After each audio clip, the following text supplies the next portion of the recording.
Hawk's eyes were still wide with worry as he slightly nodded his head, watching the whole time his hands gently worked to let go of the sleeve. After the sleeve was finally let go, his marked one grabbed onto his papa. Of course Izuku would. Oh, well, it looks like you really are going back with them, Yamada, Nezu said in what seemed like a strained voice. He wonders what's wrong with his new flock elder. Hawks looked in between both of his flock mates. He wanted both of them to come back with him and his fledgling, especially with the hurt flock mate hurt back at the temporary nest. Yay, I guess you're right. I would have went back anyways because Sho would kill me if I stayed. Can't the flock elder come back with us too? Hawks looks at both of them after they finally look at him and he notices how both of them freeze. Did he say something wrong? Shouldn't a flock stay together with what all has happened with them, and also the fact now they two injured flock mates and one is the youngest? They need to be grouped up so they stay more safe. Papa put his head up slowly with a shaky but kind smile on his face. No ... and oh Hawks, Nezu needs to stay here and make sure the people that took your little chick don't do it again. Hawks was able to feel his wings puff up a bit in a defensive state. That lizard and snake won't come back. They won't come back if an elder deals with them. He shot his eyes to the elder and got a small nod in return. I will make sure they can't escape even if they try, Hawks. You have labeled me the elder, and as the elder, I will make sure they can never do this again to anyone else, let alone us, ever again. A dark and feral smile spreads across the snout of the elder. It promises pain, and that is enough for Hawks. He gave a nod and looked back to his papa, waiting for how they can go back to the healing room with the other hurt flock mate. Aren't papa and that black-haired flock mate together? Would that mean he's his dad? Dada, pa, no too close to papa. He'll think of one later if he has two. Is there a way to get us back to the hospital all together? His papa looked back over to the elder, who looked to be thinking about the question he was just asked. Hawks decided it was the best idea to position his chick so it was easier to carry. He'd be able to carry him better on his hip than just in his arms. Hawks, will you be able to go into a car that has someone I trust driving it? He looked back over to the elder of the flock and thought for a few seconds. It would be someone elder trusts to keep them safe and also not to do anything bad to them. Even if they do, he could just deal with them quick enough. Hawks nodded his head because he was sure that no one would be able to live long enough to do anything bad to them. He can trust the elder. After some quick last-minute decisions, like if the elder was really okay with staying behind and if his chick wanted anything from his nesting room, they had to run by the fledgling room to grab a few comfort items, including a worn Hawks stuffy, an old picture of him and his childhood friend, and his most recent notebook. He wanted to take all of them, but they were way too much to carry back, but the grounded white-furred elder said that he would make sure no one touched them. Finally, after all that, they were heading back to their temporary nest area where their last hurt flock mate is staying. Hawks didn't mind sitting in the back with his nestling the whole time while his papa sat in the front. It was a bit hard with wings, but they made it work. While they were all making their way back, Hawks spent all his time calming down his marked one, slowly making them fall asleep but also notifying him how hungry he was. That goddamn lizard and snake must have not fed them, but honestly he's glad they didn't, because they might have tried to force feed him something that wouldn't help at all. When they finally made it back to where they were before, hospital, Hawks made quick work to pick up the sleeping hatchling and carry him inside. His poor grounded papa had to handle something with the person behind the desk, but Hawks didn't care. He just made his way to the room of the injured Flo. Shouta is at. He blinked a few more times than necessary, shaking his head a bit as he made it to the hospital room door, Shouta's room. Hawks opened the door and was greeted with a grunt, and he felt intense eyes on him and his chick. He let a soft smile lay on his face as he went to the couch and pulled off the cushions. The fledgling is fine. His cuts aren't that deep and can heal without bandages. Feathers will grow back. Hawks rearranged the cushions on the floor so that they had a 4x4 square.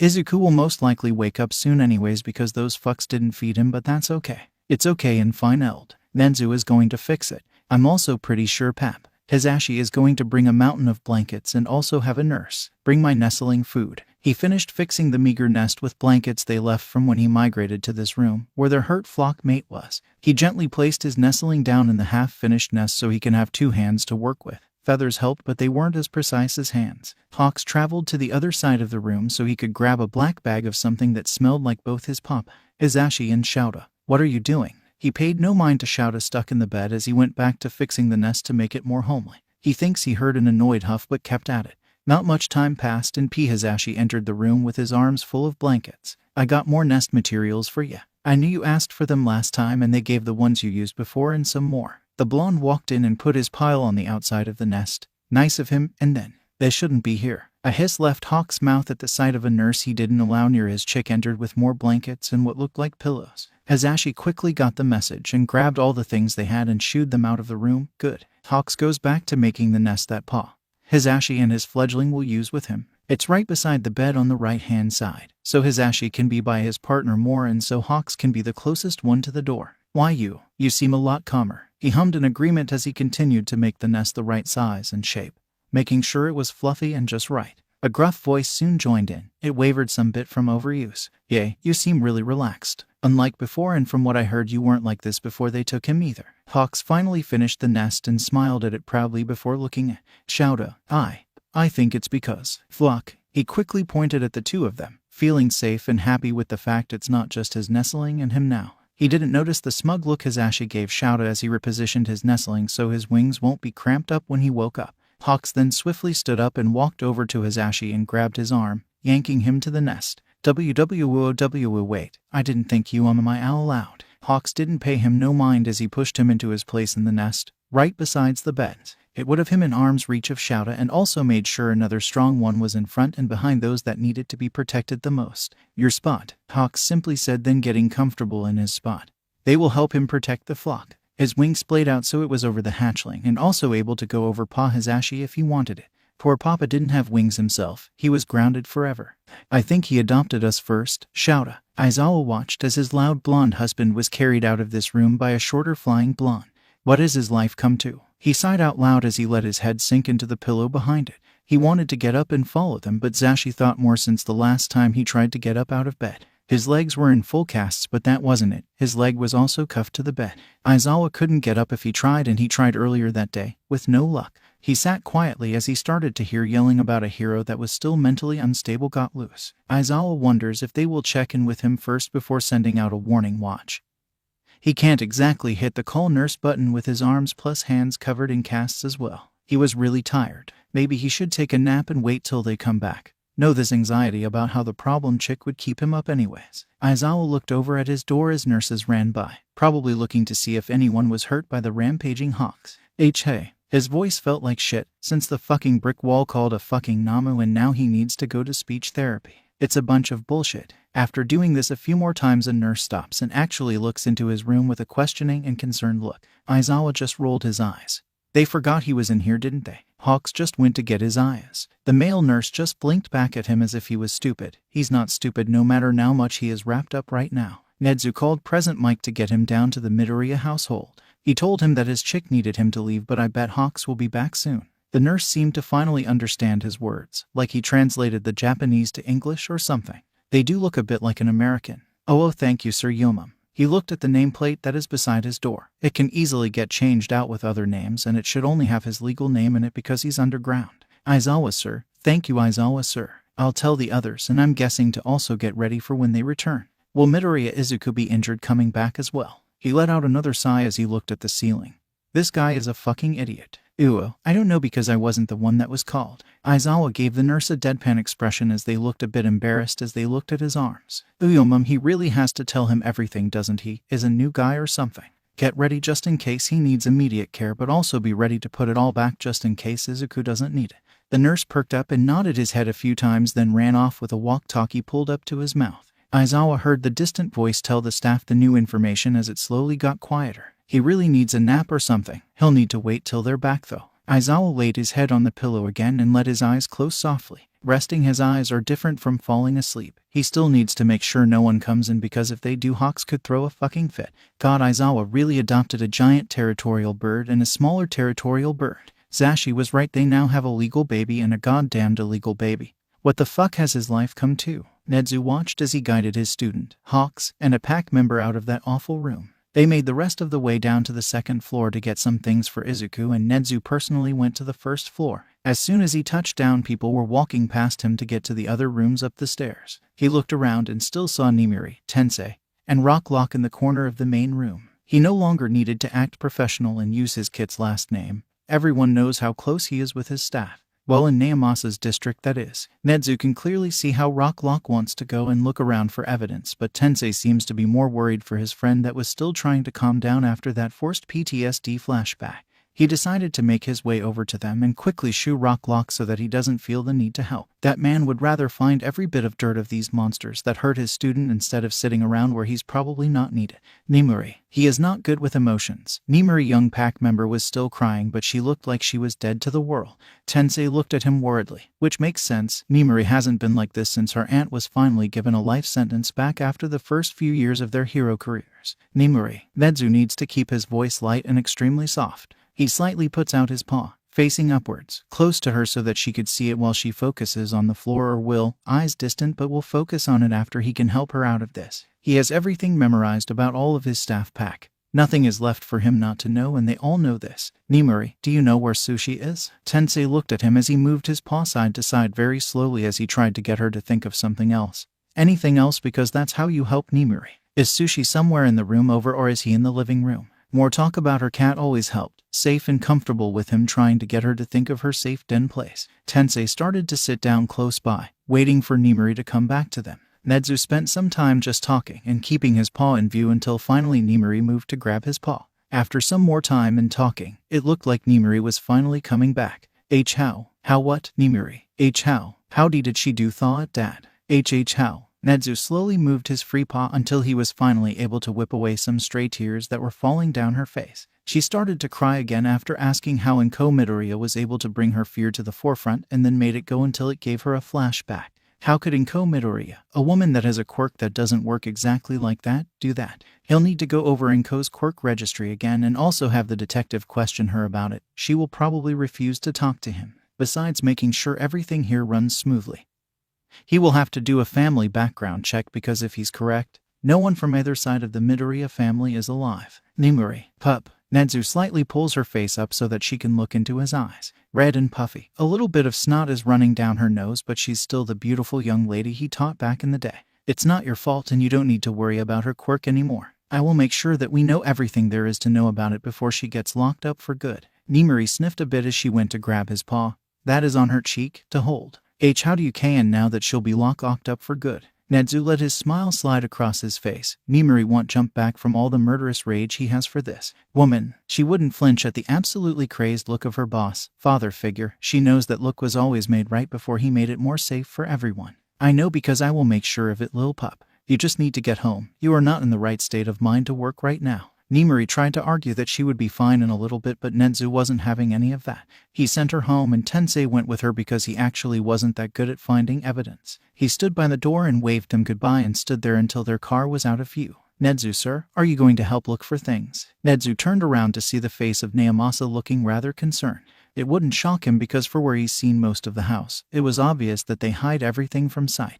Yes, Naomasa, I'll start at the second floor because that was the one I saw less of. I feel like they might have hide more things there in seat of the floor designed to basically torture my student.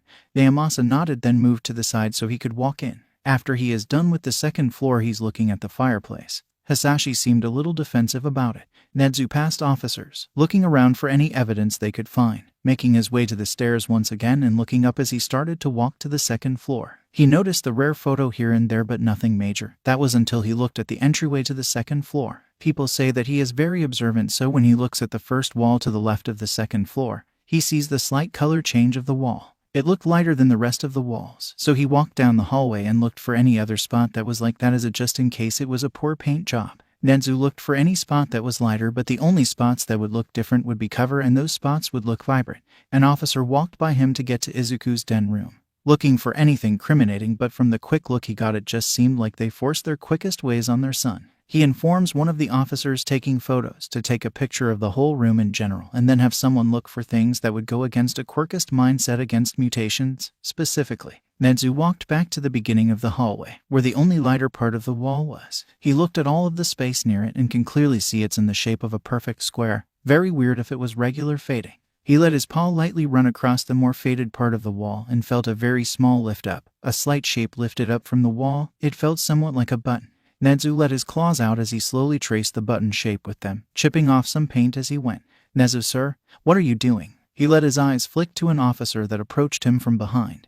They should be happy that he wasn't jumpy and had great situational awareness. I know that this is a very upsetting case for you, sir, but you can't damage the house. Even this little bit could mess. I am tracing a button in the wall, officer. Would you like to peel off the paint first? He looked them in the eyes as he continued to slowly get all the paint off the button-shaped area. The color here is lighter than all the other spots on the wall, and it's in a perfect square shape, and if that wasn't enough, there is a slight lift that makes a shape of a button in the middle of it. He blinked a couple times as he finally got at least half of the paint off. He didn't want to trigger whatever this button could be used for. It might be a panic button. There are more people like the older Midoriyas, unfortunately, and because of that they could probably get help if their child ever went out of control. How close the parents' bedroom is to the steps and the button also helps with this theory greatly. Nezu looked back to the area he was peeling, saw a much lighter and a little shinier color material under it. It kinda looked like plastic. He shot his eyes back at the officer that now looks a little embarrassed, and he gave them a big smile. This isn't my first time dealing with wealthy families hiding all their mistakes. They all love to make it so much more dramatic and expensive because normal income people wouldn't think about that. It's so far out of left field to have a whole secret button or room in their homes. Nezu started to get the other half of the paint of the now obvious button in the wall. If only people would keep their eyes open and look better. This is also how villains think, officer. Try to get into the mindset while looking around here. They are not normal people by any means, so don't look at it like they will live normally. The officer that tried to stop him just bowed a bit and then quickly shuffled away from him. He'll let him off lightly this time.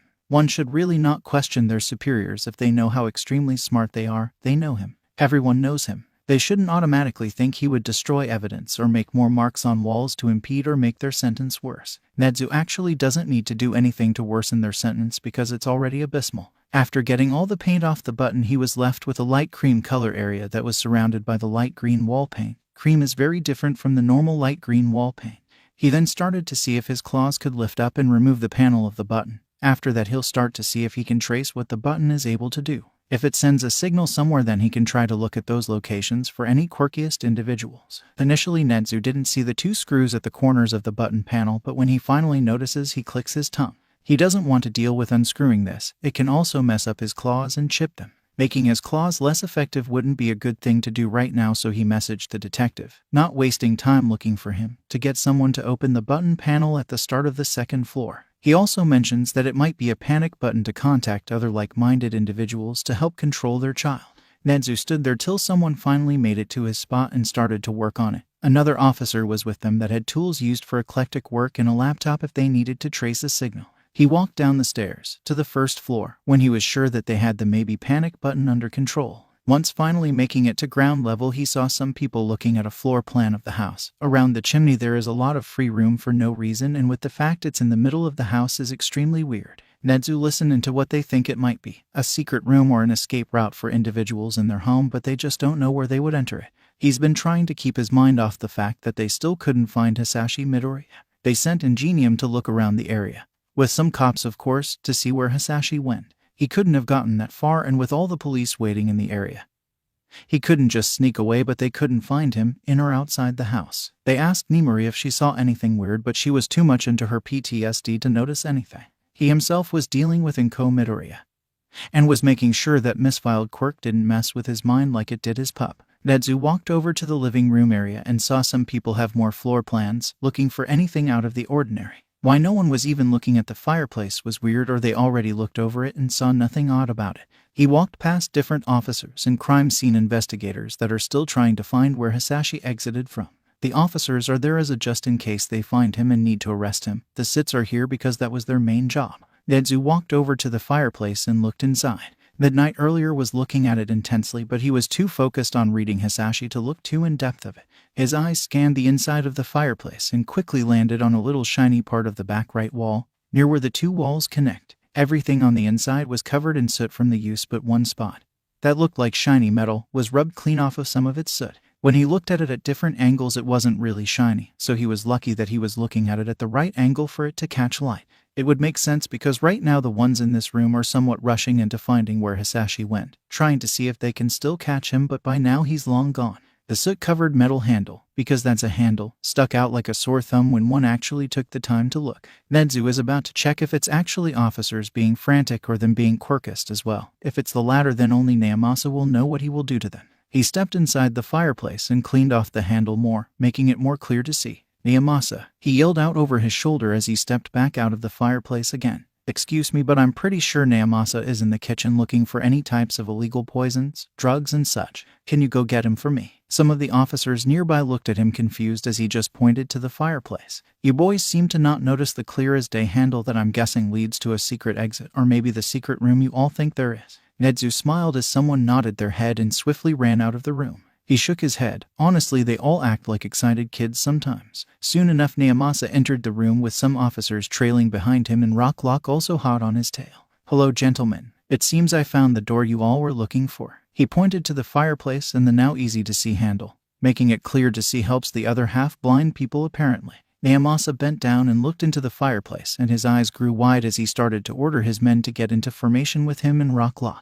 Nedzu stated that he wanted to go first because he would be able to counter-attack quickly if he really must. Small areas are really his best bet to fight in because of his small body and how easy it is to jump off walls. Rocklock could also help by freezing Hisashi's clothes after he grabs his bearings. Even underground heroes can be caught off guard. Nedzu once again stepped into the fireplace, but this time with a small army of officers and also a hero behind him to help if anything happens. Okay, I'm going to open the entrance soon on the count of 3. 1, 2, 3. He flung the fireplace entrance open and was greeted by a dimly lit stairwell. Nedzu looked up and he thinks he sees a room around the 3rd floor up, but when he looked down it seemed to go for about 2 or 3 more floors before it got to the bottom. It was too dark to be sure though. Hey Nedzu, you need this. Nedzu looked over his shoulder to be given a flashlight from Rocklock.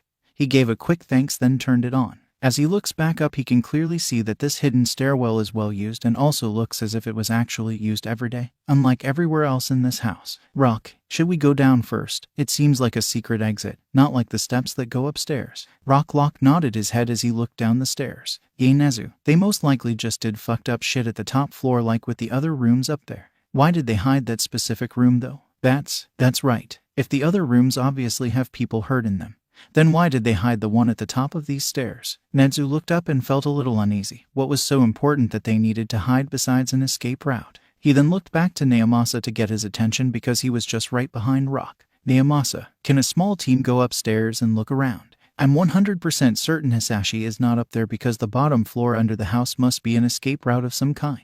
They still need to be on guard, but they shouldn't have to worry too much. He got confirmation, then told him that both him and Rock were going to go down.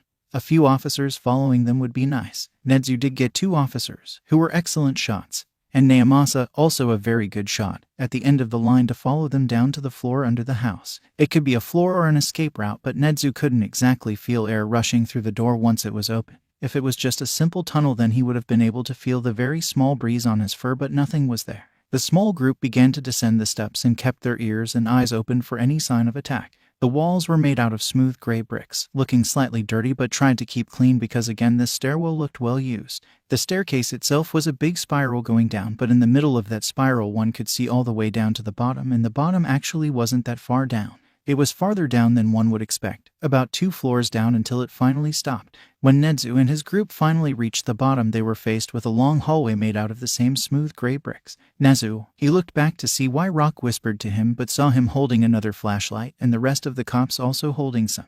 They all decided it was the best idea to have more light and gave me one of their extra flashlights. I'm pretty sure there are 2 more if needed. Nedzu took stock of the 2 officers and Naomasa who looked ready to go. He then turned around and went back to the main problem at hand, a long hallway that he truthfully can't see the end of.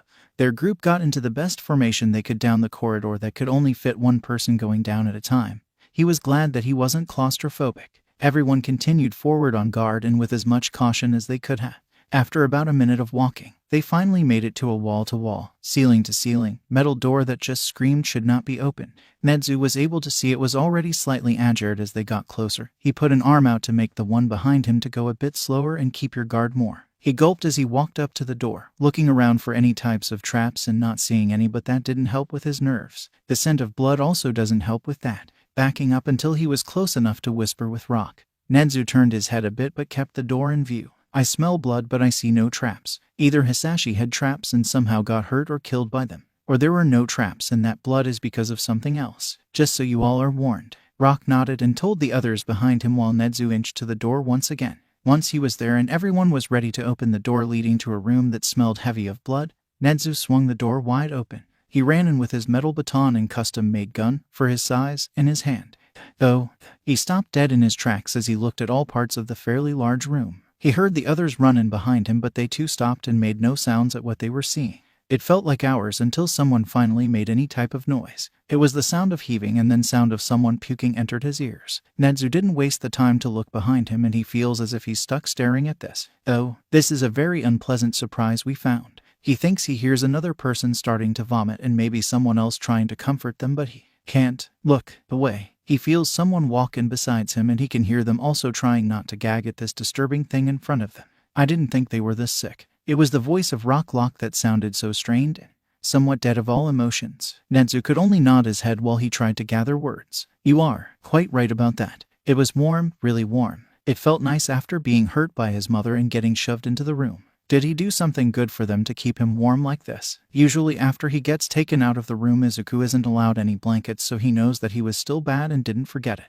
The house always felt colder after he got out of the room. Izuku moved around a bit and felt feathers. He shot up and tumbled onto the floor with a loud squawk. More sounds and voices filled his ears as Izuku looked intently at the wings that were on his back. He still has feathers. He moved his wings around a little and they hurt.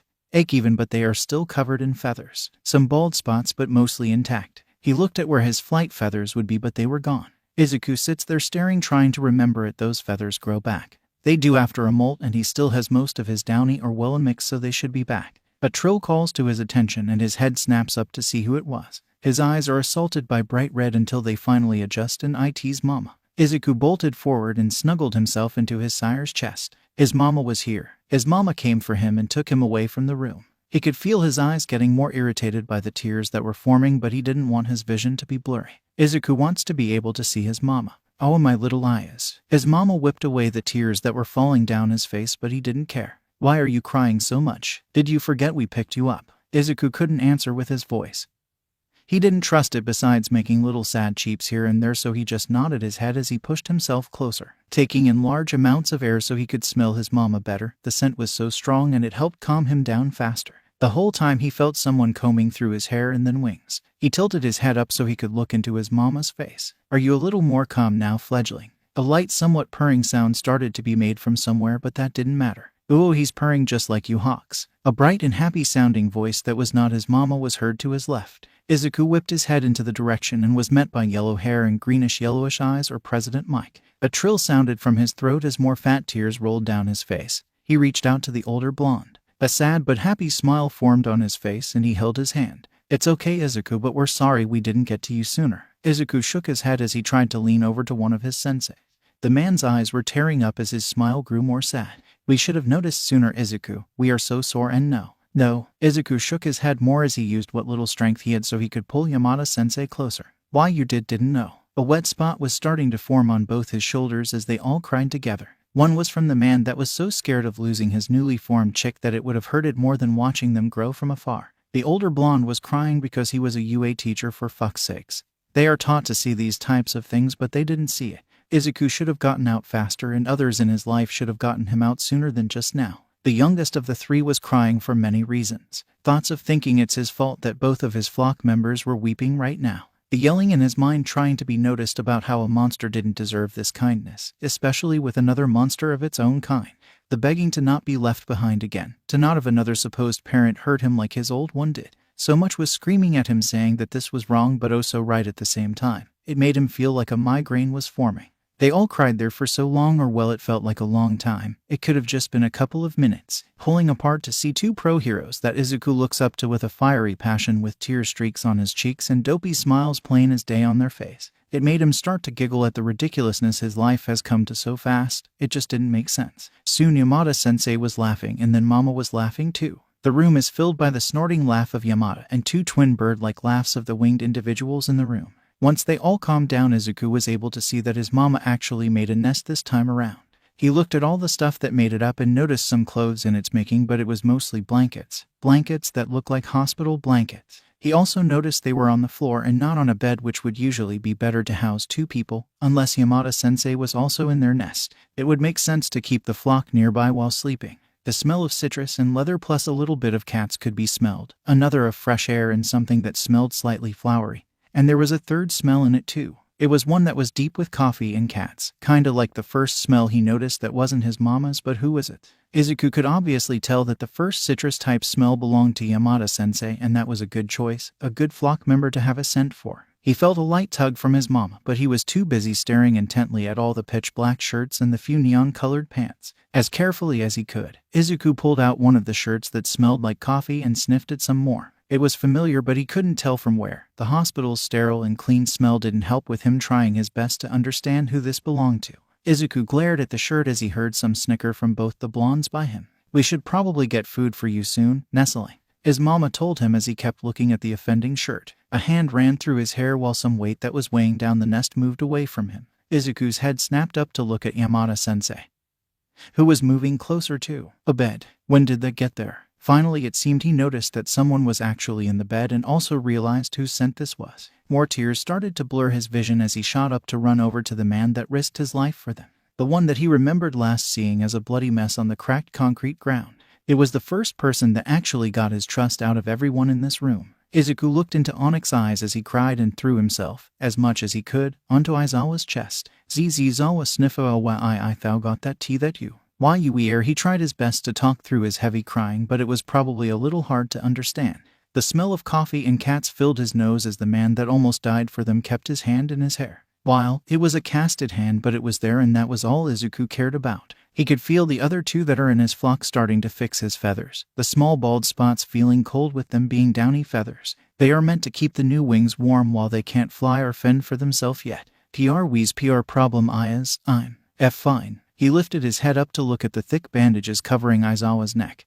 He could have helped more. Little listener, Sho will be able to talk again. He might have to go to speech therapy, but he'll be all monotone once again soon. Izuku could see Aizawa glaring at Yamada while out of the corner of his eye. Mama was still fixing his wings and smiling the whole time. He could have still done more. He was right there. Izuku leaned more into the preening that his mama was doing as he started to get more and more hungry. Aizawa must have noticed because he tried to push the call nurse button but failed because of the cast. Yamada chuckled as he pressed it for him. They will most likely bring food without us telling them to. We did tell them that the next time we called them it was going to be for food. The hunger was slowly starting to hurt a little, but that wasn't what was most on Izuku's mind.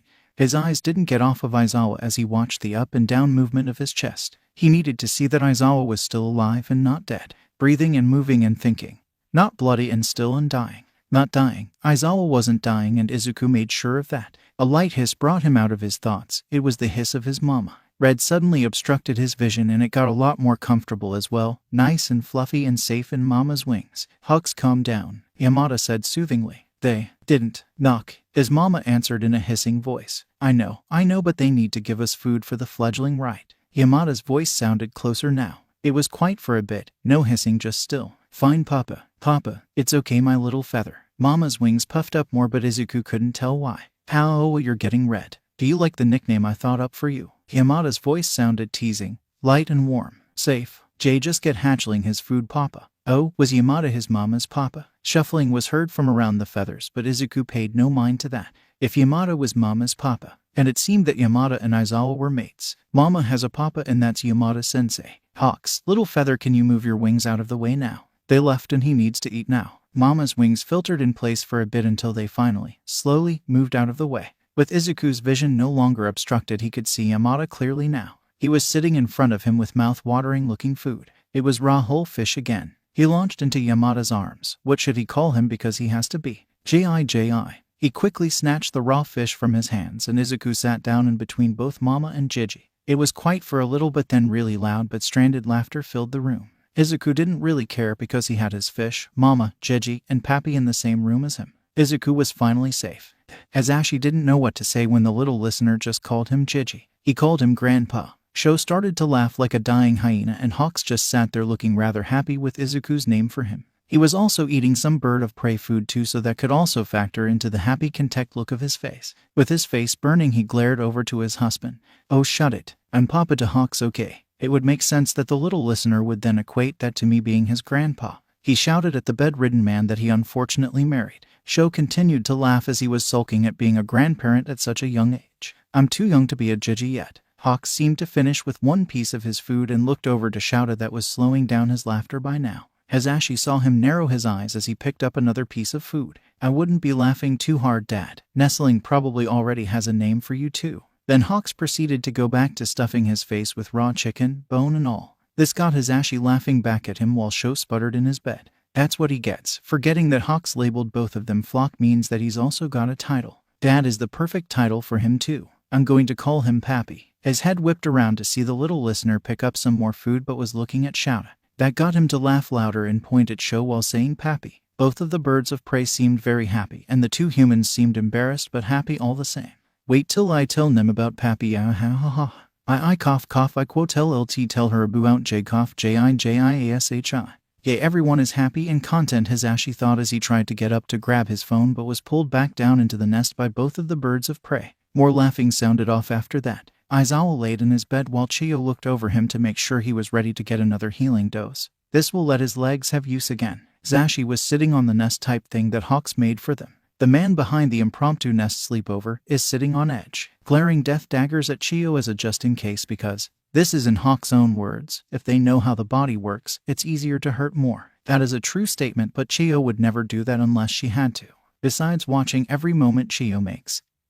He also has Izuku in his lap and hidden behind all his puffed up feathers. Izuku made a cute little squawk when he was grabbed since Hawks noticed Chiyo first out of all of them. The little bird was honestly quite well behaved and only asked what was happening behind the wings. He did grow a bit more tense when he learned someone that he didn't claim as flock was going to be getting close to him. Besides the tense muscles and abundant questions, he was very well behaved. You seem to be all ready for your healing, Shouta. Right after that he got a quick peck on the cheek. Everything then started to feel a little distant as he got more tired. Oh, you're in one of your half-asleep, half-awake states. Aizawa looks over to the short women talking to him. Oh, it's Chiyo. Wasn't she coming later? HMMS as some hissing started up. What did you do to my dad? Dad? Who is Dad? Who's in the room? Hasashi, kid. Hello. Don't worry your little head, my feather. He's just really sleepy and after he wakes up we can take off his casts on his legs finally. Aizawa was a dad to Hawks, right? That's what he said. I'm honestly shocked he's still awake. I was sure he would pass out after that, but it seemed he had a little more energy than I thought.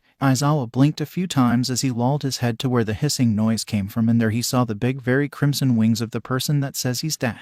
He now noticed that some type of peeping noise was being made behind the red window. Right, the little one was behind them right now. You are only being let out of here alive because you healed him, but if that wasn't the case my wings wouldn't be the only red thing in this room, you old bitch. The sound of his husband squawking filled his ears as Chiyo walked away from him. Mama, recovery girl was only healing him. Once he sleeps he'll be normal again. The loud hissing that was coming from the one that claims to be his son stuttered to a stop once Hasashi practically hung himself off of him. Just let Chiyo leave and we can then help Sho fall asleep after she leaves, okay? We could even try to make the nest bigger, doesn't that sound great? Nest? Aizawa must have said that out loud because Hawk's head snapped into his direction, giving a chance for small Chiyo to leave. She's small. Something he noticed was the black dinner plates that were Hawk's eyes at the moment. Aizawa chuckled at how he looked like a kitten with those big black eyes. Little baby Hawk kitty. Hawk suddenly grew in size as his wings puffed up and his husband's laughter filled his ears. I love that sound. Zashi's reds got a little red at that comment, but it was honestly so cute. I am not a fledgling. I am a grown adult, thank you very much, Dad. Aizawa just smiled at him and shook his head. No, if you're my son that means you're baby forever. Hawk seemed to somehow puff up even more than before and red started to also take over his face, but not as bright as his wings. Give up, you are a baby forever. Do not resist. Loud laughing and a flushed Hawks was the only thing Aizawa could really pay attention to in his dazed state. This made him miss the phone that Izuku was holding as he recorded Aizawa in all his out-of-it glory. Hasashi watched as his Shouta, the one that is so out of it right now and looking at the floor with the most confusion he has ever seen of the man. Then he simply said nest, and now he was giggling up a storm with a big dopey smile on his face, stating that Hawks is his one son and two, if he is his son then will always be a baby. Hasashi couldn't help it and was already laughing so hard he fell into the nest on the floor. Hawks was squawking and fluttering his wings in protest at being called a baby. Also the fact that he couldn't escape being a baby just made the bird of prey bright red. Give up, you are a baby forever. Do not resist. That was the nail in the coffin, and for Hasashi as he fell over and laid in the nest busting a gut at what his tough and hard-ass husband just fucking said. Hawks yelled and spat out that he is an adult, wings slowly parting more and more. This allowed him to see what the little listener was doing, and here he saw how Izuku was recording the whole thing. His eyes grew wide as now he finally learned that Shouta just couldn't escape this because Hasashi couldn't record it himself. Shouta can't escape this. I am an adult in both the hawk and human terms, you hear me, Dad? Human sense. Hawk screeched as his wings splayed out wide. The little listener kept balance on Little Feather's lap as he tried to get a better angle for Shouda's face. Hisashi tried to at least catch his breath while laughing because it was truly getting hard to breathe. Baby. He heard snickering as Izuku covered his mouth with his hand. Hisashi just can't breathe right anymore as his husband is telling the number 3 hero that he is a baby. He never thought in his whole life that he would witness this. This is something from the craziest dream Hisashi has ever had, and he is so glad he gets to live it in real life. I'm the number 3 hero. My age is 22 and that is enough to drink and drive and fight. I have fought and killed someone before. I am not baby. Hisashi stopped laughing so he can gauge how his husband is acting, also ignoring how Hawk's killed before. He wasn't a hero that longed to do that yet. Sho is laying on the bed slightly moving his legs up and down, like he's only noticing now that they are free. He is also looking at Hawks with an extremely straight face while his legs are slowly moving up and down. It was getting increasingly hard not to laugh at this. Shouda literally smacks his lips a bit. He might need to give him water soon, and narrows his eyes. Baby. Hisashi just falls down laughing so hard. All that fucking build up just to say baby toward Lil Feather again. Hisashi just can't take his husband today. Izuku is trying his best not to laugh, but anyone that was in the room can hear the twittering laugh that he has. He's glad he doesn't have to hold in his laugh or change it all the time. Hawk's wings are splayed out wide, puffed up to an extreme amount as he's getting more red. His wings are flapping a little in frustration and embarrassment, slowly but surely matching his face in color with his wings. Aizawa just nodded his head up and down, like he just decided on something. Baby bird. Izuku couldn't hold it in anymore and started laughing just as loud as Hisashi. Hawks have finally matched his wings' color. Today is going to be a wild day. It was now time for lunch and Shouda, his name is Shouda. They didn't seem to mind him calling them dad though, and even called him a fucking baby. Not going to look too much into that, Hawks, just don't look down that rabbit hole. Anyways, dad refused to sleep and just kinda floated all day. Fledgling recorded a bunch of videos for something, probably blackmail, and he has been giggling all day. Papa was being his normal self, just a bit quieter after they noticed that Hawks flinched at the loud noises. Hatchling also flinched with him, so it's probably a mix between better hearing and trauma. You kinda can't tell with 2 trauma-ridden birds of prey. Hawks was told that the nurse was going to knock when they come in with their lunch, and they did, luckily. He and his little bird were just startled and fluffed up most of the time while they gave them their food. There was some normal food for the complete human people, but some more bird of prey food for them. They also gave them some fruits and veggies because they are still human. His nestling was eating a little less now after almost 3 days since the quirk was used on him. Fledgling was still eating a lot, but it seemed like he wasn't in such a hurry to stuff so much down his throat. Plus he didn't eat 13 whole fish this time around. Izuku ate around 12.5 whole fish this lunchtime. At first everyone told him that they were scared he was eating too much, but it seemed that he was burning a lot more calories than normal. Izuku eating less, even a little bit, means that whatever the quirk affected is starting to slow down. It's slow, but his fledgling will begin to even out his food intake, but there is also the fact that they don't know what he really needs to eat yet. Papa is helping Dad eat right now, and it's a sight to see. Sho, just eat it. Dad then proceeded to turn his head away from the spoon that had hospital soup on it, like a toddler. No, Jelly, you are not getting your pouches. Papa looked really tired, but Dad seemed to want to finally pass out after so long.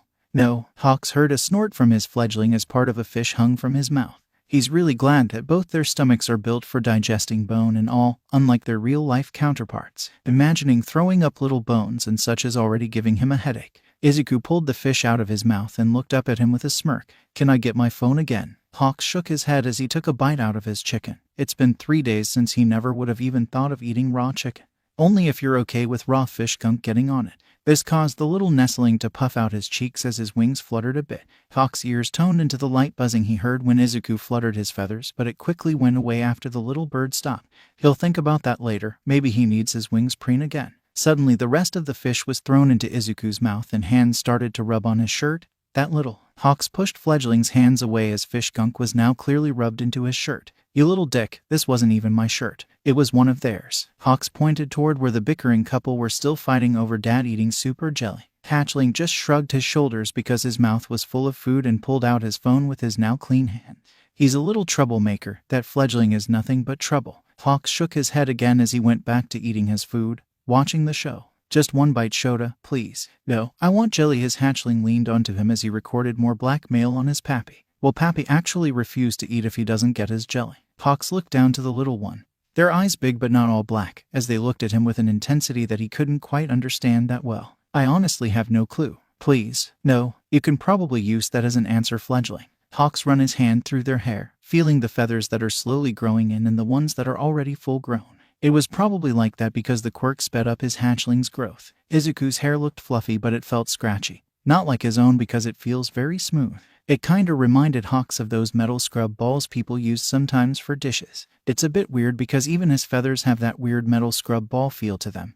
They still act like normal feathers, so it must be something to do with his quirk or just his mutation in general. Hazashi gave up after Shouta was basically falling asleep finally, 2 hours after lunch. He tried to at least give him one spoonful before Sho passed out, but that wasn't possible. Hazashi kinda shoved the cold food to the nurse when they came around because he was so tired from the bullshit. The nurse just asked if there was anything that his husband wouldn't fight to eat, and he had to explain that he was actually just acting like this because of RG's quirk. That was a fun talk to have. Hazashi flopped onto the nest by the two birds that were at the moment preening each other. Well, he guesses it's more like a lesson for both of them. One only doing it to himself and one never having wings until a few days ago. Hazashi was way more of an amateur than Little Feather, but he said that the wing preening that he gave him was really good. He sat there watching them for a little bit, little tweets and calls back and forth with each other. Sometimes it seemed like one didn't know what the other was saying, and that again made sense because it seemed both repressed their instinct. They seemed to clear up any confusion quickly so it could also just be a lapse in judgment on what the bird words mean. Like changing from English to Japanese for himself. Izuku tweeted something to Hawks and he seemed distracted with trying to get some feathers to go the right way. It was a tweet call Hazashi heard a few times now, and Hawks always responded the same back. It was a really easy sound to make because of Hazashi's voice quirk. He also loved to whistle and such, so it wasn't that hard to do. He really only made the tweet back because Izuku seemed to be getting a little more antsy and worried about not getting a call back right away. Hazashi honestly doesn't know what the call is, and he can tell it sounds a bit deeper with him because he will probably have a lot more trouble with those really high notes that birds make. He can make them, but it'll probably hurt. After he made this sound, both birds looked at him with saucer black eyes and little head titles, which looked so cute because they did it in the opposite direction. Hazashi was a little worried if he somehow insulted them, but with how their eyes are, that shouldn't be it, right? He gulped a bit, but then both birds of prey's wings fluffed up and made those little calling tweets, this time obviously directed at him. Hazashi looked around a bit, feeling a little on the spot. Sho was asleep and the nurses never really go into their room unless they have to, and now both of his boys were looking at him with so much expectancy. Hazashi did the only thing he really could do and make that sound back again. He automatically got tackled to the ground, limbs twisting with both of theirs and wings of mostly viridian and crimson flooding his vision. Loud bird purring quickly followed, and then some hands in his hair, gently fixing and pulling out knots. Hawks was preening his hair while the fledgling tried his best to wrap both him and Little Feather in his wings. Little Feather decided to help him, and now Hazashi is just sitting in the nest with one bird preening his hair and surrounded in warm fluffed up wings. It was very warm and made him feel extremely safe and content. Having Sho by him would make it perfect though. Hazashi, Izuku, and Hawks stayed like that until they got their last meal of the day. The whole time they were entwined with each other. Tweeting calls would be directed at him and Hazashi would respond in kind. He still didn't know what it meant, but it had to be good with this response right. Even with the last meal they didn't leave his side, and after eating they all slowly started to get more and more tired. Hazashi at one point noticed that he was no longer sitting up by laying down. He was very warm, happy, and surrounded by loud purring.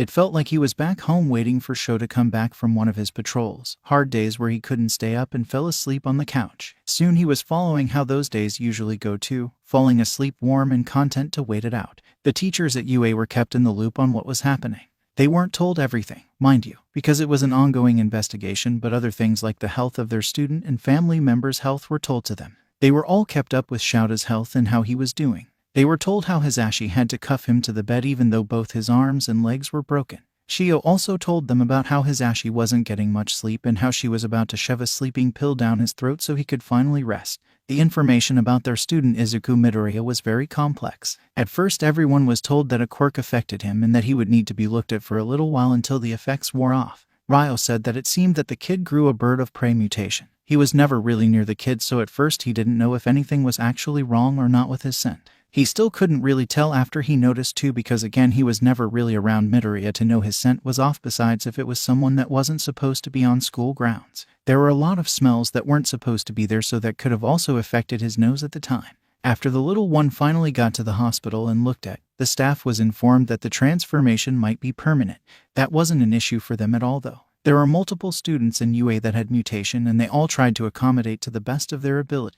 Now no one has really had to deal with a strong bird of prey mutation because of how rare they are, especially the ones with wings. They would have to read up on what bird of prey the kid is so they cannot step on any metaphorical toes. Then after they were told this, Nezu thought it was important to tell everyone what happened after they arrested the kid's parents. There was a small outcry at the fact they weren't even told that something was happening with his parents, but today was the day they could finally be told about it. It's been about 4 to 5 days after the USJ incident and 1 to 2 days after the arrest of the elder Midori. They will finally get information on the kid. Information they did get. All of them were in varying stages of anger, grief, or murderous intent. All the staff needed to be told the kid's past so they wouldn't hurt him on accident. Plus it was mostly just an advanced case report because Nezu wrote it. Midoriya Izuku had a mutation quirk from the beginning. His parents took away his mutations, emotionally and physically abused him, emotionally and physically manipulated him, neglected his mutated needs and even normal human needs, and they were a part of a cult. How could they miss this? Everyone was just sitting in the teacher's lounge because they all agreed to read them around each other, for comfort's sake. Now everyone was quiet. Nimiri wasn't here because she was still recovering from a quirk that was used on her to give her a vivid flashback.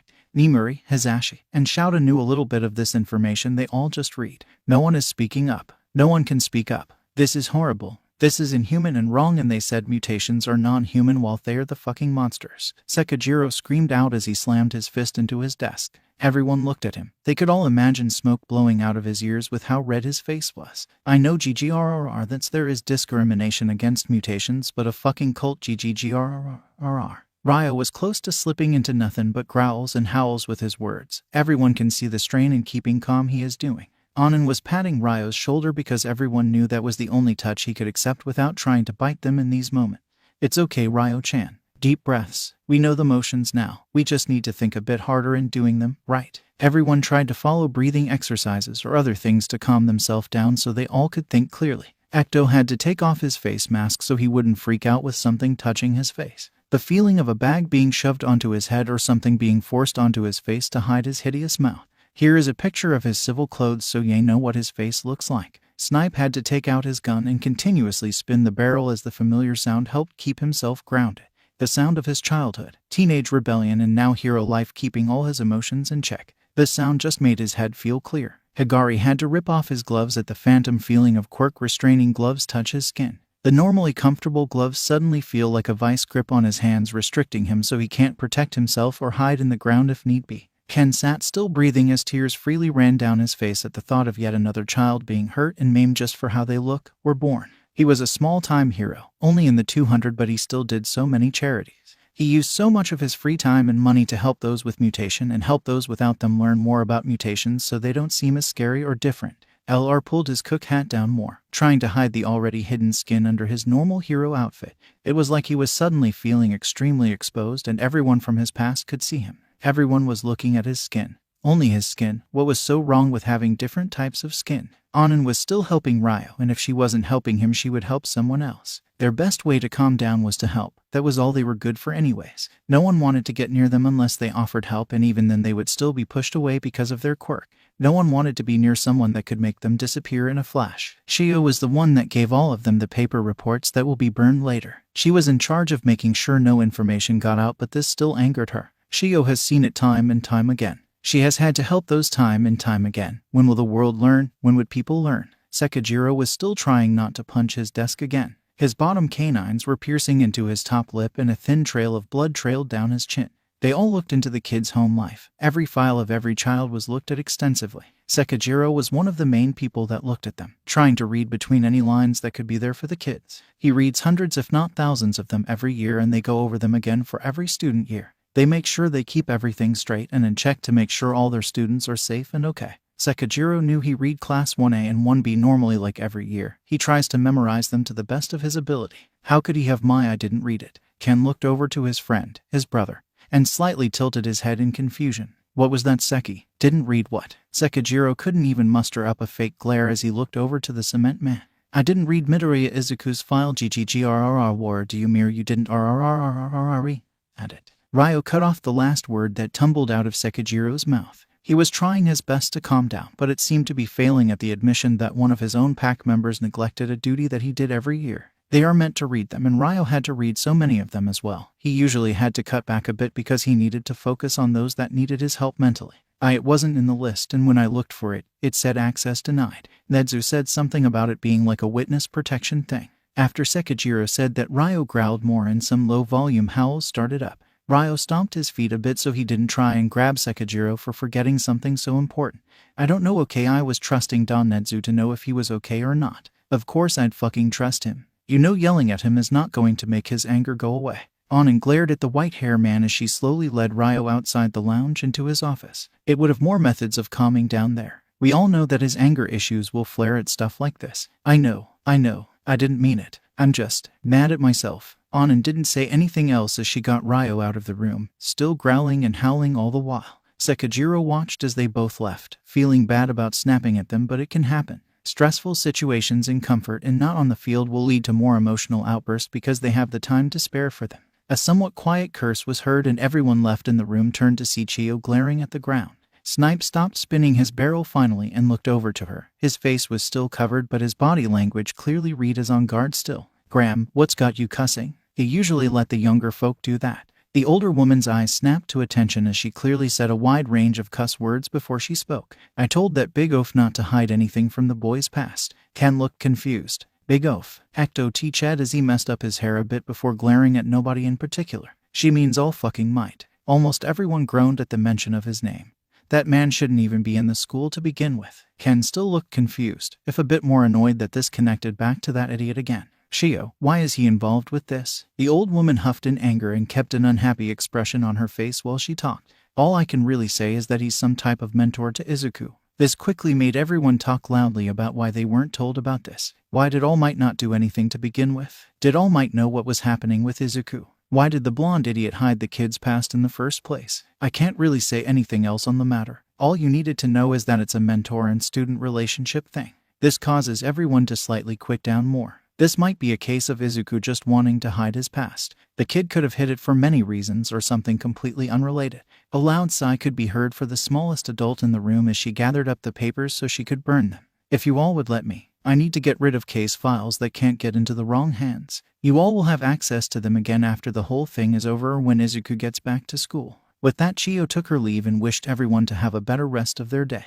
Did Nedzu even have access to the files of Izuku Midoriya at the beginning of the year? Everyone slowly looked over to Higari as he was clutching his hands into his chest. The phantom touch of the gloves were still there, and now the cold that was associated with them decided to bite his ass as well. Higari brought his hands to his mouth and blew warm air onto his cold fingers, trying to get any of the phantom sensation to go away. I am just saying, if All Might was the one to close that boy's past, would Nedzu have been able to see it because All Might could have asked the co-commission for help with it?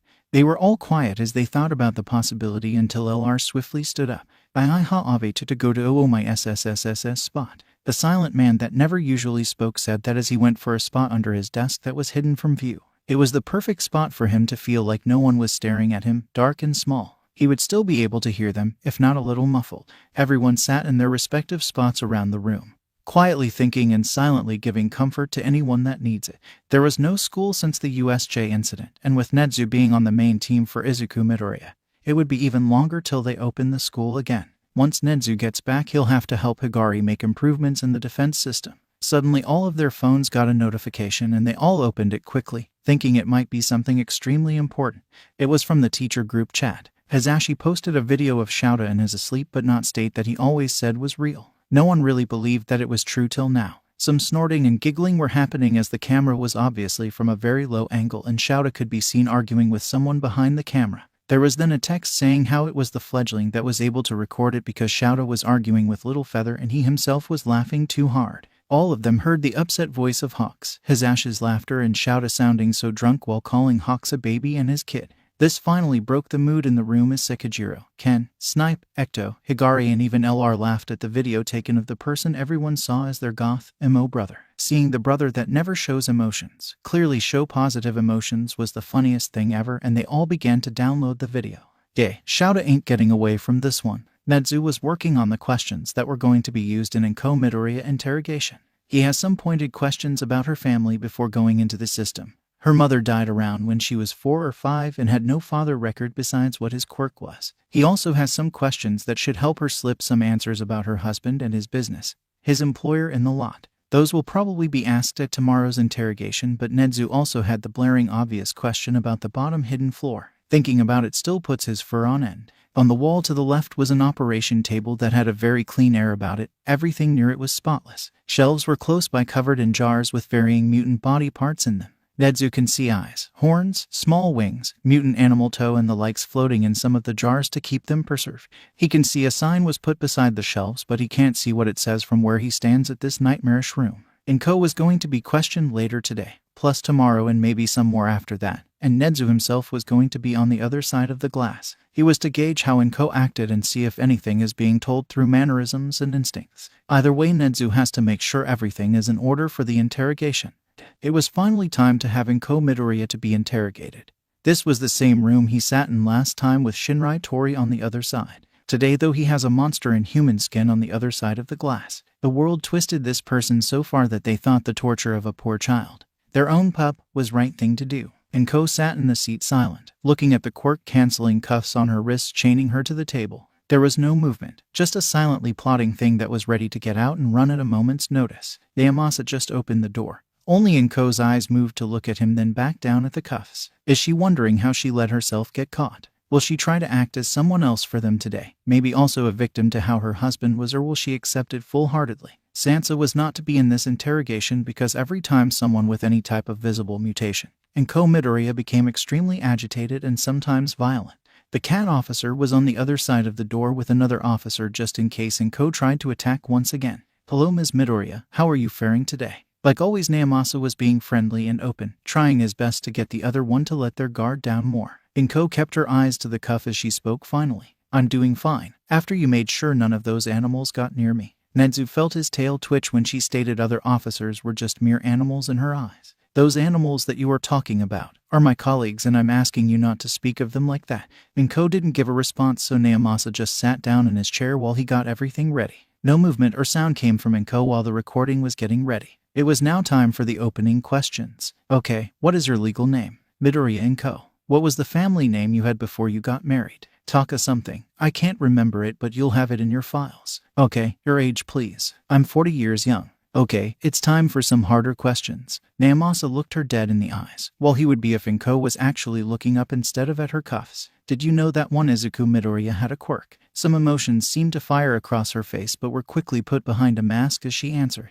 Yes, that word sounded strained, most likely upset that her son has a mutant quirk. Did you ever hurt Izuku physically, emotionally, or mentally? I punished him, yes. Naomasa wrote something down and re-asked the question because she said that she punished him but not to hurting Izuku. The question was now worded differently. Did you ever hurt Izuku in any way, shape, or form more than a simple light smack on the hand? But, head act.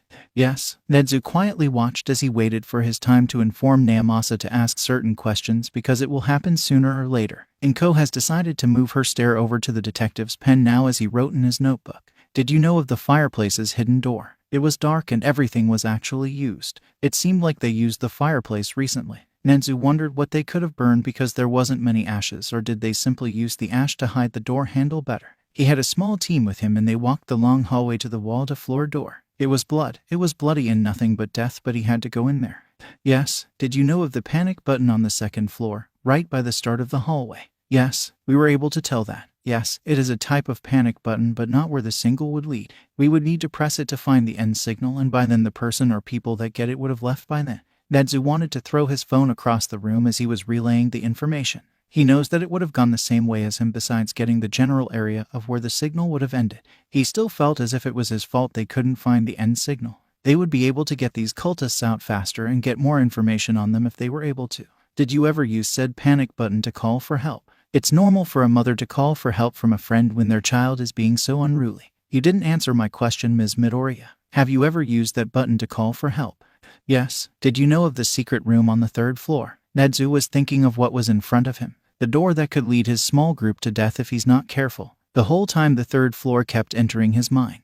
Was it just a quick waypoint to go down the house in secret, or was there actually a room up there? Yes. Do you know of the book and records that were up on the 3rd secret floor? Nedzu, sir, I was told that they found books or what looked like records on the 3rd floor. It seems like it did have a secret room like you thought. Yes. Did you ever use those records or books? No. Naomasa's eyes twitched as he wrote some more in his notebook. Must I remind you again, Midoriya Enko? That my quirk is a lie detector and you have just told a lie. I didn't use them in the way you think I did. Then in what way did you use them? I was the one who kept the records. I wrote everything I was told to write in those books and all of the other things. I was like a secretary, thinking of all that was in those records and thinking that this woman just stated it was like a secretary job. It made Nezu first stand on end. Names, dates, places, times. That was in the first book. Tell of who they were and how animistic they acted in their everyday life. It described what abomination they took after in a mock to God themselves to try and mix humans and animals. How it was a sin to be born something so feral when they were supposed to be in a God's image, a human.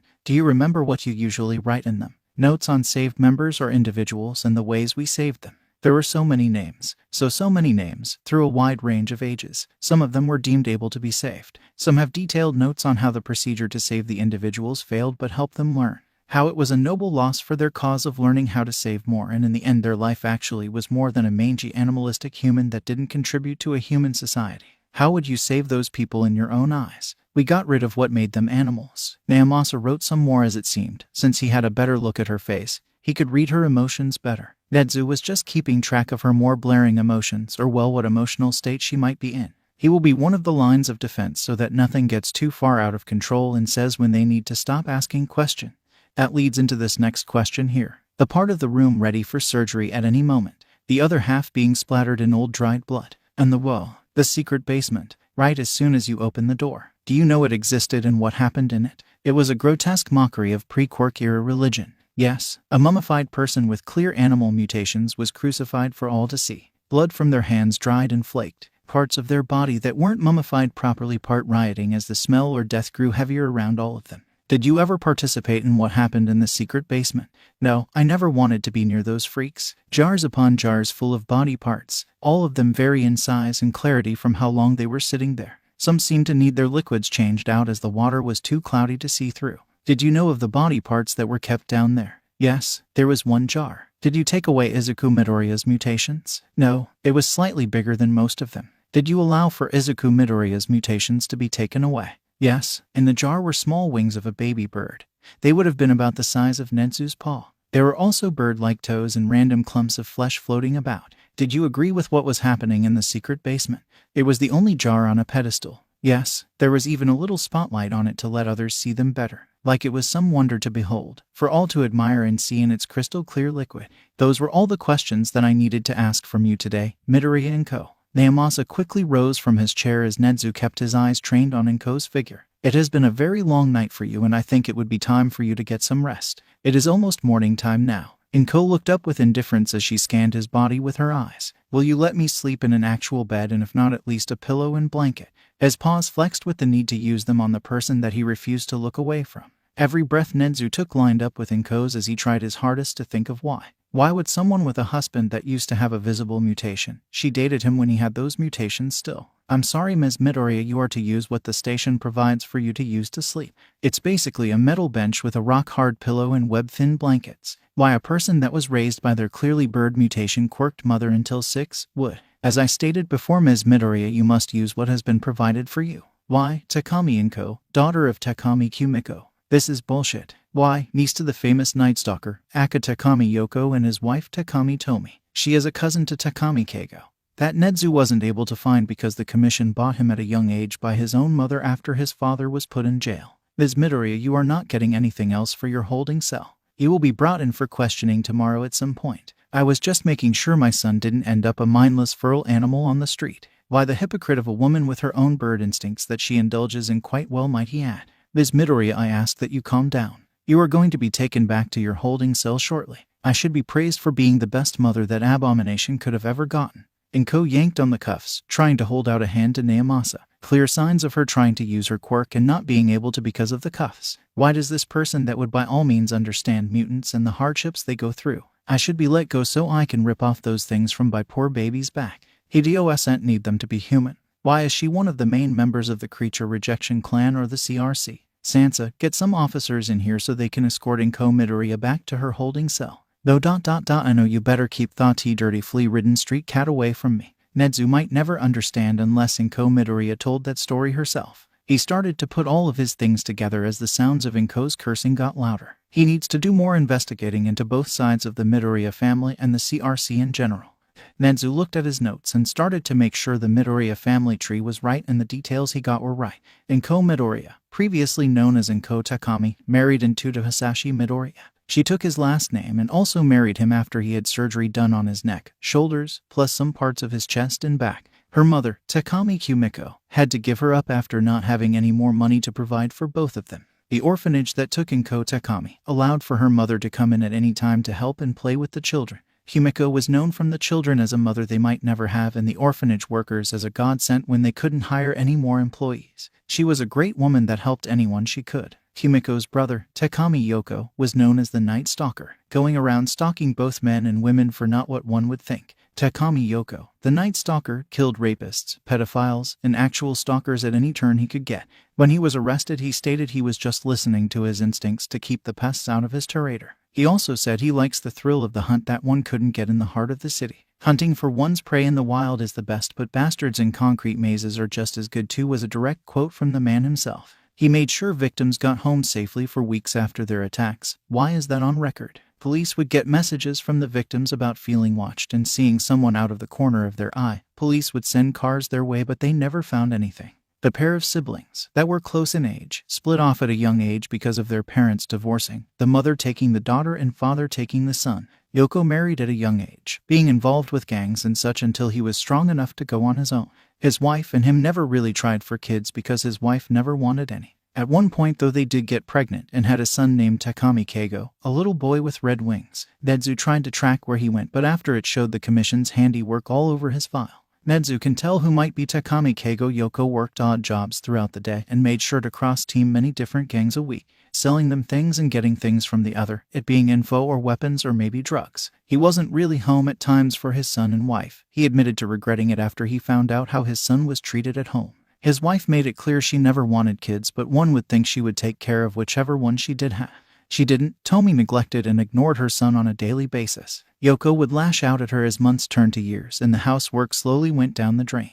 The trash and dishes are piling up and Yoko needs to do more jobs because Tomi refuses to work because she was taking care of his son. Yoko did try his best not to let his son see his anger, but that was never the case. He did give the boy as much love as he could, but the random anger for the kid's mother would hurt their relationship until he was finally taken away. Keigo tried to make sure his father stayed with him, but nothing worked and Tomi just watched as the only thing keeping money on the table was put into a cop car. His sister and mother to our current Enko Midoriya wasn't doing any better. She had a pleasant childhood, besides people discriminating ageist her. Everyone mostly just treated her like a street bird when she was out and about, people giving her food because they thought she was homeless. When Kumiko finally left her home to go off on her own, many didn't want to hire her for her looks. With having more of a beak than mouth, nose, plenty of feathers, and bird-type legs, only places in bad neighborhoods would hire her or small dinners, and that doesn't even bring up housing. Many thought that Kumiko would trash their apartments with her nesting habits and other bird-type instincts that she would have.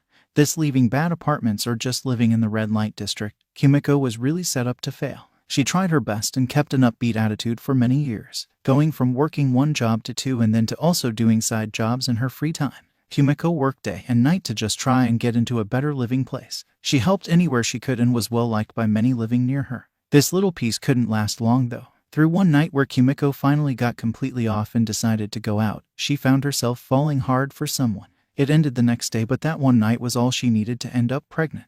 Unlike her brother who was in his late 30s or early 40s when he had his kid, Kumiko was in her early 20s. The quirk of her one-night stand was an emotional-based quirk. That was all that was known. Kumiko's quirk could pull anything as light as a feather close to her. The doctor that wrote her quirk down said that it was just the starting point and she would be able to pull more to her with practice. She did too when she slowly got older and pulled things like staplers and somewhat big stacks of paper to her. She didn't have money to throw around or to just use for pleasantries. How would she afford a child? She refused to get rid of it. She couldn't even think of that as an option. Kumiko saved up the best she could, making sure her employers knew that she was carrying. She knew where to get things cheap and made sure that everything was as cheap as she could get it.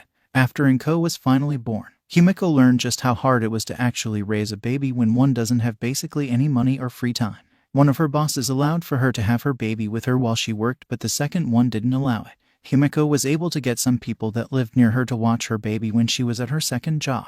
After all the saved up money finally ran out, Kumiko lost her second job and had basically no money for food for her. She had to give up her child to an orphanage. They were very understanding and allowed her to help out there so she could be with her child more often. Things just seemed to get worse with her other job giving her less hours and almost no odd jobs being available. At one point Kimiko lost her only home and she sold everything that had any value so she could have some type of money on the street. At least people seemed to still give her food at random like when she was young. She still went to the orphanage any time that was available or whenever she was really free. Living on the street made it harder for Nezu to get more information on her, but one thing that stood out was the police report. Sometimes she got in trouble for stealing food and other essentials. The officers never really did anything because it was just small offenses and it was always essentials. The last report was what struck Nezu's interest. It was a hate crime report. Kimiko was involved and it didn't end well. She was targeted, plus plenty of others with mutations, and defended anyone near her to the best of her ability. This selfless act left her with multiple stab wounds and ended up dead when she was finally in her hospital room.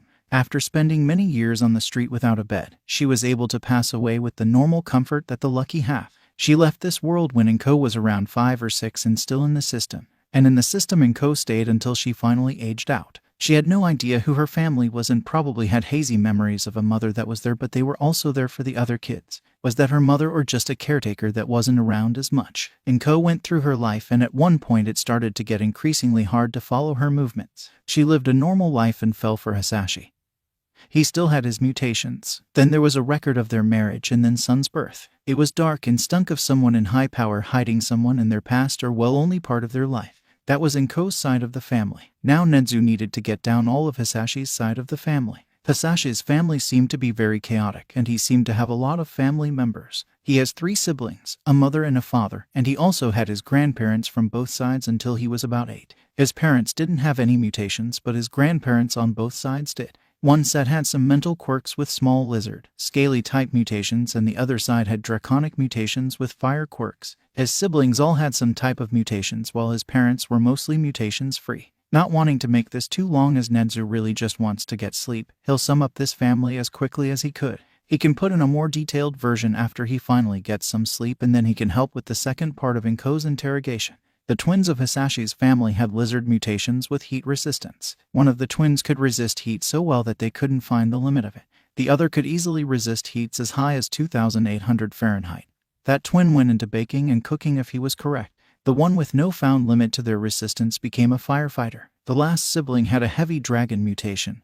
Their neck longer and jaw bigger. Their quirk was just dragon, as they resembled about a 7-foot dragon that stood on 2 legs. There was a resistance to heat, but it was because of their dragon scales. One of Hisashi's parents had a mental quirk that affected how people hear their voice. The other obviously had a fire quirk, with both of them mixing quite well in Hisashi to give him fire breath that used to be named Dragon's Breath. Hisashi seemed to be a troubled kid that always got into fights and never listened.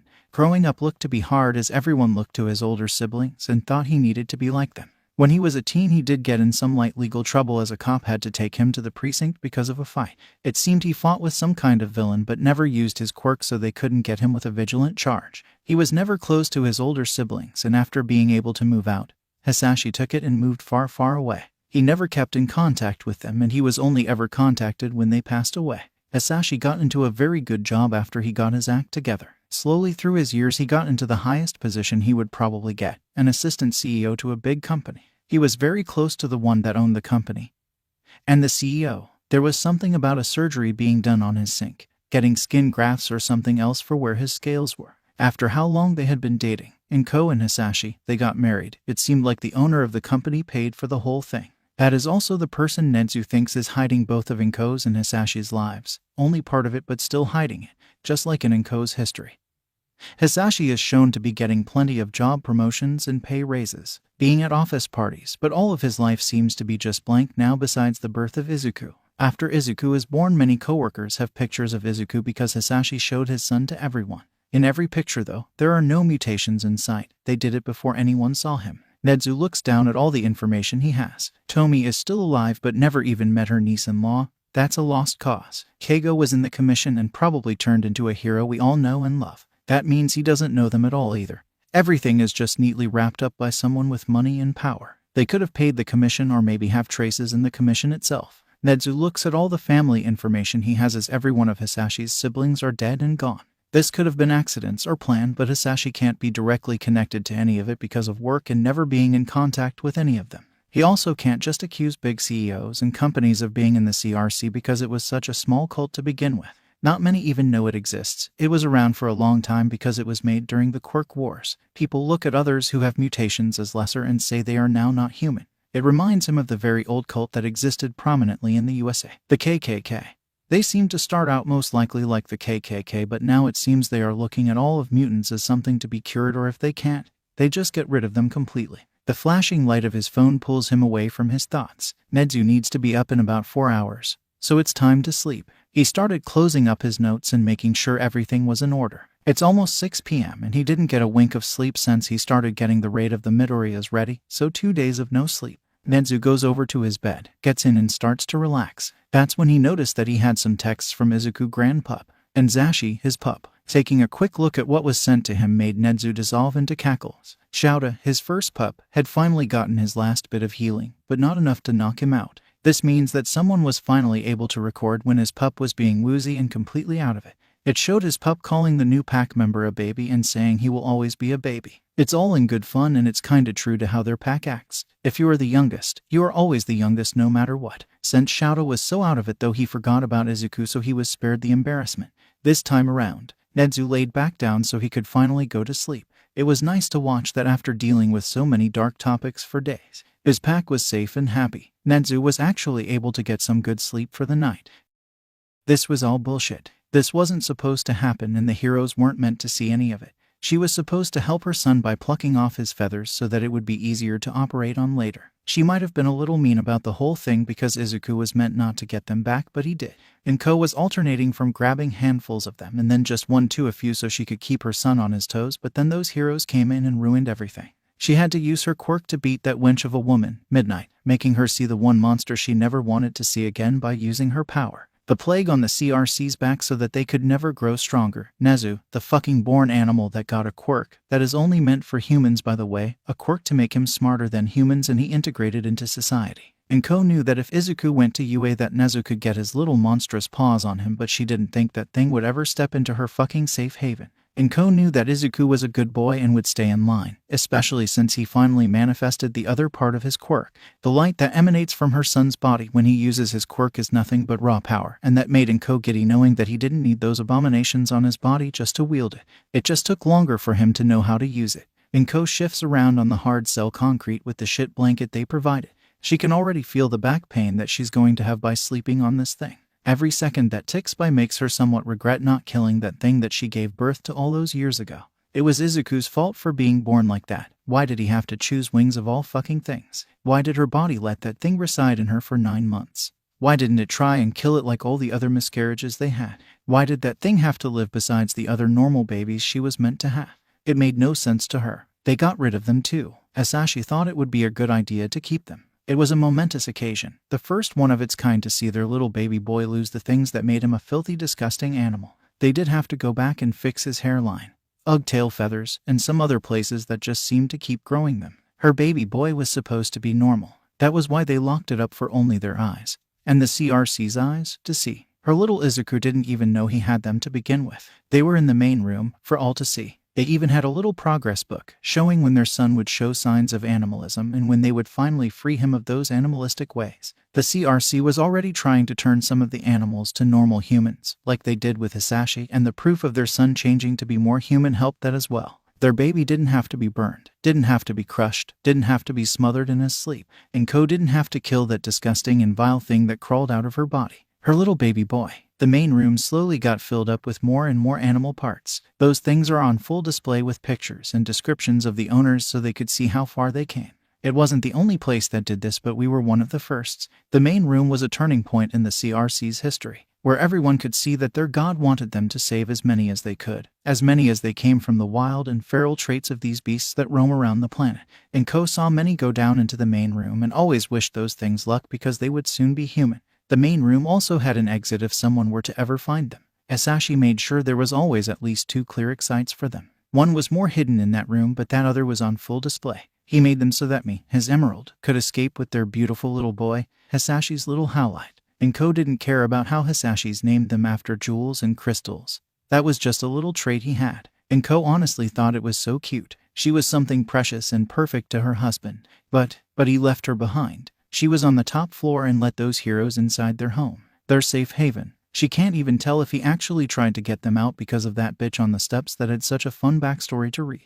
Haha, an aunt that used her body to how she saw fit for most of their life, then injuring their aunt one day by accident when their quirk went out of control, knocking out her aunt at the top of the steps when she was just a wee little girl. The aunt deserves to rot in hell, but it was something Enko could use. So she did, but Hisashi left her still. Nezu was there. He used the escape in the main room, probably the more hidden one, so if they did follow him it would take longer to find him. He left her with the abomination of a child that he said to keep and left her in this cold, dingy cell when they could be in a safe place together. Hisashi said he would never leave her. They promised each other that, but he left her for the heroes that don't understand the CRC at all. They even brought her to a station that didn't have any of their members at all. There were some here, but they were office workers that dealt with the paperwork and not actual prisoners. How could he leave her behind like that thing he wanted to keep?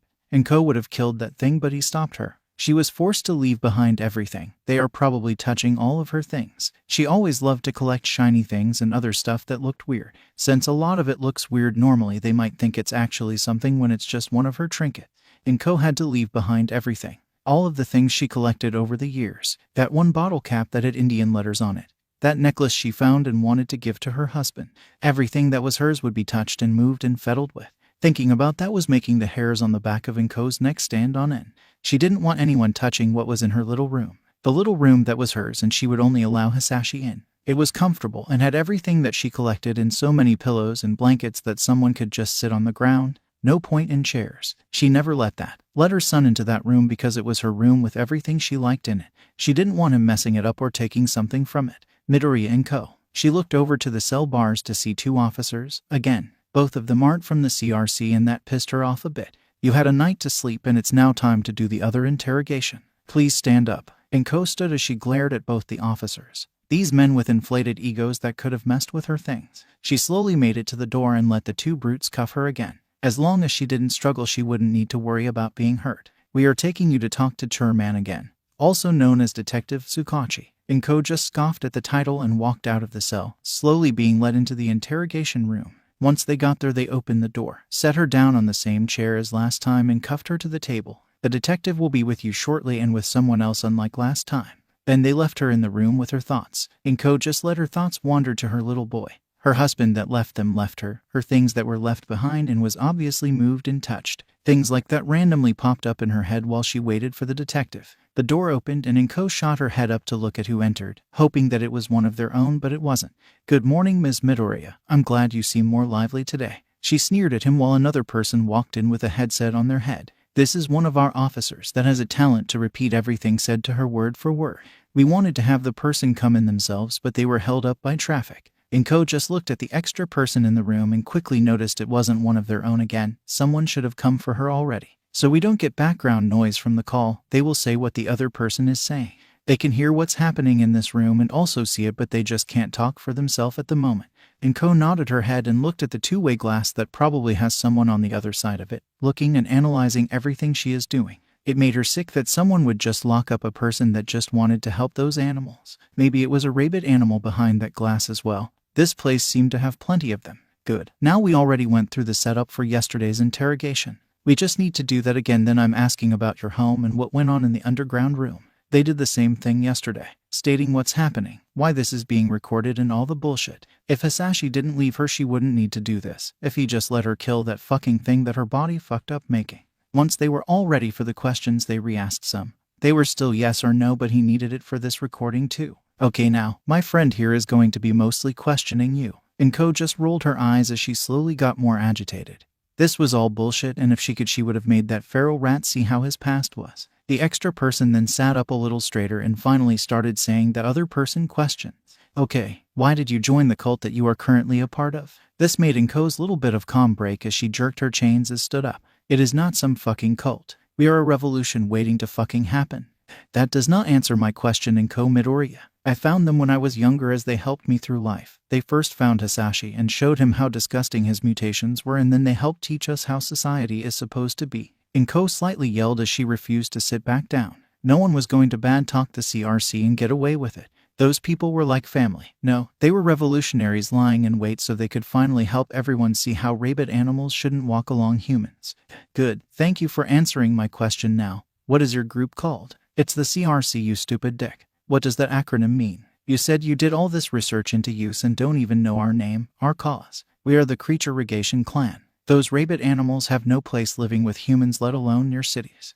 Thank you for helping me know the name and part of what the cause was. Would you like to talk more about what your cause is? This made Enko stop in her anger for a moment. They want her to inform them in their group. Why? She wouldn't just give information loosely, but maybe they just needed to hide their want to go into their group. This could be someone wanting to join, and that could also go the same with everyone in this room. Enko's eyes flicked to the camera in the corner of the room and finally noticed that it was off.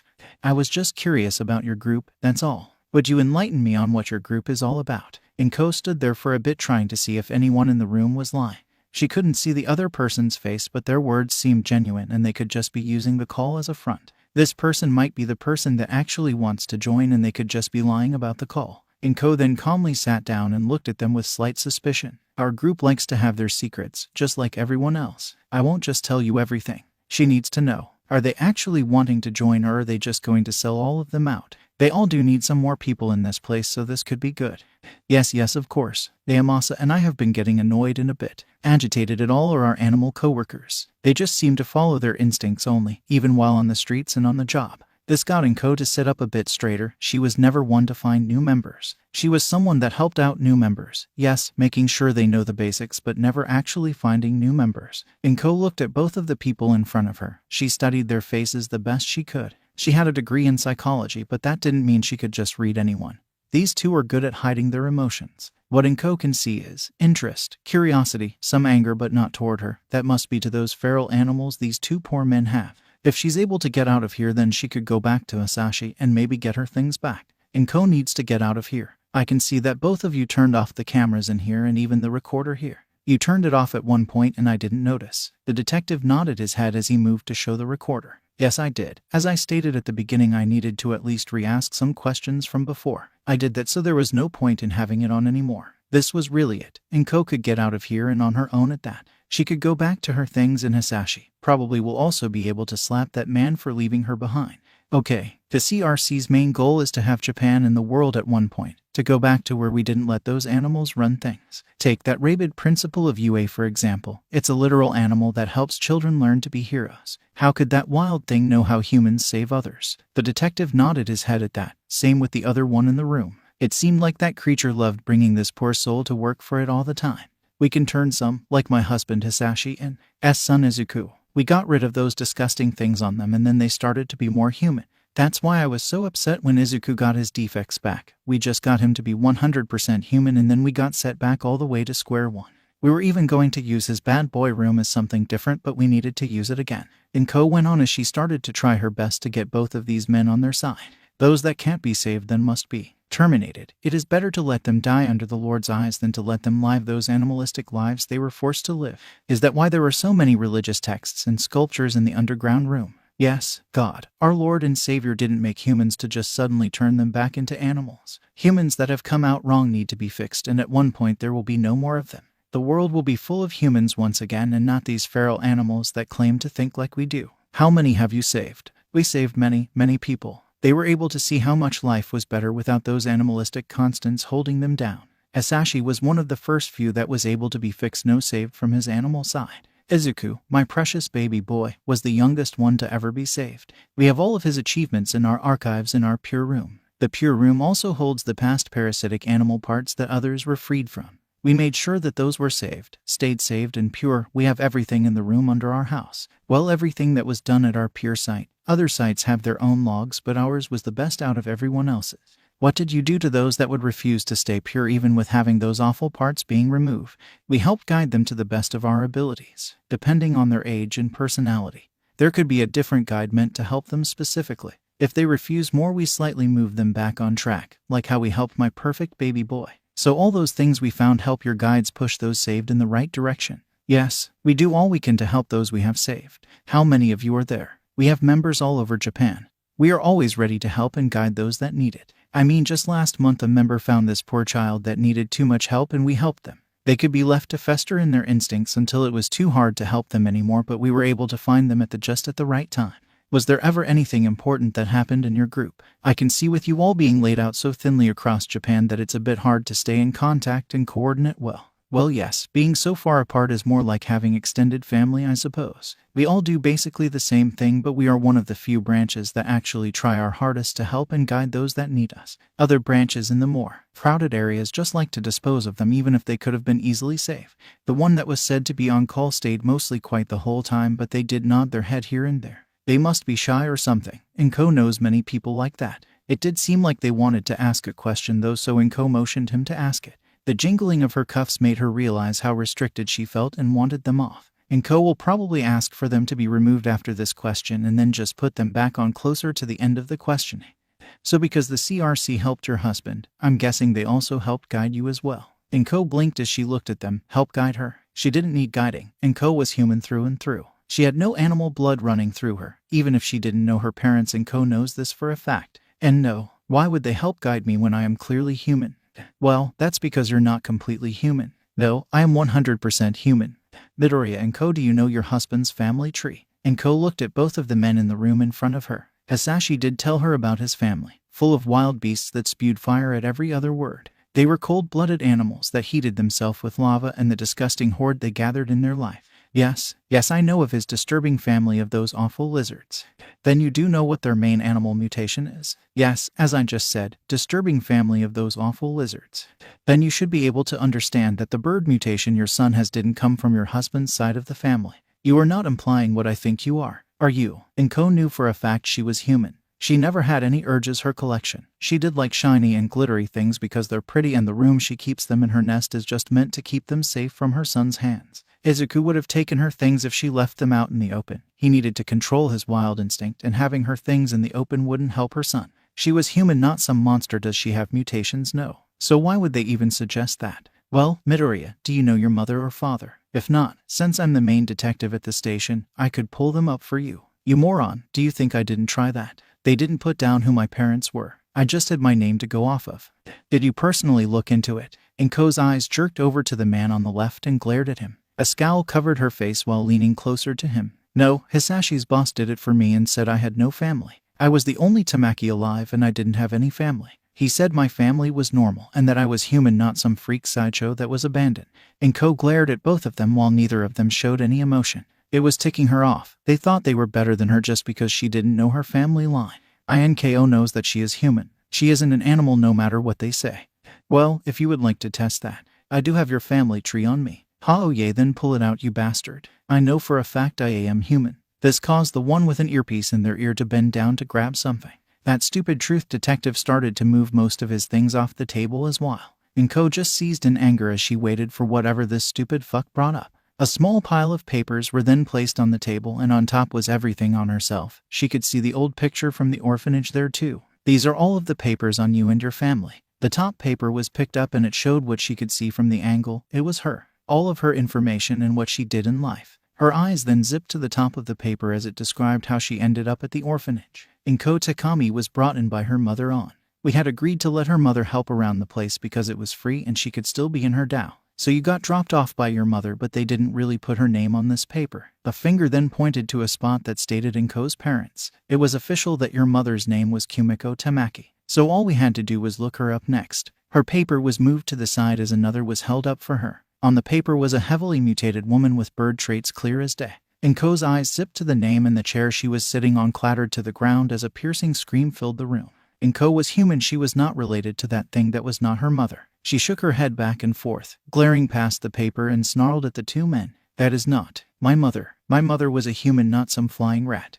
As you can see in the pictures here, Midoriya, that she did not have wings, so she would just be a rat from your statement just now. She was not a mutant, not some wild animal. More pictures were shown to her as she looked away from them. It was from when she was little, being held by that monster, smiling brightly. Another one showed how she gave that wild creature a Happy Mother's Day card. Young Enko's pupils blown wide to the sides of dinner plates. As you can see here, there are plenty of pictures of you two together. Kumiko Tamaki had most of her social media covered in your time as a baby. Enko's curiosity got the better of her when she was told there was a baby picture of her. She saw how the heavily mutated woman was holding a baby Enko, some bright green feather fluff coming out her head. Aha, I don't have head feathers. That's another baby, not me.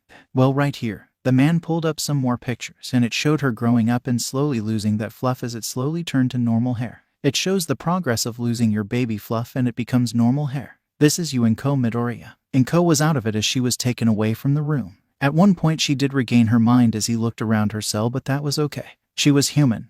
Nenzu and Naomasa glanced at each other as they looked through the secret cameras that were placed in the interrogation room. They were both not happy with what they were seeing as they went over everything.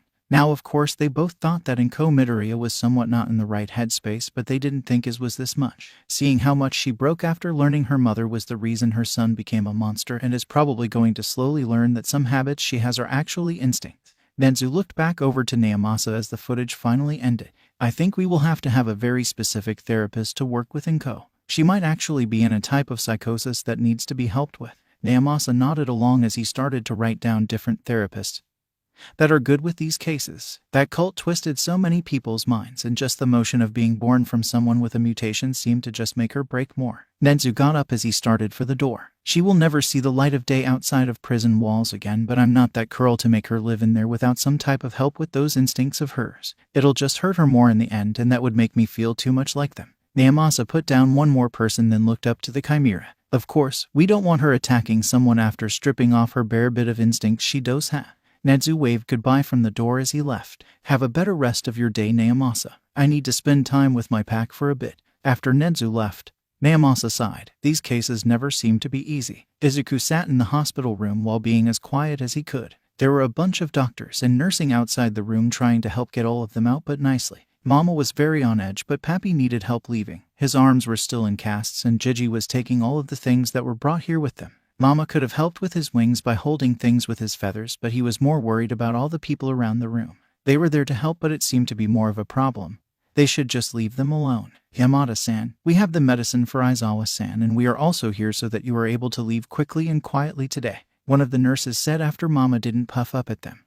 They were one of the ones that stopped by a bunch of times, so he probably got used to them more than the others. We also suggest some mild painkillers for your little one. After checking him over, we can conclude that he is safe to leave, but make sure you keep an eye on him. Izuku's mama hissed as too many of the staff looked at them, but they all quickly looked away. They are here to make sure no one messes with them when they leave the hero ward. He still wants them to leave though. You all should look up a little bit more about mutations and the wide variety levels of instincts one could have. Of course, having them suppressed for so long will automatically make them stronger, but no one knew how strong their instincts were from the beginning. The nurse that was really nice to them the whole time they were here, they also gave him the best food, said while making sure not to look his mama in his eyes. Izuku was hugging his mama the best he could so that he wouldn't want to try and hurt the doctors and nurses from being too much and too close. The common knowledge on mutations is that the more prominent or more mutant someone is, the more instincts they will have. That is half right. It's more of a 50/50. That could be right, but it can easily also be wrong. Pappy was standing by his hospital bed while he tried to fight to hold some bags, even with his arms still in the cast. Gigi looked over to the nurse with his normal warm smile. So it's a toss-up on how these two will act. The nurse that was coming in the most during their stay nodded their head. Izuku titled his own head to the side while looking at them. Did that mean he would think more clearly soon? It's a little fuzzy sometimes, kinda like right now, because all he can really do is keep track of everyone near him. He's not thinking as much as what he normally would be, right? Hawks, can you help Pimi-kan convince Shizashi to let me hold a bag? G. The monotone voice of Pappy cut through whatever was running through his head. Izuku looked over and saw how unset Pappy seemed. I can hold some bags, Dad. You can't because you're still hurt, his mama said while not taking his eyes off the door. He's still really tense, but that's okay because Izuku is helping with that. Everyone seemed to be ready to move out of the room, and now Mama looks like he might hurt someone at any moment. Izuku remembers the job Gigi gave him, keeping Mama calm, so he started to make a little chirping noise. He had to keep his eyes off of his surroundings so he could focus on his mama more. After the second little chirping noise he made, his mama finally glanced down at him from where Izuku refused to let go of his mom. Izuku ruffled his wings happily, the buzzing noise that he usually heard when doing so now becoming normal and almost comforting. That earned him a big smile from Mama and a "how are you" chirps and trills back. He's pretty sure it was a "how are you" noise, but it could also be a "are you okay" noise. Izuku just decided that his good, happy trills would be best for this because it answered both of the noises he thought his mama was making. He could feel them moving still. He also wrapped his legs around him, but it honestly felt like the world was on a standstill while he looked his mama in his eyes. He knows he's safe, this close to mama and wrapped up in his bright crimson wings. Izuku nuzzles his face more into mama's side as they start to go down the stairs to the bottom floor. He really wanted to hear a parent call, so he made a really loud child call, hoping that mama would respond. Izuku got Gigi to respond back, and that made him even happier. Looks like mama was happy too, because the blacks of his eyes were getting bigger. Soon the stairwell was filled with the calls of parent and child, Gigi being the parent again and both mama and him making the child call. This always makes both of them so happy because Gigi wasn't a real bird. He was human, but that doesn't mean he didn't do the calls we can. Mama did try to teach Gigi different calls, but at the time they were doing it, it's hard for human words time. Izuku tried to help, but he kept feeling other strangers walk by their room. It made him want to be a good boy again and stay quiet. When they finally made it to the bottom floor, Izuku thinks he could hear some chuckles from the hospital staff and an exasperated sigh from Pappy. It didn't really matter because Izuku had to make sure mama was not tense. Suddenly the wings that were shrouding him moved away, and he could now clearly see what was around them. They were in the lobby of the hospital, but all of his sight was cut off again as the wings snapped back into place. A low but somewhat loud growling hiss was heard from his mama. Izuku made some peeping and trilling noises to help calm his mama more. "Lil Feather, come on and ignore those people. We need to get both of you home, remember?" Izuku heard Gigi's voice being calm and rational. The home sounded amazing because home was no longer that house with the room. He could go home with mama now and not deal with the people looking at him funny all the time. The people that watched him all the time at that house felt weird and uncomfy. If he had his feathers back, then they probably would have been puffed up. Mama's hissing almost stopped completely as they started to walk faster toward the door. He thinks some people are being stopped by the doctors and nurses. They were there so they could leave quietly, and Izuku could hear most of them just asking if Hawks was okay. They meant his mama when they said that name. There were also some that were able to see him for a quick second as asked if it was a weird way of doing a witness protection thing. That one was funny. As soon as they all excited the door, mama's wings almost flew open again. He could even feel that he was bending his knees more so he could take off in flight. Pappy was able to stop him though by swinging his cast arm around mama's neck. He could injure Pappy if he moved suddenly now. "No, Hawks, you need to go in the car with my SS student." Being called just a student hurt, but it hurt less with the "my" added onto it. He can't fly yet, and don't you want to make us sure we're safe in the car too. Izuku could feel how tense mama was, so he made some chirps, and then he was finally able to pop his head out of the fluffed up red wings. Oh, there he is now. His eyes adjusted to the different light quickly and got a face full of Pappy looking at him with concealed joy. Izuku liked that he was able to read Pappy, Gigi, and mama so well. Pappy showed his emotions through his eyes. Gigi showed his emotions behind a wall of fake ones that if you look just right you can tell what he's really feeling, and mama showed most of all his emotions on his wings. Not many, more like close to none can read wings right, so mama said that was the safest way to show his emotion.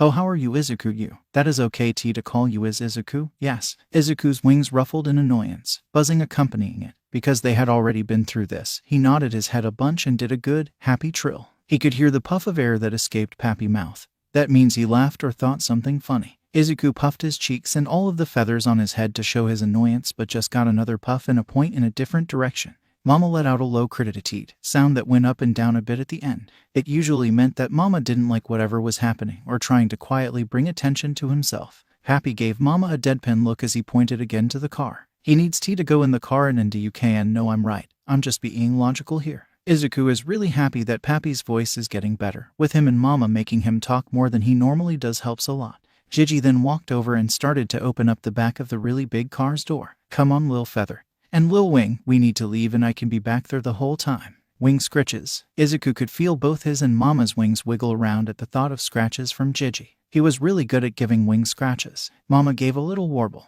One of curiosity and kinda like a question, Izuku decided to copy the warble towards Gigi. They weren't able to teach Gigi anything other than the parent call, so that's how he answered, and it made both of their wings fluff up. It was basically answering the "why would you do this" with a "because I'm your parent," and it made both mama and him feel like putty in Gigi's hand every time.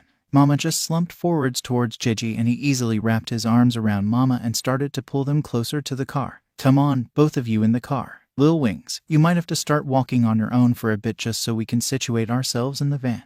That got a pout out of him until the name he was using was for him. He is Lil Wings. Izuku was Gigi's Lil Wings. His mama wasn't the only one with a nickname. Ooh boy, those are some very big black eyes you have there, Lil Wings. Do you like the nickname I have for you, Lil Wings? He let go and stood there looking as Mama got into the car first. Pappy was standing behind him and the staff was making sure no one could see them just in case. And there we go. Lil Feather is in and now we have. Gigi turned around and put on a big warm smile. You, our little wing. Izuku just stood there thinking about the fact that this was the first nickname that didn't have anything bad attached to it, no negativity. Gigi was the first one besides Mama to try and help him. Pappy was saving everyone and got hurt. Pappy was the first to actually step in physically to help. Gigi tried to help him mentally first. Pappy, Gigi, Mama, and then even Elder. Elder helped in something no normal person could. Oh, Izuku is just so gone. Come here, Lil Wings. He moved forward a small bit and was automatically wrapped in his Gigi's arms. Pappy was making sure he didn't fall backwards. A parent call from his mama brought some of his attention to the van. Yep, up we go, Little Wings. Before Izuku could think much more, he was sitting by his mama wrapped in his wings again. He was already melting against Mama and doing low child calls, getting parent calls from Mama. Gigi was working on helping Pappy get into the van, but he threw a parent call in now and then and responded to both child calls from Mama and him in kind. Everyone was finally in and Izuku dragged Gigi and Pappy to sit closer to them. Pappy had to have more room so he could only cuddle up to Mama and Gigi. Look, here we go. Gigi started to loop his arms around him and Mama again. It'll be a bit weird to sit this way, but it'll be worth it. Now, we are ready to leave. Izuku buried his head into Mama's arm and big red wings, tuning out the world as he let everything just fly over his head. He had his Mama and Gigi. He also has his first ever nice nickname and it came right from Gigi. Today was the most perfect day ever. Aizawa has finally got out of that damn hospital and now they are going to drop Hawks and Izuku off at the apartments that Ken made. It was made as a way for other students to live in there, and since his class was the one that was targeted the first time, hopefully the last two, even if they only said they were only after All Might, it's for if something happens. He was very glad that Izuku couldn't force him into the uncomfortable-looking cuddle pile. The Ayas probably didn't want to hurt his arms more. It was also very cute to see his reaction to the nickname that Zashi thought up for him. Aizawa finds it funny that Izuku is called the Wings while Hawks is called the Feather. You would think that it would be the other way around, but Zashi argued that since Hawks can control all of his little feathers, so he is Little Feather, and since Izuku just got his wings, he is Little Wings. Aizawa guesses it makes sense when you think about it more. The fact Izuku's eyes turned into black saucers as soon as he most likely realized that Zashi was calling him a nickname. Soon they made it back to the school, and they were driven over to where the apartments, dorms are, as Zashi was able to work with a very fluffed up Hawks and still kinda out of it Izuku. He seemed to just accept that he was going to be out of it and not try to fight it. That is good. That means that he's letting his instincts work more and actually be used instead of holding them in. Hawks seemed to slowly be leaving his instincts, but they can't tell if it's him calming down or trying to hold them in again. Aizawa thinks that it's just Hawks slowly calming down, and he seemed to calm down more after claiming someone as a flock member. That makes Aizawa think the more flock members Hawks has, the more likely that he will think clearly and with less instincts clouding his judgment. Shhhhoo. Aizawa looks over to Zashi and sees both the real birds looking at him and refusing to move. He sighs as he walks over, and all of the birds this time look so happy that he's coming over. They keep refusing to go in without you. He walks up and is met with the endless black abyss that is Izuku's eyes. They just seem to not be going down. Maybe there are bad and good days with instincts. I was going to help them build a nest in the common room with all the stuff we have. We were able to get some shirts from Izuku's closet that apparently are good enough for the little ones. We have the things we used at the hospital that were ours. He also has some new shirts and such in this group. Lastly, someone was able to get into Hawk's place. I can't remember who, but they just gave Yue some of Hawk's hero uniforms. They all start to shuffle into the building because now all the birds are just hanging off of him. Zashi is carrying the bags with their clothes. Hawks is carrying Izuku and also wrapping his wings around all of them. Izuku is also wrapping his wings around him but is refusing to let go of Hawks. Aizawa might have to ask Hawks if it's okay to call him Lil Feather too, or maybe a different name. Problem Bird would suit, and Izuku is Problem Eyes. They finally made it to the middle of the common room. Took a bit to make everyone let go of him, but they did eventually. Hawks got to quick work of making a nest, but after Zashi mentioned that all the rooms had beds in them, Hawks flew off to grab some. Izuku got antsy with Hawks gone, clinging to him while Zashi was in the closet close by grabbing an armful of blanket. But it's okay, Izuku, they'll be back. Black Eyes were staring back at him while clinging to his side, wings wrapped around him, slightly trembling and making little chirps here and there. He doesn't know when Izuku will ease up a bit about all this, but they might have to hold off Class 1A longer than he thought they would. Well, Zazashi gave you Hai as nickname. See, can I give yo mine? The trembling stopped a little bit and the blacks got a little bit wider, emerald green rings being practical slits around the deep abyss. Izuku then nodded his head rapidly, curly hair, feathers bouncing with every little bit of movement. A low chuckle resonated from his chest as it slightly hurt to even do so. Fuck this throat healing bullshit. I was going to see call you problem is. Now here is something that Aizawa hasn't noticed till now. Izuku has very fluffy, puffy, big hair that covers both sides of his face, so much so that it usually covers his ears and a little bit of his jawline at times. This is important because after he said problem, Aya's little feather tips poked out of his hair where his ears would be. Aizawa's eyes widened a bit as he focused on the feather tips poking out of Izuku's hair. Hey Sho, what are you and Izuku doing? You having a staring contest? The sound of a shit ton of blankets hitting the floor was heard, and then an extremely loud and jarring trill was sounded by Izuku. Oh my god, Lil Wing, that was ouch. My hearing aids were turned up way too much for that sound.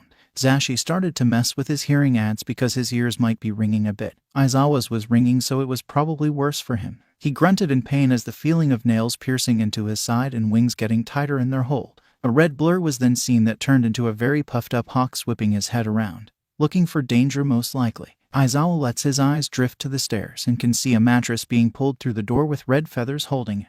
The clacking of teeth was heard clear as day as Hawks opened and closed his mouth. He had a feather sword in hand. Key problem bird Kalalim do down. Hawk's head snapped into his direction, gold shining brightly with the beaded dots of black in the center of them. It's kinda terrifying to see Hawks like this because he knows for a fact he could not win in a fight against him at the moment. Aizawa gulps a bit as Izuku is still gripping onto him, only looking at him and making these tiny little trills. He focused the best he could so the words didn't stutter or mess up mid-sentence. Problem bird. He looked Hawks dead in the eyes. Zashi was on edge just in case a red feather cuts anyone or if Hawks attacks someone. Key problem bird. The feathers finally dropped the beds near the blanket pile, and the black dots that were in the middle of gold suddenly turned into the size of dinner plates. Hawks then zipped over to him and almost tackled him to the ground. God, that was so much force, but at least he didn't knock them all over. The giant red bird then started to also make those kinda loud trilling sounds. The fluffy crimson wings then wrapped around both him and Izuku. He just stayed there while both of the birds made the same type of trilling sounds, nuzzling into his chest and neck, shoulder respectfully. Oh, I'm guessing that both of them are happy with the names, Zashi said as he walked over to the mattresses and started to lay them beside each other. Aizawa just stood there, arms unable to be moved and honestly wishing to just sit down now. Lil Feather, don't you need to make the nest? That seemed to finally kick Hawks into gear as he threw himself off them and scrambled to where everything was laid out. Aizawa just personally wanted to wait for everything to be done. Problem is seemed to want to join in with the nest making though. Talking more could hurt, so he just made some random whistle and that drew everyone's attention to him. He nudged Izuku closer to them and motioned for him to start moving blankets. The poor kid looked like I just betrayed him, but he nudged him closer. Lil Wings, do you want to help? Izuku quickly looked between Hawks and Zashi, looking unsure, but Hawks was just stuck in place holding a blanket. The problem is then slowly crouched down while keeping eye contact with Hawks. Ever so slowly he grabbed a blanket and moved it to a different spot. This seemed to make Hawks happy and he rushed for the bag close by and took out a bunch of different clothes to spread around. Both birds now seemed to be chirping and trilling back and forth, looking to Zashi at some point for something.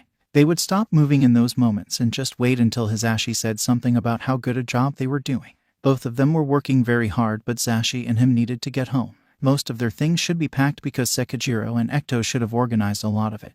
They both are really good at organizing, plus they would label everything too. Aizawa looks over to his husband and can see how much he's already fallen for these kids. Yes, he still thinks Hawks is a kid. He clears his throat a bit to get Zashi's attention and it was swiftly on him. Yay Sho. He jerked his head in the direction of the door and Hizashi looked at it, then looked back at him with big kitten eyes. They needed to leave. The sooner they can leave the better, and it'll take a little bit of time to convince both Izuku and Hawks to let them leave. Zashi sighed but looked back at the boys who were unaware of what was going to happen. He looked upset, but they needed to make sure everything was ready so they could be completely moved in for both of the birds. Hizashi sighed again but finally walked a bit closer to the two working on the nest. Hey boys, can you stop for a second? Both of them moved the last little thing they were working on so they knew where they stopped. They turned their way towards Zashi and just waited for him to start talking. Okay now, don't overreact, but we have to go and get some things at our old place. Aizawa could see both of them having needle-pin pricked black eyes as they started to screech and rush their way toward him. Some red feathers are already zipping their way toward him, most likely to drag him in a hug as well. They already got Hizashi in one. He dogged a few before Hizashi started to talk again. No, now how about we stop this for a second so I can explain. Zashi made that bird noise again that usually makes the other two stop, and like normal, they both stopped. Sho and I are going to grab all of our things so we can live with you. Isn't that great? We can all live here and have a nice little place. Izuku was the one that pulled off his Ashi first and then pulled off Hawks with him. Hawks trills something at Izuku and this starts a little conversation. All in trills and chirps and whistles. There is still confusion here and there, but they can hold a decent conversation without the need of human speech, which is very impressive. After a quick little discussion, the red feathers stop trying to grab him and Izuku faces them and gives a little nod. Hawks look more depressed but just starts to pull Izuku to the nest, both resuming, making it more comfortable for them. Zashi glances over at him with one eyebrow raised, Aizawa just shrugging his shoulders in response. I guess that means we can leave. Izuku was the one that glanced over his shoulder and gave a quick happy nod. Hawks looked like he wanted to respond, but Problem Ayaz stopped him by showing him something and pulling them back into their work. Zashi looked at him and gave a little smile. It seems that Lil Wing can help Hawks for a little bit, but I think we should hurry because I don't know how long a nest this size will take to build. Aizawa just nodded his head and they soon left. They went home and got all their essentials, Pulse the cat and cat stuff, and lastly talked with Sekijiro because he was still moving some stuff here and there for the cat. So I made sure that your cat had all her food the whole time, played with her, yada yada yada. Everything was as clean as could be because you know how much I hate things being dirty, so the place is basically spotless. Sekijiro scratched the back of his head as Aizawa looked at the literal spotless bathroom. It was a mess the last time he saw it, and now he can't even see the stains it had before the USJ. He looked over to the white-haired man with a dead-pained face. What was Seki wanting him to respond with? Aizawa talked a lot before he got here and his throat still hurt like a motherfucker, so he just watched the man and waited. Oh yeah, haha, the throat thing and you can't talk. Oh my god, I've been waiting for a snarky response this whole time and you can't even talk right now? I'm a fucking moron. Sekijiro started to chuckle and lightly laugh at his own stupidity because really, his brother can be very, very stupid. A large smile spread across the white-haired man's face while looking at him, an empty glare thrown his way. Oh, I can read your face as clear as day. The oh my brother is an idiot face. I may be the younger brother but only by like 2 days. Shouta. Zashi came rushing around the corner after putting the cat in the car. He can hear Akko screaming from the car from here. That cat is so dramatic. Okay, we are all ready to go. Wow, I only now noticed how clean this bathroom is, holy fuck. Wait, what? How did you get this blood stain out? This has been in the tiles for almost as long as we lived here. Hazashi practically slammed himself into the wall to where a blood stain used to be, but now it's just clean white. His eyes look a little crazed while zipping around to look Seki down. What did you use? Aizawa huffs in laughter as Sekijiro just realized that the man that has been trying to get rid of that stain for years has just been given proof that something can get it out. He walked by both of them while his husband started to corner Sekijiro. And now Zash, you can know how I just have to clean everything. Ma making things clean is like a second quirk for me. Sekijiro started to stutter and backed away from his blood-cleaning abscessed husband. Unders always got more messy than uppers. Aizawa starts to make his way down the hallway so he can get to the car faster. Hazashi will be able to get the info he wants soon enough. To be honest, he's shocked Seki was able to last as long as he could without being dragged down for the knowledge of cleaning everything with blood on it. Wait, shoo. Don't leave me here, why shut it unless it's the info about the cleaning process. There was loud banging noise and then some shuffling. All you need to do is tell me what you used and do. Zashi, you know I knew it's what you used and what you do to get this blood off of the wall, Seki. Aizawa ignored all the other noise that was being made by those idiots. He made his way down to the car and even gave reassurance to some neighbors who asked if everything was okay. They could tell it was his husband's voice and got a little worried. They shouldn't be, but they did. Aizawa could hear one more shout before somehow closing the car door and was greeted by Akko's yelling instead. DDD, don't worry, Akko. Zashi will be back SS soon. His voice was always helpful in keeping Akko calm, even with its rough and strained tone to it. Akko quieted down. Not much but a bit, and now it was just a waiting game. A yell was heard through the car door, sounded a bit quirked enhanced. Aizawa closed his eyes as he was sure everything would be fine. Might be a bit till Hazashi comes down, so he might as well take a nap. Nedzu walked down the corridors on his way to the housing area where Hazashi, Shouta, Hoxie has to be Keigo, and lastly Izuku will be staying for the time being. They were still doing Enko Midoriya's interrogation, but they didn't really need him for it. He already gave them all the notes he had on the family, its history, his breakdown of the witness's personality and partly mental state. It also opened up the cold cases on Hasashi's family members because Enko may have some info on it. Nedzu held a sharp and slightly animistic smile, snarl as he walked with a pap in his step. He will be able to look at the recording of the interrogation and listen into what was going on later in the day. Nedzu passed by some of his pup staff along the way. They were working on different things for the school to be safer. Ryo was making sure to go over Class 1A's files again so he could guess how the students would react to the new trauma they all experienced. He has also called all the parents to ask how their children have been acting in their time off, marking down anything that is different about their behavior. It's like homework for the parents on the kids' breaks. Anan was going over the feeds and telling Higari how the portals felt. She knows a lot about space-type quirks or quirks about transfiguring travel. She has experience with hundreds of them. Even if they were rare, there still are billions of people on this planet. And she was trying to explain that there was a feeling with the quirk, something that appeared right before the portal formed, but she wasn't quick enough to turn off her own quirk. Higari was trying to recreate something close to it, something that if done right then they could make some type of sensor that will go off. It will warn them about that feeling, that change in the air and space. If done right then they will not need to be as shocked as they were this time. Kurogiri was the man's name, would not pull the rug out from under them again with his quirk. Sekijiro was over at his siblings' co-workers' apartments to make sure everything was in order, but he was also taking care of both 1A's and 1B's class work. He is making lesson plans to his and Shouta's classes, making sure it's to Shouta's style and how he treats his students, making sure to include triggers that could pop up. He's making sure to include Izuku in all of these plans too, and how to work with his instinct if they cool down enough for classes. Sekijiro is also going to make his class stay in line more than other years. He said that he wouldn't forgive himself if his students try attacking their sister class because of all the attention on them. Hecto has been working on his clone doubles and how many he could make. He's been stretching out his time for how long he can keep them up and has been asking Nedzu ways to make more clones or how to make himself make more clones. It has been a little hard to help his training while he has had the investigator work and also the security coding work to do. Snipe has been thinking of all of the lessons for lower class levels. Snipe ran it by him to see if the kids would like an after-school program that they could join. He was going to start different after-school programs that kids can join so that they have a better chance of protecting themselves. He was also making sure that the students,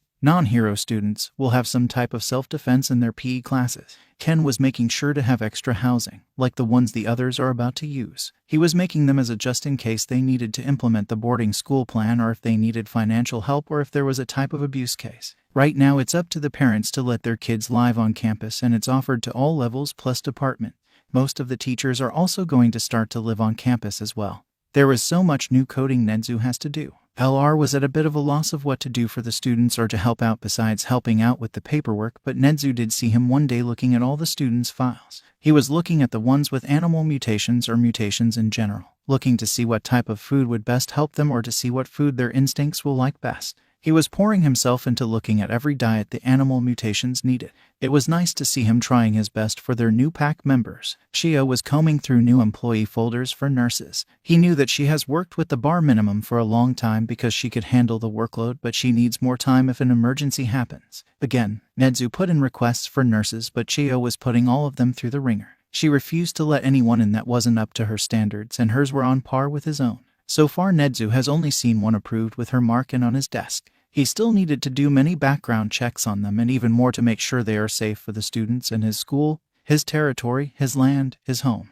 his den. With all of that musing, Nedzu finally made it to the living area. He could hear the casual talking Hawks and Izuku were doing. A trill, whistles, and chirps were clear as day with his hearing, even with the door closed. He got closer to the door, as close as he could so that the occupants would notice him better. Nedzu then very loudly and clearly chittered. He usually wouldn't do this, but it was a neutral way to get their attention. Someone too far in their instincts forcing themselves to understand human speech is pointless, when the other could just adjust to who they are speaking to. An animal talking to an animal is very much easier than them trying to get normal human speaking down at the moment. It's not even the fact that all animal mutations have a way to speak in their instincts, but it seems that most can understand or get the gist of what others are saying even if they can't communicate in that state or out of that state. There was a quick shrill whistle and then some easy off chirps. Nedzu is fairly certain that that means he's allowed to come in, but he could just make sure. He then makes the chittering noise again, but a bit softer, and then adds a little squeak near the end of it. This time it seemed a different sounding shrill whistle came out with a few offhanded chirps. That must be Hawks telling him off for being the elder of the flock and not even coming in as soon as he was given permission. He sighs joyfully before opening the door and is met with an absolutely massive and quite impressive nest. Well, look here. You two have done a fantastic job. Nedzu says his words a little slower than he normally would. Going from one type of language then to another can usually be hard for these types of instances. Izuku seemed to be picking up normal human talk faster than Hawks was. It was probably his habit to fix his inhuman parts because that was what he was doing since he was born. Hawks was looking and understanding. Not much right at the moment because he's a bit too deep, but he's understanding, and that's better than the last time he was deep in instincts. Thank you, Elder. Izuku's wings fluttered as he zoomed over to where Nezu was standing. He was swiftly picked up and Nezu had to make sure not to scratch the pup's face for the sudden touch. Hawks seemed to notice this and hurried over and started twittering here and there. The pup seemed to loosen his grip a bit after what he communicated to them. He thinks that it was along the lines of being careful and such, but now he has both of the predator-type birds' attention on him and it's a bit unnerving. Nezu knows they won't hurt him, but they prey on part of his DNA and it is screaming at him to run. Hawks again is so far into his instincts, but it's helping him see how Nezu is acting because now he's slowly coming over and helping. He helps Izuku calmly drop him to the ground, and it's a bit embarrassing to admit it was hard to breathe once he touched the ground. The awful memories of the past clouded his mind for a split second, but once he got his footing again, everything seemed to clear up faster. Both of the birds are staring at him now. He knew he wanted to spend time with them, but he just can't calculate them like he can with the rest of the pack just yet. And that puts him on edge. It's bad that Hawks can clearly see it as well. It was actually Hawks that was the first to approach him again after he calmed down a little. Izuku hung in the back but kept giving him those sad eyes. Eyes that just screamed, "I'm sorry, please don't hurt me." Hawks tweeted some things to him and motioned to the very large nest. It could fit the whole pack if some laid on top of each other, and that usually happens anyways. Hawks then held his hand out, plus stretched his wing to him, and just waited there. He looked hopeful, maybe a little nervous. Nezu looked at the hand and he finally noticed that Hawks took off his gloves. He could see all the neat little scars on his hands, lines that can match up with some type of surgery, but Nezu could clearly see that Hawks has talons. Talons that are still in the middle of regrowing. At that, his eyes zip up back to Hawk's face and he can see the strain it is to keep his hand out for him. Nezu can see the want and need to hide his hands away. He doesn't need to wait any longer to gauge how Hawks react. So he grabs the hand held out to him and automatically gets pulled along. Izuku is behind him as they make their way over to the nest. They were going to lay in it apparently. Nezu is quickly brought to the nest, climbed over the edge and then was promptly pushed into a spot. Izuku seemed very excited and started to fluff up his wings a bit more and tried to lay them across him. Hawks stopped the young pup again. The thought of being covered and restrained by someone so quickly made Nezu's nerves go on fire. Hawks made some chide chirps and pointed his finger to Izuku and then to himself and back to him. He's probably trying to explain emotions better in the pup's instinct-driven mind. One of them being more emotionally charged and the other being more logic and self-driven makes sense. Nezu does remember Izuku saying Hawks used his wings and other bird traits to show his emotions more. The commission couldn't understand it, so it makes sense. But Izuku had to be logical so he wouldn't get beat just for existing. The chirping, tweeting reprimands from Hawks finally stopped and he turned to face him, face full of some type of sorrow. He watches as Hawks gently sits on the ground, Izuku following suit, and then starts twittering something to him. Hawks fluffs up his wings and shows them off and twitters some more. He can kinda get what Hawks is asking because why else would they be sitting in the nest like this? Nezu just waited for Hawks to be done talking so he could answer him. Once he was done, Nezu only nodded his head. There was no point for many words. They could easily understand each other if one tried hard enough, unless that individual is stupid. Hawks scooted closer and closer, Izuku again not that far behind him, until they were surrounding him. It took Nezu a bit to make sure his fur didn't bristle because both of his new pack members were predatory birds. The small bit of him wants to run, but another part just wants to curl up by his newest young grandpups. Elder, he looked over to his green grandpup and smiled. A real smile, not a human one, and opened up his arms. Izuku then tackled into his side and Hawks quickly wrapped his wings around both of them. Izuku ran his arms around Nezu's waist and started to rub his cheek into his side. Hawks fluffed his wings as much as he could and started to make this purring trill sound. It was nice and warm. Flock. Nezu looked down at Izuku as he seemed to be almost falling asleep. He must still be tired from all the moving. The quirk drawback, making this nest and eating so much food so he has more energy for the quirk that affected him. He smiled as he started kneading his claws lightly into the young one's multicolored wings. A light type of purr started to be made from Izuku as well, but Nezu was trying to focus on the feeling of the wings. Izuku's wings felt different, especially since he can compare in real time with Hawk's wings. They felt rough, here and there, parts of his wings still being baby feathers and others seemed to have formed with the wings when Izuku first changed. Nezu focused his mind more as Hawk started to nuzzle his face into his shoulder, somehow purring louder than before. Izuku's wings felt like thin threads of metal, some thicker than others, but if one would run their hand too quickly across them, they could probably cut themselves on them. He watched as Izuku ruffled his fluffed-up feathers. A light buzz filled the enclosed space of Hawk's wings. Nezu was sure he saw a flick of light from them at that moment, but he can't be sure until they do some quirk training. Hawks pushed against his head a bit while chirping something to him. It sounded a bit rumbly because of the purring he didn't stop doing. He moved his head more to the side and allowed closer access to his neck, closer access to a quick death. Hawks stopped moving for a second, but after Nezu patted his cheek, he moved closer again and finally started to sink into the little cuddle pile they are doing. Surrounded by warmth and loud bird purring, Nezu decided it was a good time to just relax and wait for Shouta and Hisashi to come back. He would like for all his pack to be here, but they were working right now and they would be very upset if he didn't get more sleep. They would trap him in his room. He could escape it, but he wouldn't because he knows they are just doing it for his own good. Nezu sighed as he relaxed more in the hold of both his new grandpups. It really was the perfect time to take a small break. He could still hear around them too, so nothing could get to them. Nezu also has how much security around this place, for a reason. Slowly he falls into a light sleep. If anyone comes in, he is pretty sure they would die faster than Nezu could even activate the security measures because of these two birds that are laying on him. Nezu's ears pricked up at the sound of a door being quietly opened. Soon he was out of the comfortable warmth and standing at the ready to fight. His two grandpups are not far behind him, but as quickly as they are ready to fight, they stopped because it was just Hisashi and a tired-looking Shouta. "Oh, whoops. Sorry guys, we just got back from our house." His loud pup then pulled out the cat carrier that was holding Akko, who mowed very loudly. She probably just wanted out and some food. "We brought the other baby." Nezu could feel Hawks slightly stiffening behind him while the other pup sounded executed. What with the light buzzing with his feathers fluttering here and there. He took a quick glance at the older bird and noticed that he was in fact not scared or angry but happy as well. The blacks of his eyes blown wide as it looks more like the feathered pup is trying to hold himself back. Nezu, is it okay for Akko to be near Lil Feather? Does he want to attack her? He looks back up to his pup and tries not to laugh at the slip-up plus the questions thrown at him. It's always so funny to see his little ones asking for help. They are all grown up, but they know when to seek knowledge from someone smarter. That is usually him in every case of the sense too. Nezu waves his paw a bit as he goes to Hawks and starts to knead his claws in his slightly sturdy wings. "Don't worry, my loud pup." He seems to just be excited to see the cat is all. He keeps up his kneading while Hisashi walks into the room more. His sneaky pup seemed to have already found a seat next to Izuku when he wasn't paying too much attention to him. The youngest is trying his best to see the cat but is slightly distracted with preening Shouta's hair. "Really, Hisashi?" Hawk's wings start to soften a bit with how long it's taking for his one pup to get over here already. "You're going to start to make Hawks or Izuku think that you don't want to be in the nest at this rate." Nezu can feel the tension in both of the feathered pups while trying to wait for Hisashi to finally make his way over. His pup told him about mimicking a whistle and them both responding, so it was probably something close to a parent call, and having a parent that does a call not get in the nest as soon as they enter a room is usually a red flag for something. He sighs as he chitters openly to no one specifically.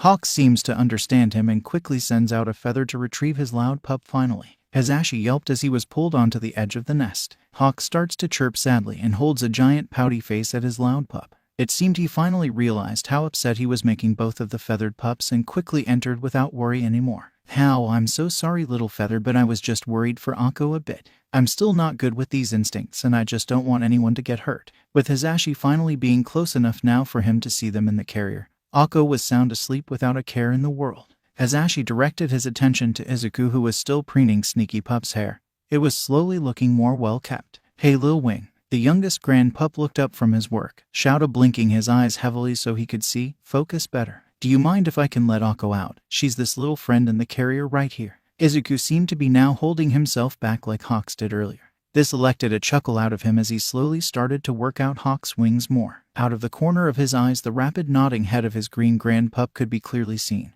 Hisashi's attention then went back to Hawks. "Lil Feather, you want me to let Akko out? If not, I can put her in her room until you're ready." Nezu watched with amusement as Hawks nodded rapidly, wings finally going back to normal. Izuku also began to nod rapidly, wings making a light buzzing noise along with him. Nezu swears he just saw a spark of something, but it quickly goes away once the pup calmed back down. He really needs to look into Izuku's original quirk. One for All must have strengthened it somehow, and it might go out of control sooner rather than later. Nezu kept running his claws lightly through Hawk's wings this whole time. Akko was already out of her bag and fell back to sleep, but this time in the nest. Izuku seemed to curl up right beside the cat and looked to be lost in thought about what to do with his wing, which was hovering over Akko's sleeping form. Shouta seemed to have gotten more comfortable in the nest with Hisashi laying beside him, combing his fingers through the void-colored hair. Hawks was staying where he was as Nezu gently carted his claws through his blood-crimson wings, the red helping bring back both good and bad memories. He lightly chittered, squeaked as he and Hawks settled into their spot. They both relaxed into the warm, soft, and familiar smells of the pack. For Nedzu, it was missing quite a few smells to make it really feel like a nice den, but that was fine. He'll probably slowly get Hawks and Izuku to make all his pack their flock at one point.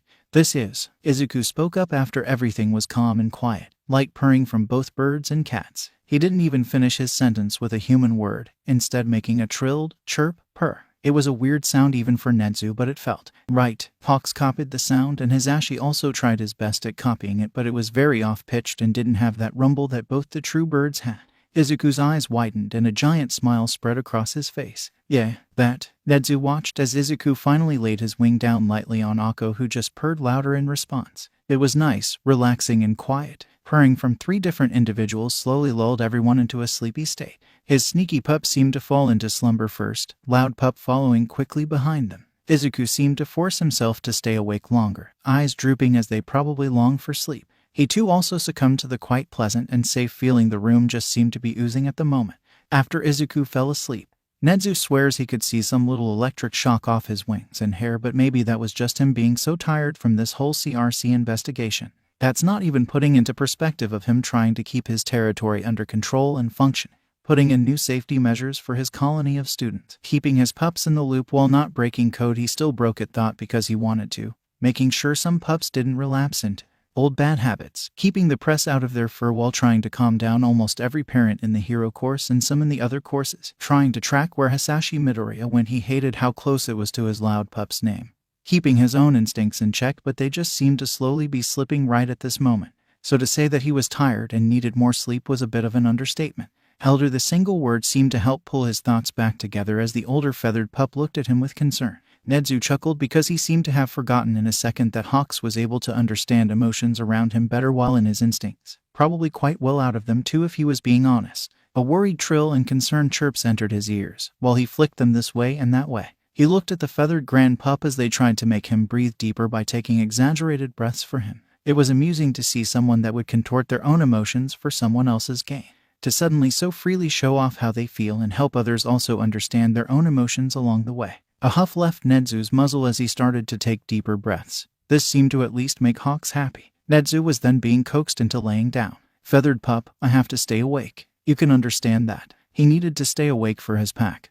The oldest stayed awake to protect the youngest. His pups must survive, live, prosper, to grow till they are able to help their own pups. Nedzu must stay awake, especially after getting 2 more young ones in the pack. He needs the whole pack to meet. They need to be able to scent each other and know who to trust outside of his terror. Nedzu was pushed to the bottom of the nest and then started to be cuddled into. He got lost in his thoughts again. He closed his eyes while Hawks picked back up his purring, but this time it seemed to come back tenfold. The smell of new pack members and some old ones drifted by his nose as he relaxed further into the hold. There was really no escaping it. Nedzu sighed as he got closer to sleep. He had all the security set up around here. Only pack members could get close, no one would hurt them here. Seki was going to maybe come by later in the day to try and get closer to both of the newest pack members. Nedzu could maybe spare some time for another quick nap. He did rest his eyes earlier, so maybe some sleep will actually help clear his thoughts more and sleep those pesky instincts back into place when he needed to do something important. The warmth from feathers brushed against his fur and Nedzu lost all will to stay up. He'll make some adjustments to his schedule later. Right now it was nap time with part of his pack and pups. He was very worried for his friend, Midoriya. They had spent most of the first start of school together, eating lunch together and talking. He was scared because he didn't have Midoriya's number or knew where he lived or if he was more hurt or. Tenya was just scared, he guesses. His friend was acting strange and had extra limbs the last time he saw him. They even had to call Hawks, the number 3 hero, to help get Midoriya under control. That was the last Tenya saw of him. He tried to get more information out of Tsu, but all she said was that they might have to adjust to how Midoriya acts from now on. He tried to get her to explain more, but she said, I don't know if it'll be permanent, Kiro, but if it is, we might have to tread lightly around him for a bit. Kiro, it was a little upsetting that Tsu didn't tell him all she knew, but he could understand a bit because of the traumatic event they all just went through. Tenya even tried to ask Minta, but all he got was a light rundown on what they went through at the USJ. It was good to know how it happened and that the villain that caused the change was caught. His classmate didn't know if it was permanent though. The same with Tsu, but he didn't tell him that they need to tread lightly around Midori.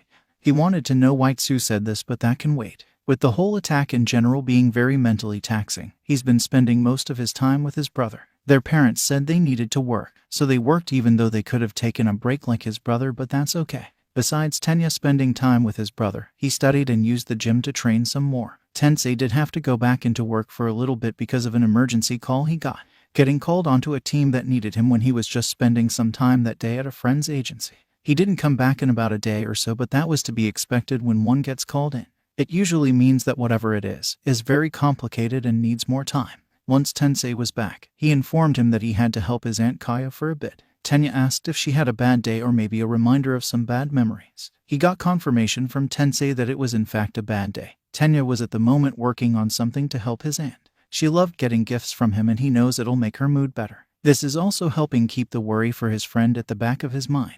Momo was writing in her journal. She dealt with a lot of her emotions by writing them down, and she has been writing a lot for the last week or so, and school should be back up soon. Both students and teachers were getting dorms now, but it wasn't mandatory for the students, but the teachers started to live on campus. Some will probably decide to stay where they live, but not many. Maybe two, but they lived really close by, and the only reason she knows this is because they have mentioned having a 15-minute walk here while other teachers mentioned having to drive. Momo herself would be going and moving, and so she wouldn't have to leave so early, and that she will have more connection with kids her age. Her parents want her to be able to connect with others, okay, but with how she grew up she's a bit divided with others her own age. All of the students got an update on the health of their classmate, Midoriya, saying he was awake and no longer hurt, but that was all. That was good. Her classmate was fine and safe. They said he was no longer hurt. That must mean that the quirk wore off and all of his injuries were gone and healed. He was one of the few that tried their best to protect their teacher from being killed by the monster in Center Plaza. They all fought in their own right, but the fact Midoriya risked his life to save someone is awe-inspiring. Momo wanted to be just like him and grow stronger, more confident. The whole time that the break was going on she has been training. She couldn't do much of it unfortunately because of the diet her parents had her on. It was hard to use her quirk with how much food she is given, but that didn't stop her from working out. Momo kept on top of the goal she wanted, and at the moment it was wanting more stamina. She'll work her hardest like all of her classmates do so that she can stand next to them on equal footing. This was perfect. It was amazing. Ochako didn't have to waste her parents' money anymore just to have a small apartment closer to UA. They could save money on the food she would eat and the apartment and the water bill and electricity bill. It was perfect and awesome that UA offered housing for the students. It wasn't mandatory, but it was for those that lived too far or wanted away from their home for a bit to make it feel more like they are starting off their careers. That part was mostly pointed to the hero course and different support courses, but Ochako also knew it was for safety. With what happened at the USJ and even how they managed to get in. This was a "we are going to keep you safe no matter what, because if they can break into UA, they can find any student they want." But they let the student decide if they wanted to or not. The villains that were at the USJ didn't even want them. They wanted All Might. That's who they were after, so of course if it was a group that was prepared for All Might, they would be prepared for the #1 hero school. If they did this to the hero at any other time it would look like a normal attack, but they were going for when he would be most vulnerable or distracted and staying in place. They wanted the attention and they sure as hell got it. Ochako picked up one of the boxes and started to walk towards the moving van UA sent for her. Her teachers informed both of her parents through a call. They were too busy for a parent-teacher conference, so that was the alternative. They also didn't have a computer for a video call, so a normal call was all they were able to do. There was a whole talk that Ochako was a part of, but mostly just to hear how it went, and her parents gave the go-ahead. She didn't have to worry about draining her parents anymore. It honestly has made her a lot more relaxed than she was beforehand. The movers helped grab some more things to move into the van that is going to take her to UA. She can't wait. She won't be alone at home anymore, and that was okay. She was fine coming to an empty house every day, but sometimes, like what happened the first time they had heroics class with All Might, he was cool but not a very good teacher. She has seen new teachers, and All Might was somehow worse than the new teachers she's seen. Then after that there was the intruder alarm that happened, and right after that the USJ. Ochako shouldn't think about that. She can't think about that at the moment because she couldn't get in touch with anyone without a phone. UA was getting her a phone too. Now she could stay in contact with her parents and teachers if needed. It's also for safety, being able to call for help at the drop of the hat. That will also let her call her friends. That will let her talk with them without her parents' phone. Ochako already sent her parents' phone back, and all of her class said that Midoriya wasn't answering calls. The only thing she can go off of is the fact the principal and all her teachers said that he is recovering well and will very soon have a full bill of clean health. Yeah, Aizawa-sensei said he was fine when she was in contact with him on that parent call. Yamada-sensei said he was fine on the parent call. Principal Nezu said he was fine on the parent call. Recovery girl said he was basically all healed on the call. So why does she feel so nervous about starting school again and seeing him? Yuga wanted to go back to UA. He was tired of dealing with his parents. They keep crowding him and asking all of these questions about his classmates. They ask all these questions about his teachers and the school, how it's built and if the security really is that good if villains were able to break in. It was driving him up the wall. He got it though. They were worried about him, and with his quirk not being right for his body just made it worse. It was only about 4 days ago that the USJ happened, and usually his parents would have given him his space by now, but they haven't. At every turn Yuga was treated like a child, a toddler that didn't know anything, and it was annoying. He just wanted to go back to class. Even that class All Might taught that was awful is better than this. Oh, and if only his classmates heard him talk about Mr. Number 1. Yuga was from France and didn't really care about the symbol of peace extraordinaire. Honestly, it really seemed like he just spread prejudices to him, but maybe he's wrong.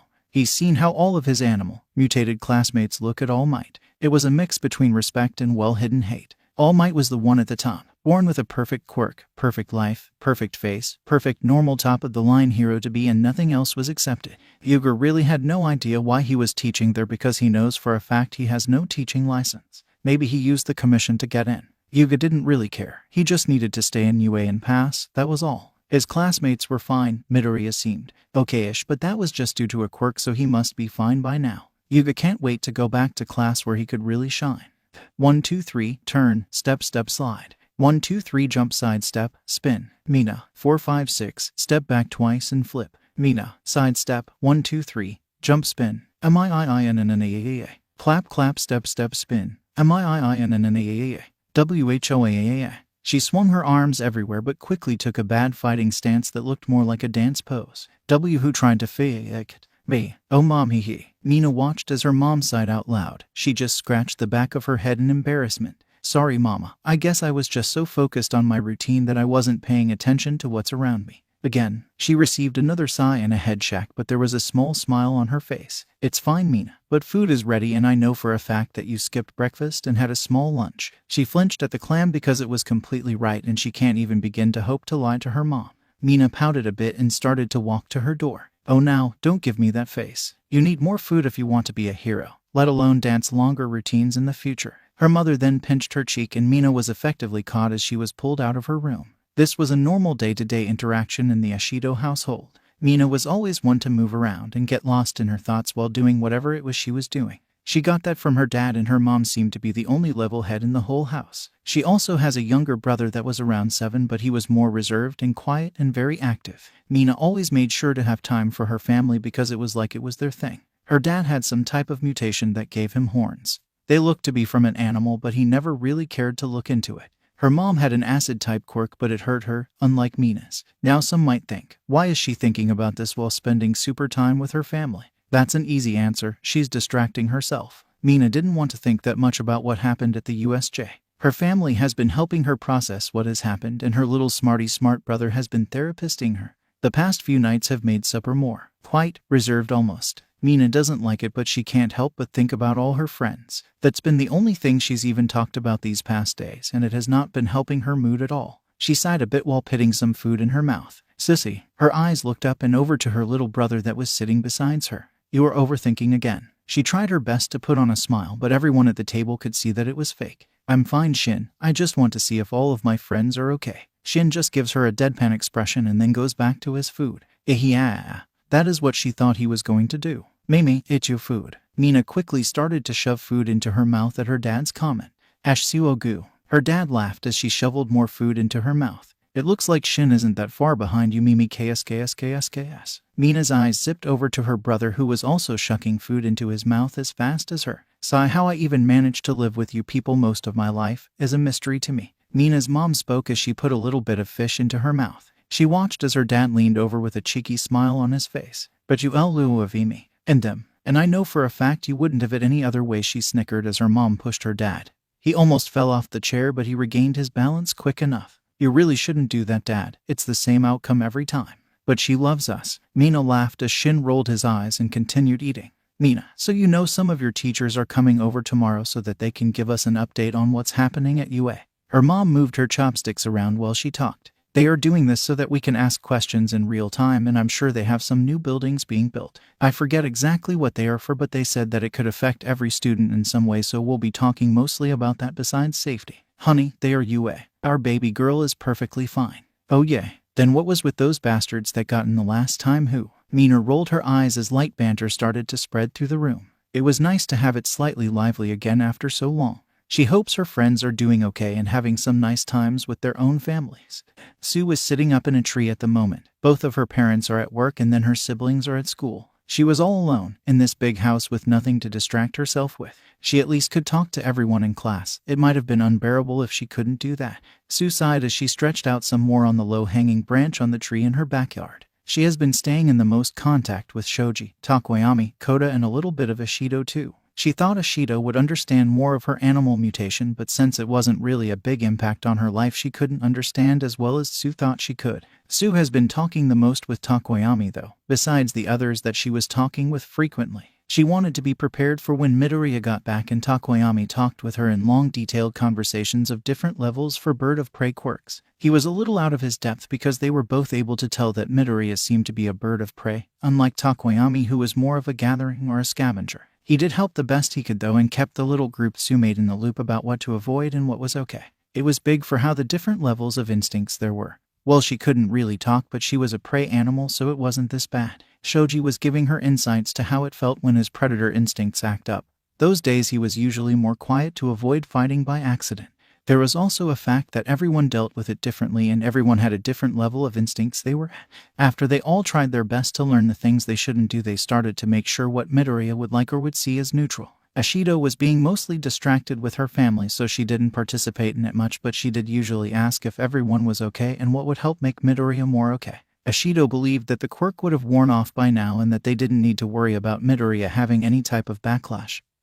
But Sue, Takoyami, Koda, and Shoji knew. They all saw how he acted before Hawks got there. They all saw the private event of a bond being formed. It was honestly embarrassing to see and felt very intrusive, even from a distance, but it was needed so Midoriya wouldn't attack anymore. Takoyami said that the bond or mark, is what he calls it most times, was a permanent thing and that he believes their classmate, friend got a perfect new mother. She looked at her phone as she read over the detailed texts from Takoyami again. It described in the best detail he could explain about the birds' bonding rituals, events that would happen.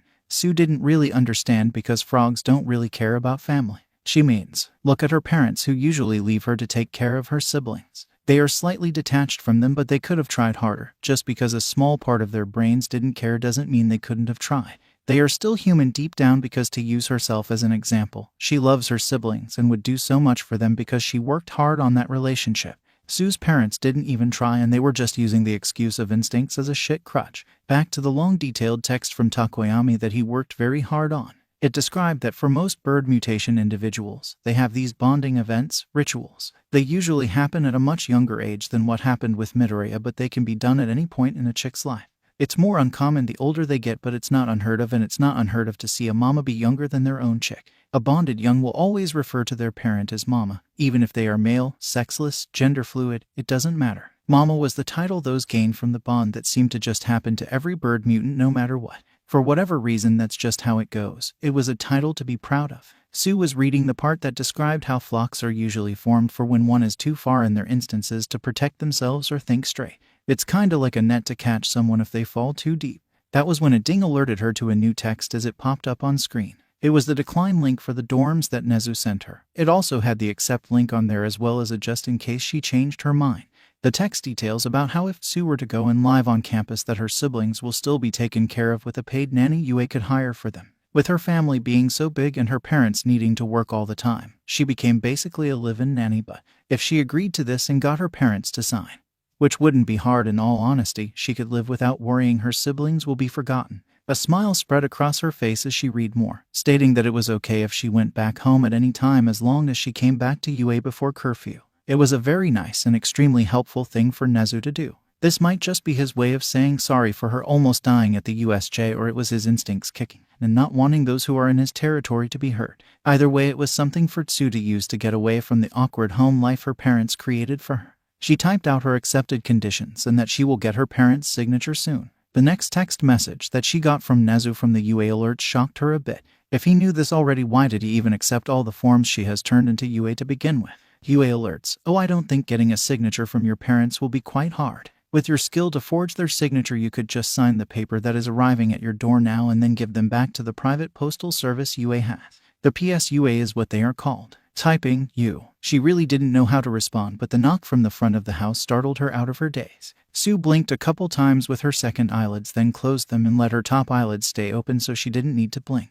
If it really was the person Nezu sent, that it wouldn't really be a problem, but because of the USJ, you could say. She has been a bit more jumpy and paranoid. When she finally got to the door, it was a person clad in all black clothes with a black hat that had a very hard to see PSUA symbol on it. Papers for a Suitsuyu. Can you please sign? Sue took the papers out of their hands very slowly and looked to see that it was the agreement papers to live in the dorms. Sue didn't tell her parents if the dorms were required or forced. They haven't even had a meeting with her parents yet to talk about them. Her eyes zipped back to the phone in her hand as she quickly typed something. I will only live there if I can see my siblings whenever I want. That they are happy, safe, and taken good care of. I will not allow any nanny that I don't approve of to take care of them, so you have to let me screen every nanny you want to hire, and I will be the last straw they have to pass. If they aren't up to my standard, they aren't hired. UA alerts. Consider it done. A Suitsuyu. Would you like a pen to use, or do you have your own pen that you can use? Sue's head snapped up to see the postal person holding a pen out to her with a big smile.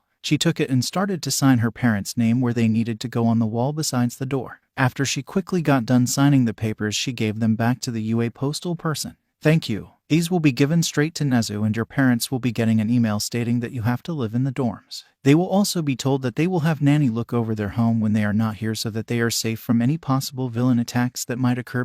Ding. Her eyes wandered back down to her phone after they didn't finish their sentence after the ding went off. They just held that smile without moving. UA alerts cause not all the villains were captured after all. Thump. The winner of this match is Anjiro. He lets out a harsh breath as he finally moves his tail around. Trying not to use it in his match fights makes it feel more stiff than normal. Standing to his full height, he stretches his hands above his head and then helps up his opponent.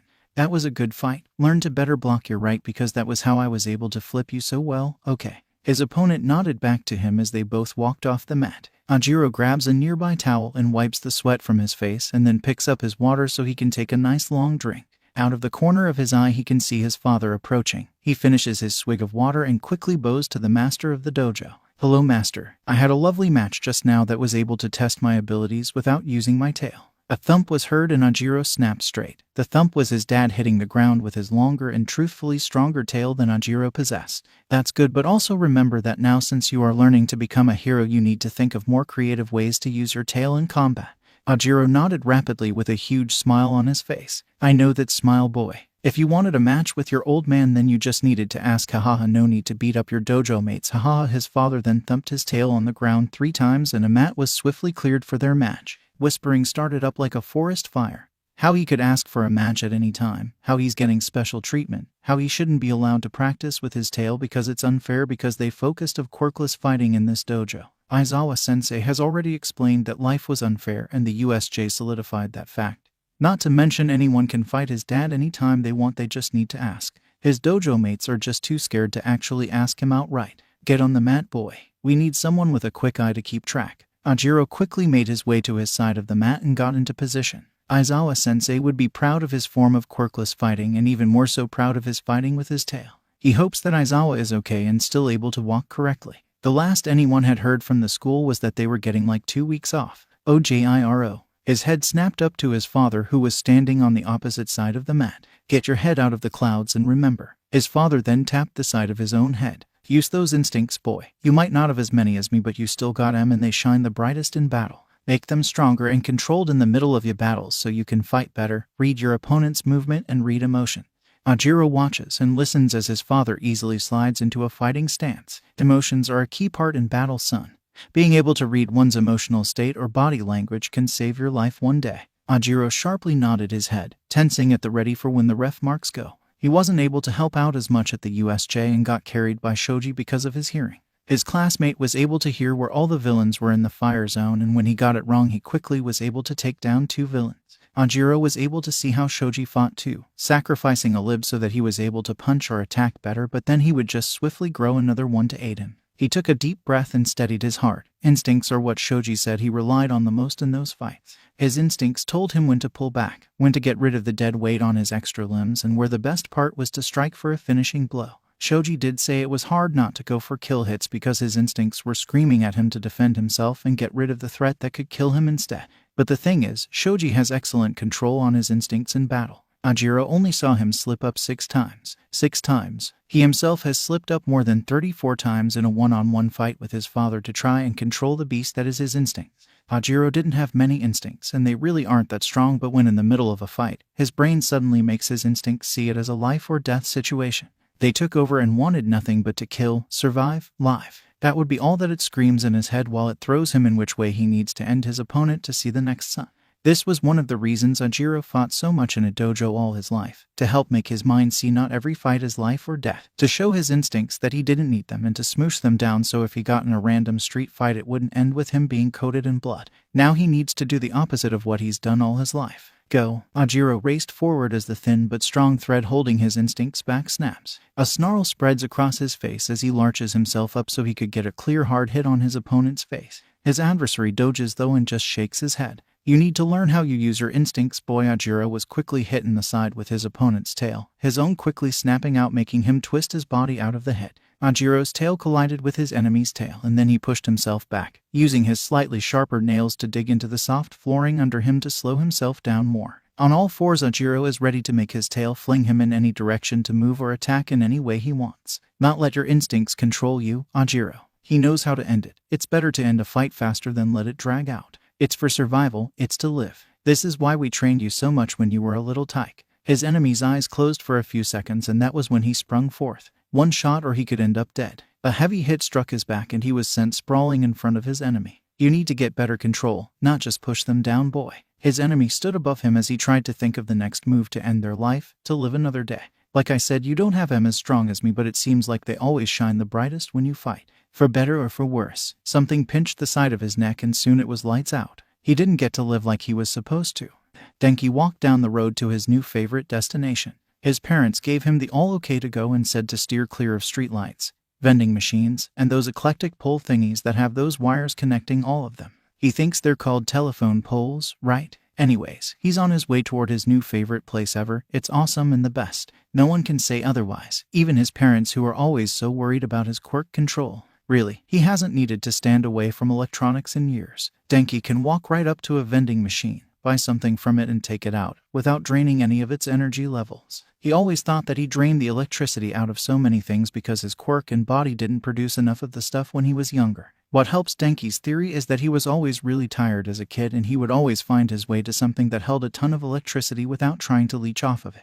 This was also the reason why their eclectic bill was so high. Now the reason his parents wouldn't want him to go to his new spot was because it was a beach. You heard him right, a beach. Yay. Don't go near water because he has accidentally let loose eclectic near one and killed a bunch of water life that was nearby. They got some good fish out of it and there was no one around, so no harm in his eyes. Denki's quirk control used to be bad is what he's trying to say, and his parents took it upon themselves to make sure no one would be hurt by him. Example of this, we are going to protect everyone from our dangerous sun, rubber fucking gloves, 24/7. Denki wore them in his sleep into school for so many years, and still had to wear them outside even though he got better quirk control when he was 8. No, he still needed them apparently. His parents even had the gall to put locks on them, the nerve of some assholes really. He huffed as he walked closer to the beach. At least they started to let him go out more by himself after he got into UA. They thought since he got into your hero course, it must mean that his control was better than ever. He's had the best control over his quirk since he was 8, but Anana knew only when he got into UA did they see that.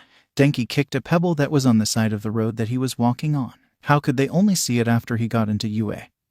He had no idea. A stray spark brought Denki back into focus. He guesses they were right about something all these years. His emotions always made it harder to control the electricity that wanted to so badly escape his body. It's like everything flipped. At first Denki was making too little, but now he was making too much. He tried not to think about the eclectic coursing through him while he continued walking to the beach. It was the best place to let his electricity go through the sand and making little spots of this cool stuff called petrifying lighting.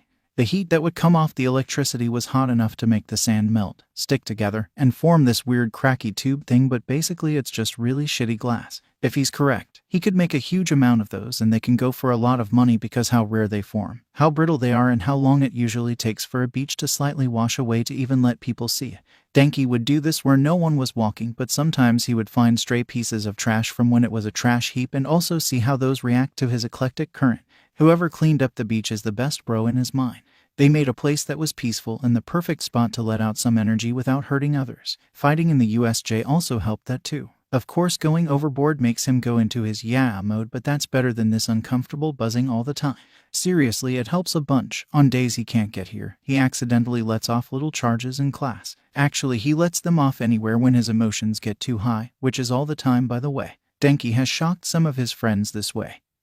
He hopes they are doing well in all this bull. It's okay though because he's going to see them soon and he'll even be living on school grounds with some of them. His parents said it was for others' safety. Understandable because UA has a place for him to safely discharge his electricity. That was something his parents never found for him. Denki doesn't know if they didn't try hard enough to find one or just not tried at all. Besides that, he has shocked basically everyone in class. He has literally shocked everyone at one point or another and all of their reactions were funny. It didn't hurt them, so it was fine. The only people that got too much electricity from a few times were Kirishima. He hardened though, so it didn't affect him much. Another was Ashido, and it was just enough to make her freeze for a bit, have some sore muscles and puffy hair. The last one was who? Denki walked down into the sand as he thought of the other person he accidentally zapped with too much power before. He quickly gets to his spot that no one really goes to and starts to zap the ground and make small patches of a thing called petrified lighting. The last person that he accidentally zapped was Midoriya, but Madabro didn't really react. Actually, Midoriya didn't even notice that he got zapped. Here, let Denki set the picture for everyone that wants to know what happened. Yay, haha, laugh it up. It's like he's setting up for a viewer's pleasure in his own head because it was fun to act like people actually wanted to know more about his day. Sometimes okay. Back to the scene at hand, that is in his head. Denki was talking with his friends in class and they were by Midoriya.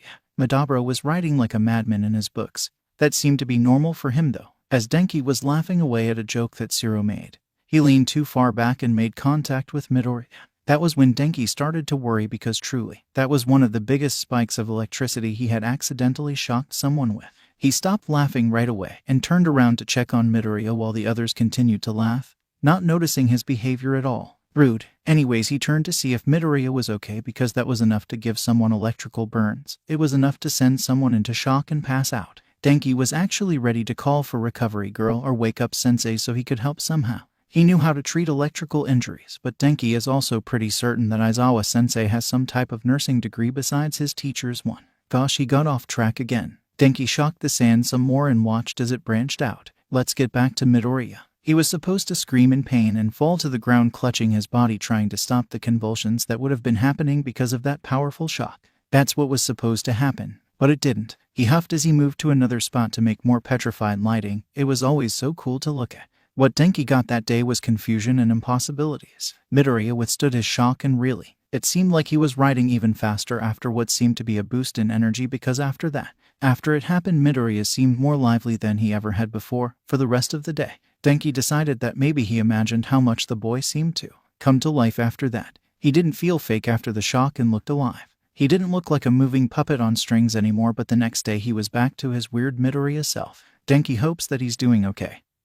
He knows that they were all told that he was doing okay. They said the same for 13 and Aizawa sensei, but how does Denki put this? He took off his specially designed rubber shoes and put his feet in the sand so that every step is filled with his electrical heat. When everyone exited the USJ and saw how Midoriya was being, it was like that time he was shocked, but just more. He seemed so alive and moving and not stiff or holding back anymore. Everything seemed fluid and nice. Denki honestly loved how he was after he got those wings on his back. It seemed like they should or was supposed to be on his back this whole time because it was just so right. It was right in Denki's mind that Midoriya had wings. Midoriya had wings and he didn't get hurt by electricity, but it actually helped him be more lively. Yay, Midoriya is okay and he hopes he still has his wings and feathers and stuff. That was supposed to be there, and hey, maybe the next time Denki sees him, he could give Madabro a quick shock and see him act like he's on a sugar high or something fun like that again. He nodded to himself as he looked at his weird-looking petrified footprints in the sand.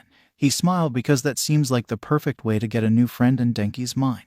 Ijiro was confused about the mountain of texts that Bakugo just sent him. He literally just woke up and was bombed, no pun intended, with a mountain of texts that all came from Bakugo. That was weird to begin with, but then it went on about an Uncle Sashi, how the police came, how they took everything he had. He was confused and kinda tired, so he asked Bakubro who Uncle Sashi was, and even more shockingly, the blonde responded with a "You absolute dumbass, it's Deku's dad." Which was, okay, did that mean Bakugo was related to Midoriya? Ijiro did also ask that, but was quickly shot down with a "No, you idiot." It was an honest question because what else was he going to assume? He's glad that he asked though, but back onto the texts. Apparently after this Uncle Sashi guy got to their home, he said he had to leave so he could get his stuff back. Bakugo agreed and went on about where Auntie and Deku were. He asked his uncle where they were, but they said that the police and heroes took both of them from him. Ijiro was reeling the whole time he was reading the texts. He didn't really know what to do but waited for more information. Bakugo then said after his uncle left that they were going to the station that Auntie would have been taken to and demand for her to be free. Bakugo also said they were going to help Deku too because knowing him, he's probably in a puddle of tears by now. Where Ijiro couldn't really argue with, Midoriya was a manly crier. He was also really worried about his friend's mental and physical state because the last time Ijiro saw him, he had wings, was screaming at everyone, trying to attack anyone that got too close. After Bakugo said that last thing, the other line went quiet. There were no more texts or updates, so Ijiro called Yue. He was worried and scared for his friend, for Midoriya and his family that apparently got taken away with cuffs or something. He was first connected through a waiting line and just waited for someone to pick up. The thoughts of what was happening with his friends plagued his mind while waiting. It's been almost 5 days since the USJ and they haven't really gotten much information about anything besides the fact that they are off of school for 2 weeks. Hello, this is the UA representative. How may I help you? My name is Ijiro Kirishima. I was calling to inform my teachers about. How do I put this? My classmate Midoriya Izuku and his family were taken by the police. I don't know, but I thought I could get in contact with Principal Nezu so we could do something about the police taking in Midoriya's family. I am sorry, I shouldn't have No, it's okay. I'll transfer to the principal, just stay on the line. Ijiro sat there waiting to be connected. He honestly didn't think they would connect him over, he just did this because he didn't know what to do. Calling an adult and hero to help with a problem was normal to do, but at the same time Nezu would be able to do something. He was the principal of UA after all. He was the smartest person in Japan. Nezu would know what to do with this information he has. Hello, this is Principal Nezu of UA. So Kirishima, can you tell me about this incident that you heard of? The one involving Midoriya and the police. Principal Nezu. I was told by Bakugo that his uncle Sashi came over after the police took everything from him. He said they took Midoriya away, Pulse's house, and in his mom. I'm just really worried about Midoriya, is all. Ijiro heard some scribbling, probably Nezu writing down what he was saying. So, Midoriya's father is at the Bakugo household at this very moment. He shook his head but then quickly remembered that Nezu couldn't see him. No, Bakugo said that he left so he could. Go get his stuff back, is what he said. Me and Bakugo were texting about it so I can send over all the texts if that would help. Yes, Ijiro, that would help out tremendously. I will text your phone with the number you can send your screenshots to. We will make sure everything is cleared up, so there is no need to worry. Midoriya Izuku is completely fine and is in good hands. He is safe. He let out a breath he didn't know he was holding as he rubbed his head. Thank you, Principal Nezu. That's reassuring, but everything will be okay, right? Ijiro waited for a response, but it took longer than he felt comfortable waiting for it. Yes, Kirishima Ijiro. I will make sure that everything turns out right in the end. Thank you again, Principal. There is no need to thank me, Kirishima. I'm just doing my job. Have a nice day and please get some well-deserved rest. With that, Nezu hung up, leaving him in the silence of his room. Bakugo still didn't text him back, but that was okay because Nezu would make sure everything was fine. A ding brought his attention back to his texts. Nezu's number for the screenshots. Ijiro can help out with making sure everything turns out right. Midoriya will be safe and Bakugo won't have to worry about his uncle and auntie. Yay, this will all turn out just fine. Koji was sitting in his room with his rabbit by his side. Some of his teachers just got done with the meeting for the dorms with his parents. His parents let it up to him to decide if he wanted to live on campus, and truly, Koji didn't know. He was thinking about so many other things besides the dorms, so it was hard to decide. His mind was still on the attack, the people that were attacking them, that thing in the plaza, what that person did to Midoriya. When Midoriya started to act more right, Koji couldn't place it, but after he was hit with that quirk and gained wings, Midoriya felt more right. It was like they were supposed to be there, but he didn't know why he felt that way. He knew that something was wrong with his classmate. Everything felt a little to the left with him, but Koji thought maybe that's just how Midoriya was. He accepted that Midoriya was just odd and not right per se, but then he got those wings. Koji, Mom. He looked up to the door to see his mother standing there, with a tray of snacks for him and his rabbit with her. She had a gentle smile on face like she always does. She does a chuff while slowly walking into his room. He does one back out of courtesy. Do you mind if I sit by you? Koji shook his head and she quickly joined him on the floor, tray laid out in front of them. She passes the treats over for his bunny and then makes sure their food is further away just in case. They sat in quiet for a little bit. The quiet felt almost suffocating because of his racing mind about what all he learned from the USJ meant.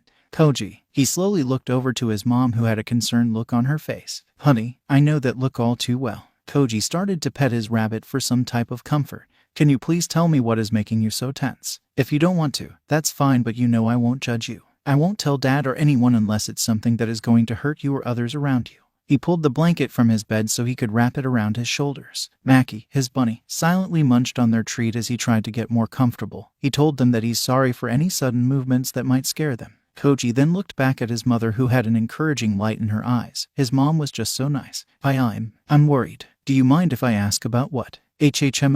My claw classmate. Something happened to him. He watched as his mom started to look worried for his classmate, kind of friend. Oh, what happened to him? Did he get hurt, or maybe something scared them too much? Maybe they got a bit too traumatized by something. Koji snickered as his mom started to mumble out her thoughts at the end. She is always so nice to everyone and everything, but she was a bit blunt when it was about mental health. It would make sense because it was a villain attack, and not every parent is like me who makes sure mental health gets treated right away. Does he need to go to a therapist? Ours is very nice and wouldn't mind working with someone we know. Mom, oh sorry honey, I got a little lost there for a bit. He chuckled a bit at his mom's antics. It was helping him clear his thoughts a bit at least. No mom, it's fine. He wasn't hurt, I think. It's hard to say because. Koji huffed in annoyance as he tried to think of a way to explain what exactly happened and all he felt about Midoriya before everything happened.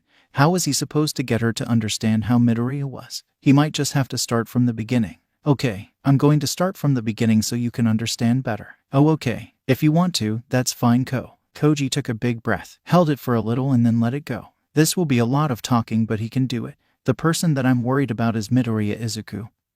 He was always odd. No, not right. He wasn't right in a way like how you say something doesn't feel right. With my instincts, with them, he felt wrong and fake. Not right at all, but I thought that was just how he was. I didn't understand why everything was telling me he was wrong, but I just accepted it because it would have been really mean to just state that to him. You did a good job on dealing with your instincts kicking up, honey. His mom clapped a bit, but he continued on. But you get where I'm coming from. When we were at the USJ, the thing in the plaza, it felt so wrong and not right. It was kinda like Midoriya's, but not exactly. That thing was much more extreme with the wrongness, so I continued to ignore it because it wasn't the time to deal with those feelings and instincts. That was until Koji took a shuddering breath as the memory of terrified and angry inhuman screeching filled his ears. The cry for help and warning to stay away Midoriya kept screeching. The begging to leave them alone when the EMTs just kept advancing but ignored his cries because they weren't able to understand him. How Koji stood there shaking, unable to help because he was too scared and shocked about what he was seeing to help, but the screeching was still so clear in his mind.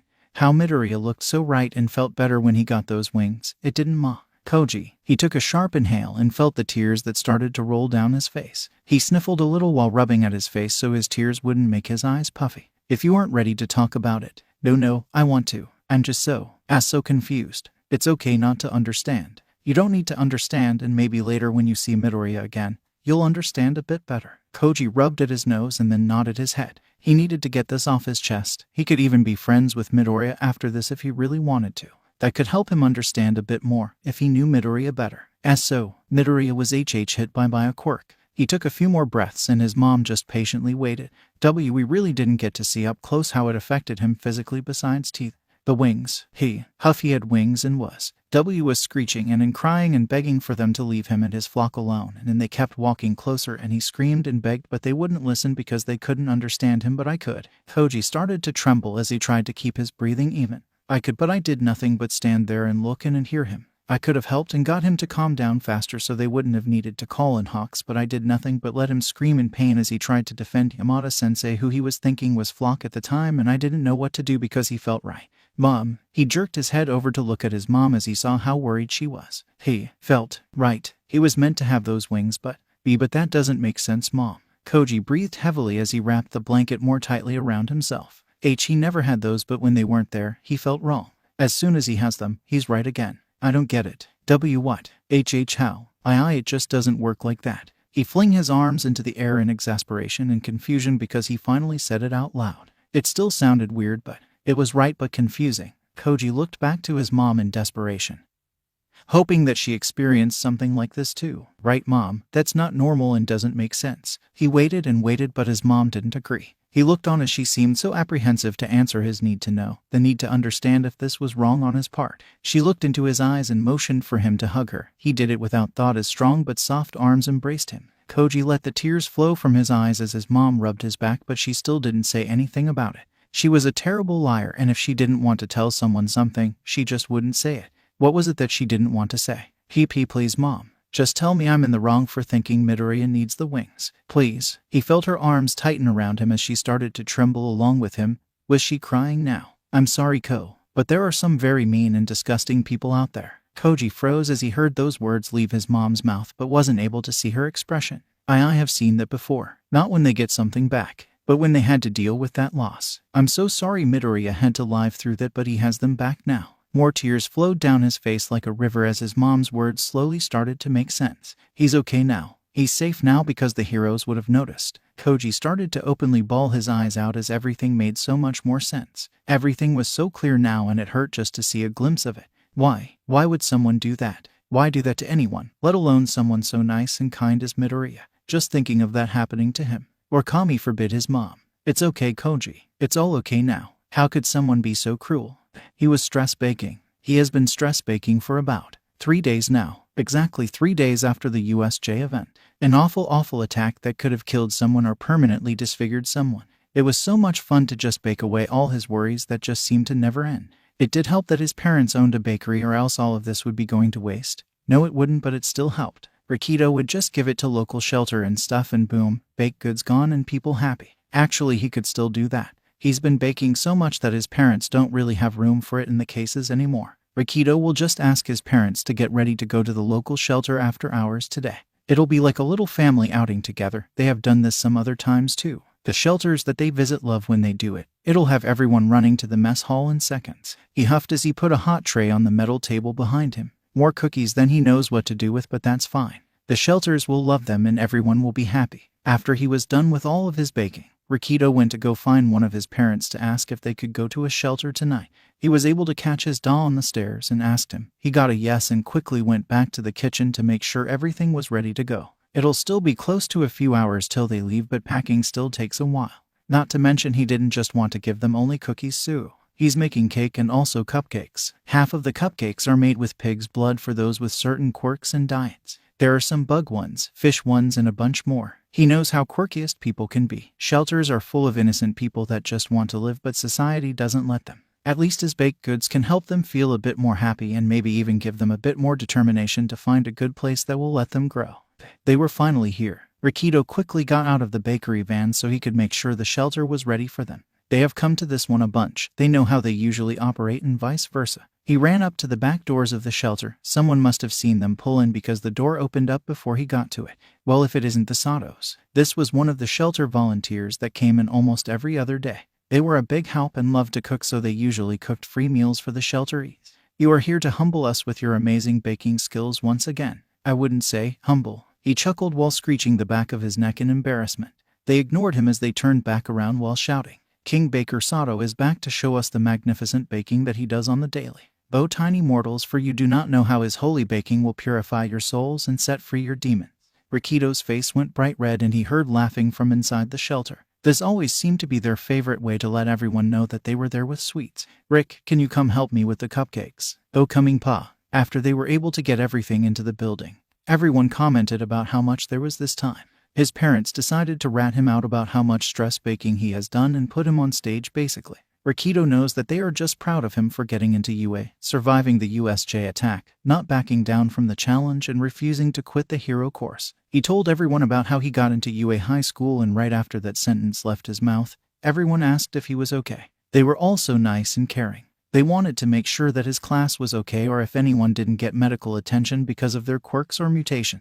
Rikido promised and reassured everyone that UA wasn't like that. He described how accepting they were, how accommodating the menus in the lunch hall is, how they actually keep up with the bullying and checks backgrounds intensely. Well, as intensely as a high school was allowed to do. All of their time in the school system was investigated quite well. He knew how they all were treated less than humans sometimes. It's just what happens even if it wasn't right. They all just wanted to make sure the kids were okay, that they shouldn't have been exposed to that at such a young age. Everyone was just on edge with new things and people being around him. They wanted him to be safe and he got it. They were all so nice. Rikido never understood how society could just let these people down like it did. It just never makes sense and he hopes it never does. After they asked some more questions about UA, it seemed to make everyone calm down more. He was happy to see everyone trust UA more because it is a great school that tries its best. Rikido has seen Lunch Rush make extra food with the school's budget to secretly give it to shelters all around Japan. He knows how much they quietly care and try not to draw attention to the people that would get hurt by all of those hate-filled eyes. Soon Voices Kami started to talk about new things with everyone in the mess hall. He personally started to wander to the younger groups. They were always nice and hopeful. Not as depressing as the grown-ups, but some of them just needed a good cry now and then.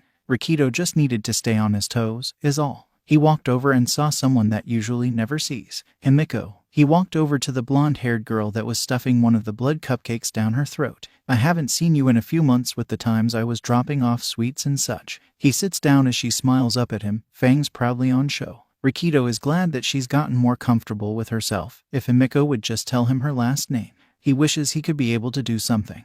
Anything at this point with how much they underfeed this poor girl. Ricky, OMG, how are you? Have been doing well. I hope so, because it would be awful if you got hurt or something. This blood cupcake is amazing as always, and my new friend over here loves your fish and big ones. They're so cool because they have a pigeon mutation, but they have like a float quirk that will let them float in the air if they jump up. It's so cute, and they even said my quirk is cool too. Isn't that great, Ricky? He let a huff laugh through his nose as he picked up a blood cupcake because they are very good. Hey, don't eat all of them. Rikido rolled his eyes and laughed a bit. This usually happens because even though Himiko is older than him, she acts younger than what she is. He lets her act more childish all the time though. Her parents never let her act young, so he might as well let her. It's fine, Himiko. I made plenty of them, but back to your friend. The person with a visible bird mutation sat up straight and tensely smiled at him. They are new. He hadn't ever seen them here, so they could have got here about a week or so ago. They seem to be settling in well, but not many people are near where we are sitting. Everyone might be giving them space to relax more. Hi. My name's Cass. Good to meet ya.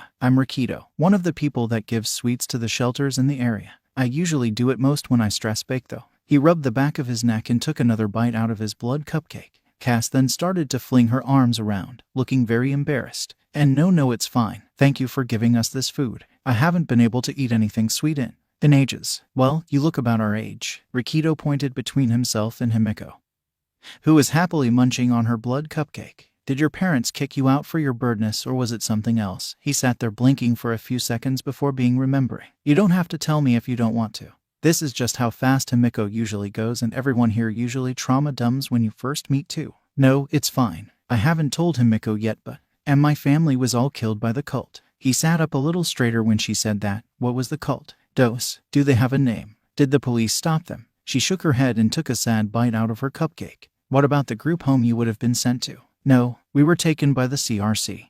They said that they wanted to fix us and make us normal again. Cass seemed like she wanted to cry, but no tears left her eyes. Is it part of her mutation? They took both my parents away one day when we were in the basement, and that was when I had the chance to escape. It's been about 5 months now. I didn't know what to do because I saw that some of them were part of the police. Again, he slowly got up and walked closer to Cass as the tears in her eyes couldn't pass the threshold of her eyelids so that they could roll down her cheeks. It's happened again. Would you like a hug? Without any more prompting, Cass crashed into his chest, shoulders shaking as silent sobs rack her form. Corrupt cops, corrupt people, corrupt heroes, corrupt society. Everything needs to change. Can I join the hug? Rikido opened his one arm to let Himiko join in the Empress as well. Things need to change, and he knows that he won't be able to affect that much. No one will listen to him. He's just a kid, and no one will listen to him when he's a hero either, because how would he know? That's okay though. He'll help the best he can. He will help those that are making a difference and are being heard. He will help the best he can. Even if it will take years, all he can do is help. Huffing a little, they all settled into the hug and just waited till they were ready to leave it. Rikido kinda wanted to ask Cass what it was like to live with a bird mutation, so maybe he could have understood what was happening with Midoriya at the USJ, but it seemed like that would just be a bad idea now. That's okay though. He still had other ways to help. He knew something was wrong with Midoriya. He was right, but was Mizo right? From what they were told, a quirk affected him to give him those wings, but will they stay? He personally hopes they stay because they seem like they are his. They are supposed to be there. There is no doubt in Mizo's mind that says otherwise. He is currently writing down how he has felt about the whole USJ attack. He's doing one part explaining how everything felt from an instinct's point of view, and the other part will tell everything from a more normal point of view. The reason he was doing this was because it will help him sort his thoughts a little bit better. The parts without any instincts influencing them are straightforward, how it went and how he felt. To sum it up, he felt scared. He was scared about his classmates getting hurt, of hurting the villains too badly, or his teachers not coming out of it alive, of what happened to Midoriya when he started to warn all of the EMTs. It was very organized and thorough. Things happened in chronological order, unlike the one that was influenced more by his instincts. It honestly looked like the ramblings of a madman, jumping from one point to something that happened in the past to back in the present. Mizo perfectly understood it though. This was how his brain was seeing everything to begin with, so of course he knew what it was trying to say. If anyone else tried to read it, they might ask him to get a therapist or something though. Now the instincts rambling was very hard just to sum up, so he's just going to ramble like he did in his writing, that he's trying to make sure it is spelled right and has okay-ish grammar. It's always good to read your writing out loud so that you don't missing anything.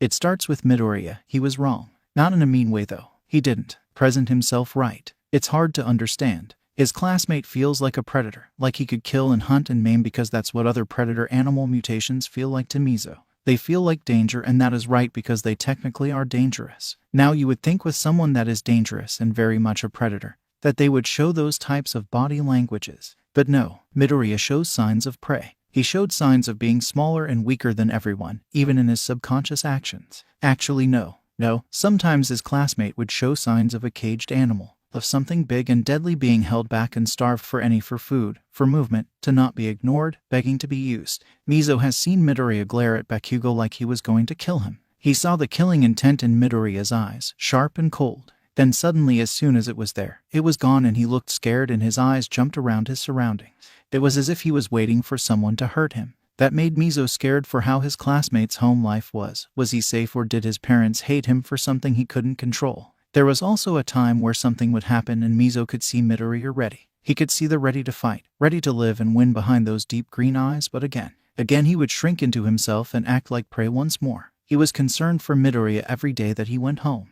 He made sure to always leave an ear in his direction so he could focus on him more easily. Mizo made sure that he was ready to jump in to help anytime that Midoriya may need it. The thing is, all of these things he's noticed. His classmate is marked as not having a mutation. Mizo knows that Midoriya isn't marked as having any type of mutation at all because he has heard the teachers talking about all of the hero course's quirks once. No animal, nothing to help with the drawback of his quirk, nothing to explain how he has seen Midoriya's hair looking shiny in the light, like it was glinting metal at times. It was confusing because Mizo could tell that his classmate had mutations, but no one could apparently saw what he did. He was wondering if Midoriya had more mutations that no one knew about or that couldn't be seen normally. He made sure to keep track of Midoriya the best he could, randomly hearing low sounds from the boy but not really knowing if they were words or not. He kept track and wrote down all that he noticed so that maybe he could bring it to a teacher. Then the USJ happened. Mizo was fighting for his life and keeping everything in him that wanted to kill the enemies that wanted him and his temporary pack dead. The need to survive and one thought going through his mind while he tried his best to keep himself above the raging water. He got through it and everyone was safe. Koda was with him in the fire zone. Mizo didn't hurt Koda at all. He protected him with his raging mind of survival and life. It was hard, but he did it. Then he was able to get them to the top of the stairs. They avoided all the danger, death, that he knew he couldn't beat. So they lived. Then everything was over, but there was screeching. It was an ear-piercing screech that showed how strong, dangerous, CKOFF, all it will get you is death. Mizo stayed back like he was supposed to because what if it was a villain? Until he looked. He saw the feathers and wings first. Yamada-sensei seemed to have someone practically hanging off him. They had wings and were very deadly. It was Midoriya. He saw the green, the freckles, the desperation to keep those away, but finally Midoriya was showing what exactly he was. A predator. He was right. He was what he was supposed to be. His wings were perfect for flight, for looking bigger and more threatening. They also could be used to beat wind into someone's face, and there was so much more they could be used for. Mizo saw the glint of claws or talons. He had other ways to defend himself, and his feet also had talons too. He had toes now. It was amazing to see how strong Midoriya was normally and then see it get basically doubled by him finally being complete. He hopes that his classmate still has them. He needs to have them on because he wasn't right without them. He was lifeless and prey when he was a predator being forced into a too small of a cage. When they get back to school, Mizo will tell Midoriya about how happy he was that he was finally complete. It might seem weird, but as long as he still has his wings, which he's sure he does, then it'll make sense. If Midoriya comes to school without them, Mizo will mourn the loss of such a great predator, such a great hunter, such a great opportunity to finally have someone also know how people act so scared of something so dangerous. Mizo would finally not be alone. Maybe he could get closer to Takoyami more too. He's kinda like a predator, right? She was writing some music at the moment, in her soundproof room that her dad recently got her. It was nice and quiet. No need to worry about the loud noises outside the house at all. Her parents have been giving her the space she needs so she can vent with her music. Sometimes Kyoka's dad would join in to help get the feel of the music better, and other times her mom would help too. Only the 2 days after the USJ did they try to spend more time with her, but after she showed how much she wanted space, did they give it to her? They were really good parents, and she was pretty sure that in about a day or two, one or more of her teachers would be coming over to inform them about updates done to the school to keep them safe. It was a bit hard to deal with the thought of school and the attack, but it honestly wasn't that bad. She didn't really get to see what was happening in the plaza. She didn't have to deal with that many dangerous villains. Kyoka was only really worried about the last one they had to deal with, but Kaminari was easily able to deal with them. She was a little worried about Momo's decency, but Kaminari was in his WHE mode, so there wasn't really anything to worry about. The worry for Midoriya was real though. All of the class that she was able to be in contact with also seemed to be mutually concerned. It made so much sense to be scared for Midoriya too. All of them saw what happened to him. The whole class saw what the villain's quirk did to him. Asui and Minto were the ones with him when it happened, and they didn't even say that much about it. Both of them seemed to still be in a little bit of shock. Asui said something about that hand villain almost getting to Midoriya and her too. There was so much happening, and at the time her ears hurt so much by the screeching. When the whole thing was going down, Kyoka covered her ears the best she could, but the noise was so loud. It was a little blurry because there were tears in her eyes, but she was certain that if the EMTs just left Midoriya alone, he would have been fine. She was even able to hear Yamada-sensei's voice yell out to leave both of them alone. The EMTs were at fault for all of her ear pain, really. Besides the screaming and ear-piercing noises, Kyoka was able to see the wings. The whole class saw the wings. Everyone was worried about what that meant for him, besides that it was hard for everyone to watch it happen. A knock from her door brought her out of her raging thoughts. She stretched her ear jacks to the button on the door that she worked months on to get working right, and unlocked it. The click was all the permission one of her parents needed to open it up. In stepped her mom. She had a soft smile on her face as he looked at her. "Hey Kyo, how's the tune going?" Her mom walked over to her bed and sat down on the edge of it. "Is it the mood you wanted from it?" Kyoka tilted her head left then right, a grimace clear on her features as he thought about how the mood of the part she was working was supposed to feel. "Take your time to think of the words they are supposed to mimic." She huffed as she harshly fell backwards into her blankets. "No, I think I know what I want, but I don't know if that's the right thing for it." "Well, what mood did you want?" "I wanted something that quietly showed fear, pain and anger, but I also wanted it to show vulnerability, betrayal from a higher figure, and the need to protect." Kyoka moved her hands around in the air while talking, trying to show how the music should feel in the air. Her ear jacks also moved around here and there because it helped express more for some parts. Her mom just gave her a patient smile and held out her hand. They always had this routine: give the music sheet so they can look at it, wait for a bit and maybe play some chords again, and lastly play the parts they think don't feel quite right. Kyoka was quickly told to play a few notes, and soon they were fixing up the parts that were not the right feel for certain parts. She still needed to get the other instruments in there, but the guitar and piano were the main melody. "What about this part, Kyo?" She looked over at the sheet to see her mom pointing at a party that was in a dark blue. "Oh, that is the shrill flutish part that slowly gets louder and louder, that is fighting against the main melody." Kyoka pointed to where the part seemed to finally win over and take over the song, and it became more angry, fast, and felt a little scared and rushed. "It's the part that felt most like Midoriya. I've also heard him make these tweeting type sounds in class, but it's always really low, so no one really notices but me and maybe Shoji." She goes back to strumming the guitar at the part where things slowed down right before a booming drum played out how it felt when everything calmed down. It calmed down, but then Midoriya was brought out and everything went to shit real quick. He tweets, "Oh yay, like a bird." There's some really pretty tunes too. Wish he would whistle them out loud more. "Your classmate that got hit by a quirk." "Yay, Midoriya. The quirk that turned him so that he had a bird mutation." "Yes, that was tweeting and whistling like a bird before he got turned into a bird." Kyoka stopped strumming and thought for a bit. She hears a lot of things around her all the time, and one of them is the mumbling and twittering of their most quiet classmate. It led her to hear many things, and some of them were weird. She thought of all the times she heard Midoriya making weird sounds that oddly reminded her of birds. The phone calls he would get at lunch about him being a good boy and "I promise I'm being normal." Kyoka thought at first it was just someone teasing him, but what if it wasn't? "Mom, he has acted like a bird, mostly quietly, in the past. He has had some weird phone calls too." She looked at her mom with a somewhat worried face. "When I think about it, it seemed like he was trying to hide it, not because he was embarrassed." Her mom seemed kinda worried too, but she played it off well. She got a light pat on her back and a soft smile. "I'm sure it was a coincidence. Me and your dad can ask them about Midoriya if you want. They did say he was okay now though." Kyoka took a deep breath and let it out slowly. Her mom was right. She was probably overreacting over nothing. It could have been a quirk that turned you into an animal that you liked or something. Yay, that could be it. There was probably a very normal and not at all bad answer to this. Tayoka's anxiety didn't help make her believe that though. Back to putting all her feelings into her music. Isn't it an interesting thing, what life has in store for some people? He had an amazing mother that was able to get away from an awful life and live in peace in Japan.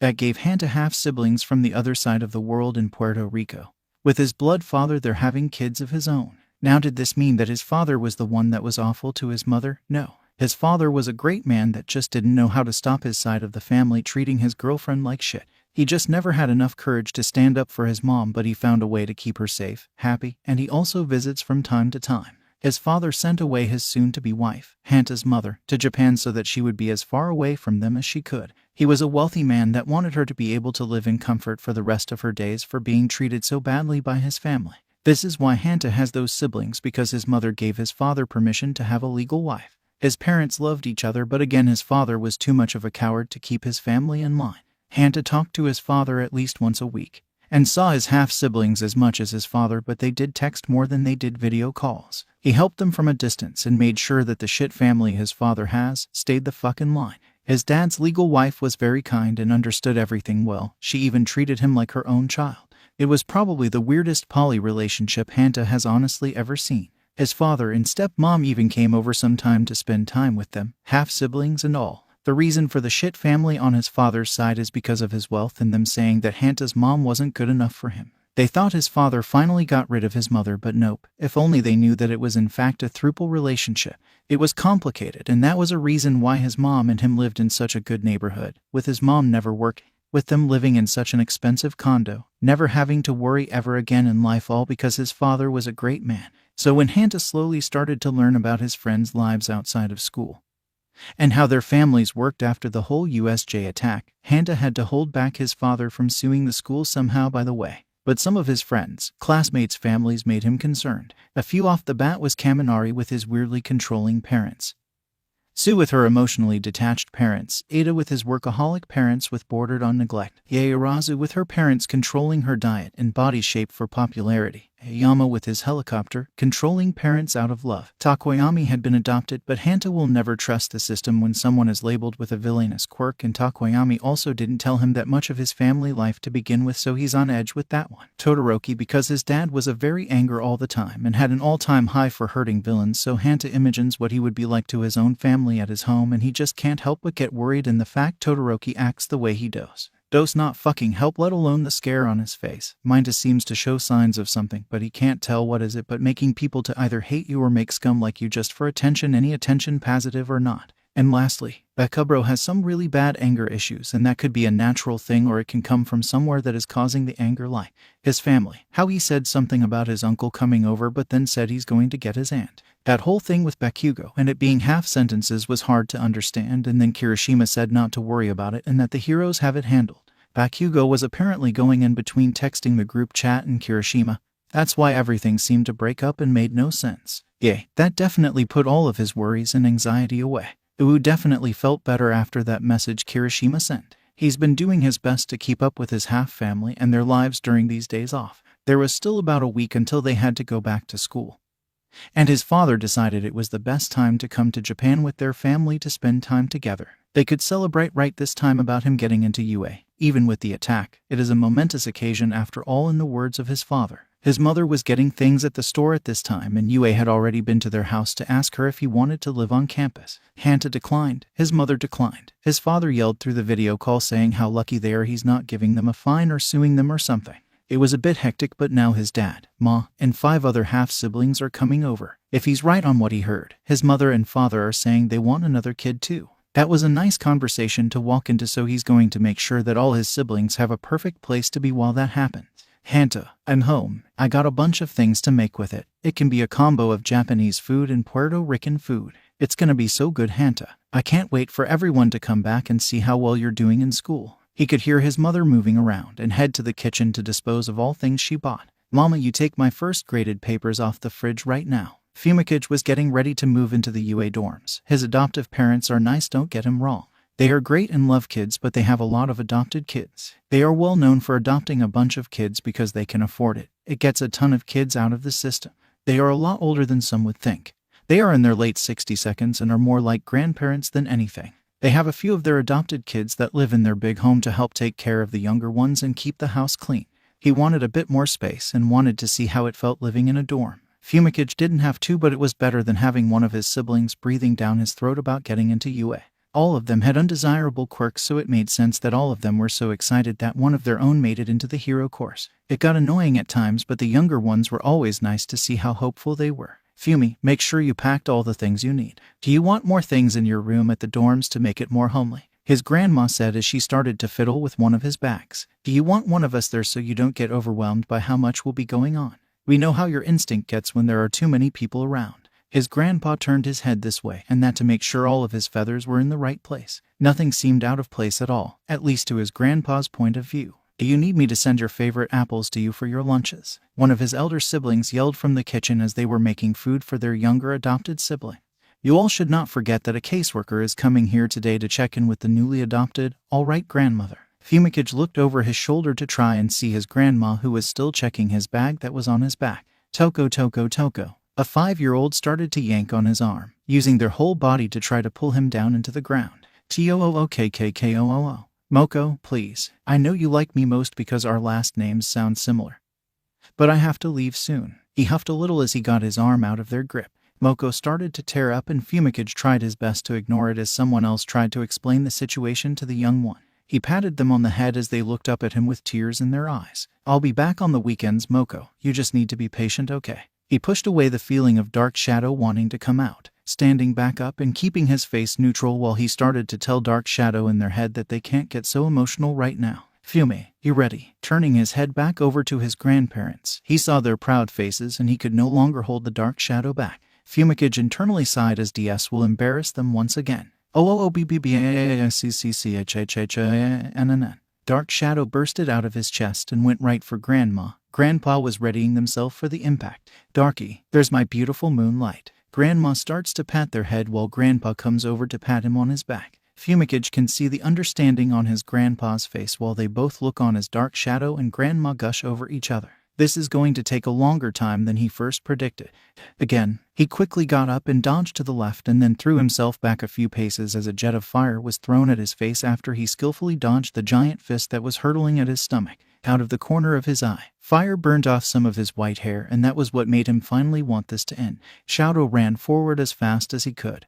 Ice under his feet making him a slight bit faster, but getting the upper hand on his old man with his speed was easy. Endeavor was built mostly for strength. Shadow has been working more on his speed for a while. He did this specifically to piss off Endeavor more. Show was the only words his father was able to get out before his flash froze the air in front of his face. It caused an explosion from the rapid change in temperature because Endeavor never took off the flame beard to spare. Shadow backed up again and took a few deep breaths with how much he was training this past week. He let himself relax, but that was a mistake because of all the mist that was created from the temperature explosion.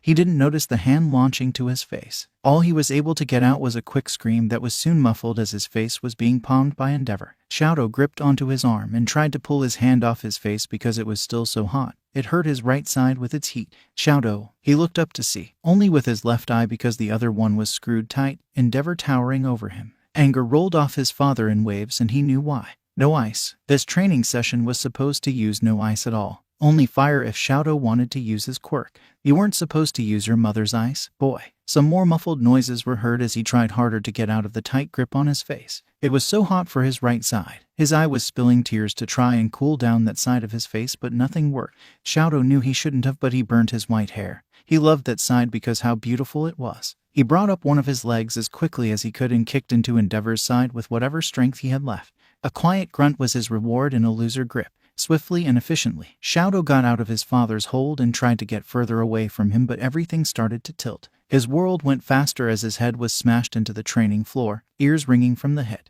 The knee in his side is what knocked the air out of him when he tried to use his quirk again. You know, not to fight back with me, Shadow. He wasn't able to get in any breath. He can't breath. He tried to get his arms under himself and push up. A sharp pain suddenly hit the back of his head and then his face was smashed into the floor again. Next time you will use your fire, Shadow. Air was finally able to enter his lungs as he started to cough. He holds the side of his body that was kneed on. That now hurts and is most likely bruised. Shadow sucks in deep breath after breath trying to get his bearings back.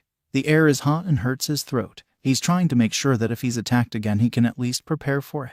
Weak, tears prick his eyes and he slowly, ever so slowly gets back up to his knees, clutching his side all the while. A stray cough here and there is still slipping from his mouth. If you just would use your fire, Shadow. Even at the USJ, it would have turned out better. Shadow takes a deep breath as he prepares himself and looks up to see the burning anger etched into Endeavor's face. He feels so small, like he's 5 years old all over again right after his eldest brother disappeared. You will use your fire next time, boy. Finally, the sweltering heat left the room and the air slowly started to shift to cooler flow as it circulates with the fresh air that is seeping into the room from the window that is open. Shadow takes slow, deep breaths of cold air as what just happened flashed through his mind.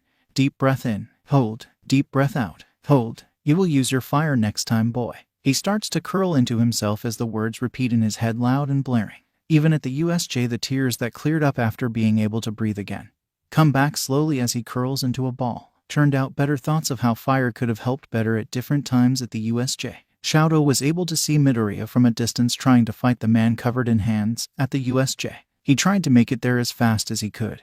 He was able to help with all might a little bit. Midoriya was walking up the steps with wings on his back, feet bursting from his shoes, Asui and Minta by his side as they carried their teacher up the steps with them. Shadow could have stopped the monster faster because after all, burn wounds don't heal back right. He could have cauterized any wound that the thing got. If you just would use your fire, Shadow. Midoriya's screeching filled his head as the commanding words of his father were almost drowned out. The pain, fear, and anger on his face as he tried to get the EMTs away from him and their sensei. Weak, Shadow finally breaks as tears drip down his face and silent hiccups and sobs lightly echo around the empty training room.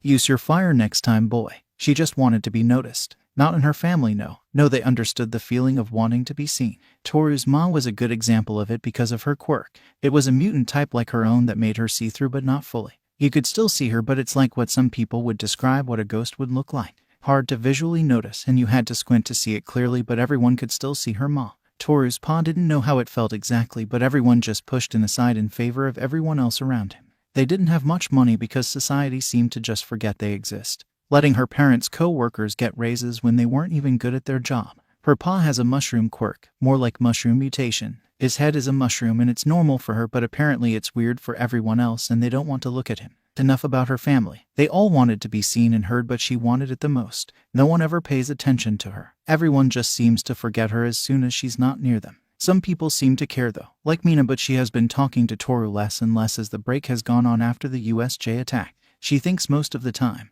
almost every day, that when they get back into school that everyone would have forgotten her by then. She has gone through kind of a depressive slump through the last week or so days. Her parents always checking in with her, letting her know that they still remember her when everyone seems to forget. That was how her time in break was spent, and she turned down the offer to live on campus. She didn't want to blend in with all the other students in the dorms as well, but they were also tight on money. Nezu gave her a notice on the UA alerts that if she ever needed to move in at any time, she was allowed to. That she will be looked after like the rest of her peers and that no one will lose her in the background.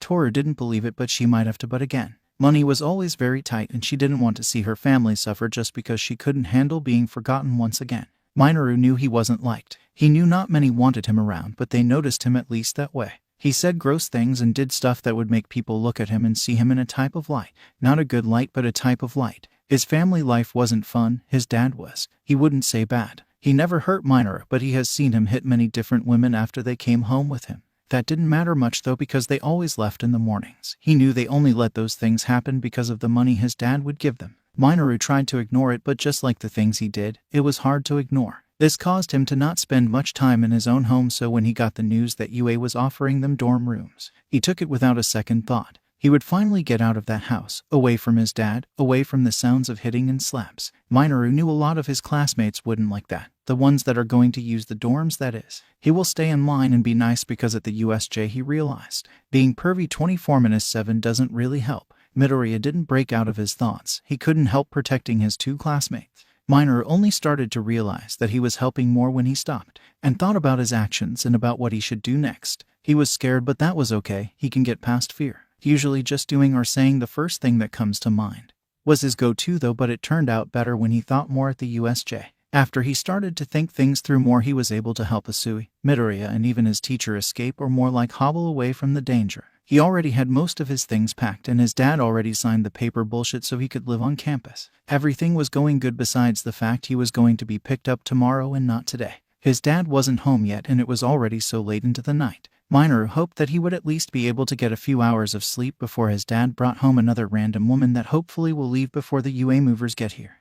Minoru can't wait to fucking get out of this hellhole finally. Everything turned upside down. Everything fucked up. Everything has gone to shit. It makes no sense anymore. Everything is not right and everyone is a liar. His uncle was in a fucking cult. His auntie, his always happy and kind and good Auntie Enko, was a cultist as well. What the fuck was happening? It wasn't right. It couldn't be right. It was a lie. His parents bought into the lie and told him that he should accept the lie too, but it didn't make sense. Deku was quirkless. He didn't have a quirk. Why did they say he did? They said he had a bird quirk. No, he didn't have a quirk and he was quirkless, and Katsuki made sure that he did what his uncle asked him to do, and that was keep the nerd in place. Both his uncle and auntie asked him to keep Deku in place. They also asked at one point if Deku made any weird noises or did weird things that resemble a bird. It had to be a lie. Katsuki was sitting in his room still trying to think, process anything. His parents tried to check in with him, but he always exploded on them and told them to leave him alone. His auntie and uncle couldn't, they wouldn't, would they? They did act different than some people, but that was just how they are. His parents said that they both were involved with a cult called the Creature Rejection Clan. They said they noticed that they didn't like some of the clothes they made for mutants. When they talked to someone with a visible mutation, anything or anyone that was connected with a mutant, they hated it. It couldn't be true though. How could it? That those two treated him kindly and helped so many people. There was so much evidence, and that was only his memory with how they treated Izuku. After staying in his room for so long, he tried to think of anything that would have shown him that they were villains. There were so many times that Katsuki just ignored it. He remembered so many different things that were so weird and off about them. All the little things and then some of the big. All of the looks, the glares, the hate and disgust. Auntie's look in her eyes when he told her that Deku whistled in class that day. The time when he was really young and was asking why Izuku would jump off the tables so high or high places with his arms spread out wide. The times he asked why he didn't see Deku at school for so long. The lost toes that were always explained away from the accident that happened when he was born. USJ.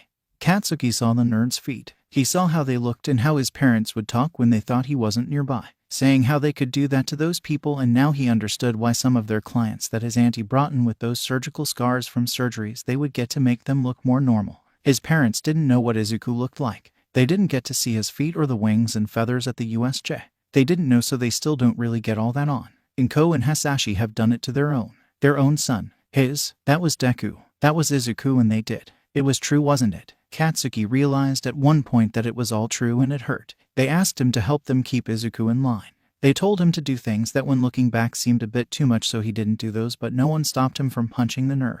No one stopped him from using his quirk on Deku. Both of those bastards encouraged him to do that so that Izuku would stay in line, stay in his place, and they knew he had a quirk from the beginning. They took his quirk from him. They stripped it from him. Katsuki's parents didn't know this. They don't know. Not yet, but he wants to be sure. It must be the truth, but he has to see it with his own eyes. He knows that he started to get quiet after learning all of this. His parents are worried, but they don't need to be because he's fucking Katsuki motherfucking Bakugo. He doesn't need any of their worry because he's fine. He's just thinking and thinking and thinking, and Katsuki is scared. What will Izuku do? Did he know that he had a quirk? Will he still be a hero? No, the nerd will definitely be a hero, but there have been people that turned villain for less. That nerd will be a hero even if he lost his arms and legs, but that doesn't mean that this puts a wrench into his path.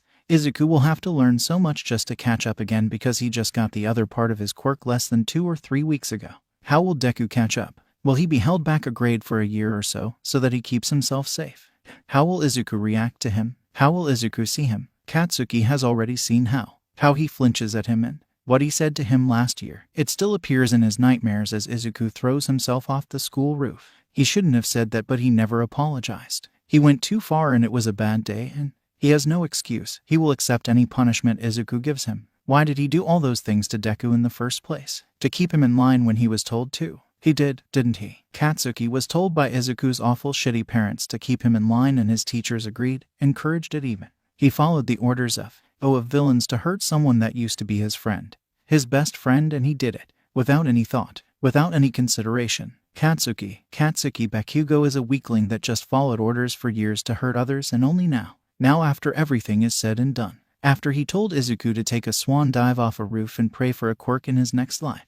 After he finally sees that Izuku had a quirk the whole fucking time. Only then, Does he even think about all of it? Katsuki is only now seeing how wrong it was. What is wrong with him? No sane person would do that. Why has he been doing this? Why is he even in hero school when he did all that to Deno no Izuku no more Deku no more? He needs to change by last year. He needs everything to end. No more yelling. No screaming. No more exploding. Some popping. Katsuki will pop but not explode, and it will only ever be used to get rid of the sweat buildup. Nothing else, unless it's for training. He will be a better student and friend and seat neighbor to Izuku. Katsuki might even get Aizawa to change his seat number. He'll beg if he has to. He's going to leave the nerd alone. He won't interact with him unless he has to. He will keep to himself around him. Katsuki will be exactly like he made Izuku be all of his life. In line and in his place. He will not do anything remotely harmful to Izuku. Even in spars, he can't. He can't even think about using his quirk in the nerd's direction anymore without his chest tightening.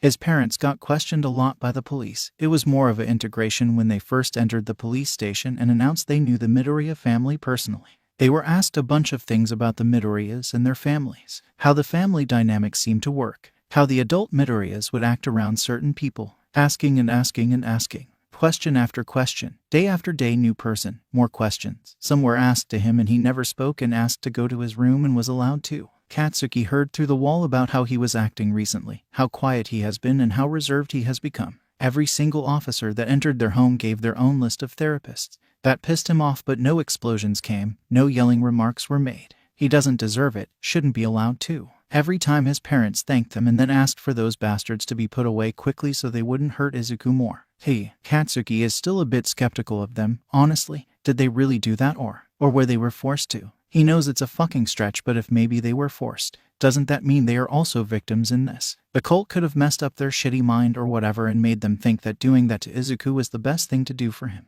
Katsuki knows for a fact that Hisashi loved his son more than anything. Enko loved him too. Enko did love Izuku. Katsuki knows it, so maybe they were just brainwashed or some fucking shit. He knows for a fact that they wouldn't have done this on their own. Katsuki will find out. He won't let them be thrown in prison when they need medical help with their brain.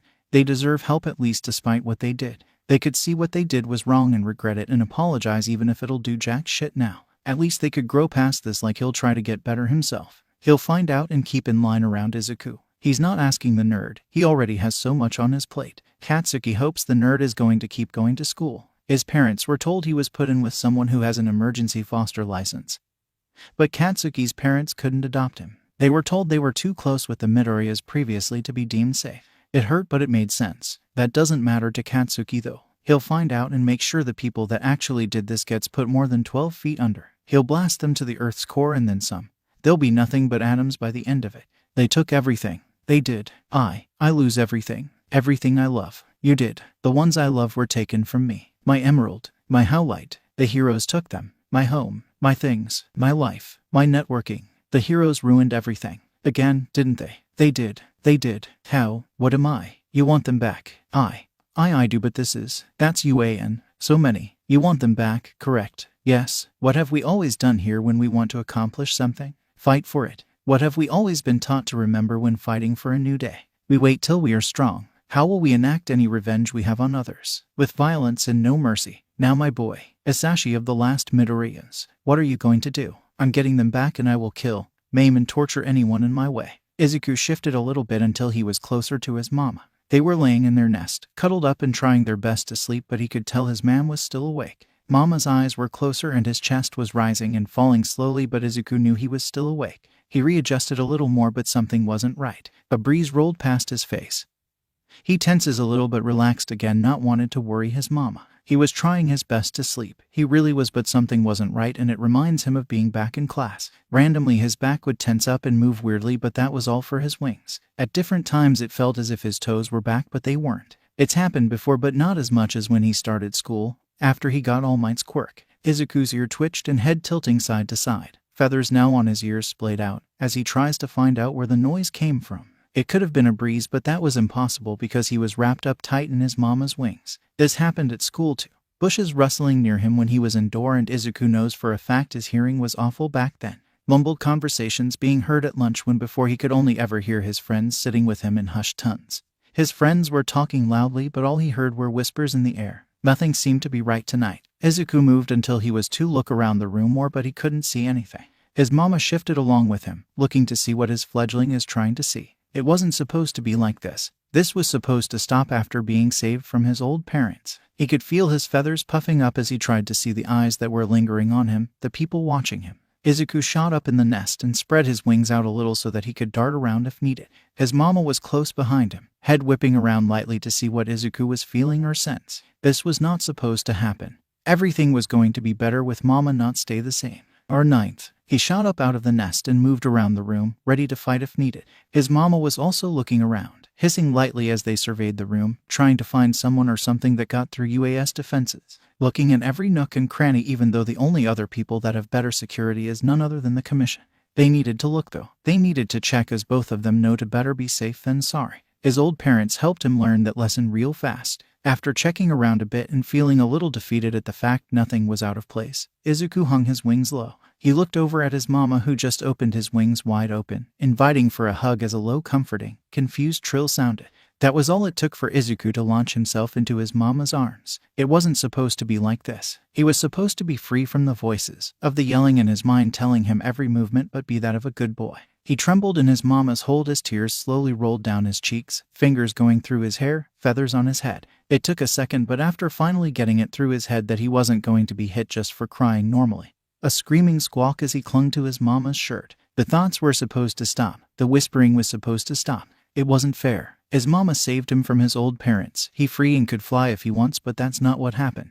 He's stuck and it's not right. He's with his mama, but he can only do so much. A breeze blew past his face as though it was trying to caress his cheek. He wants to sleep. He wants to free. He wants to be safe. He wants the whispering to stop getting louder. Let's go back in me, shall we? Did it work? Were they all here? Shaking his head a bit and then blinking his eyes multiple times, Yoichi looked around himself to see the normal void of one for all.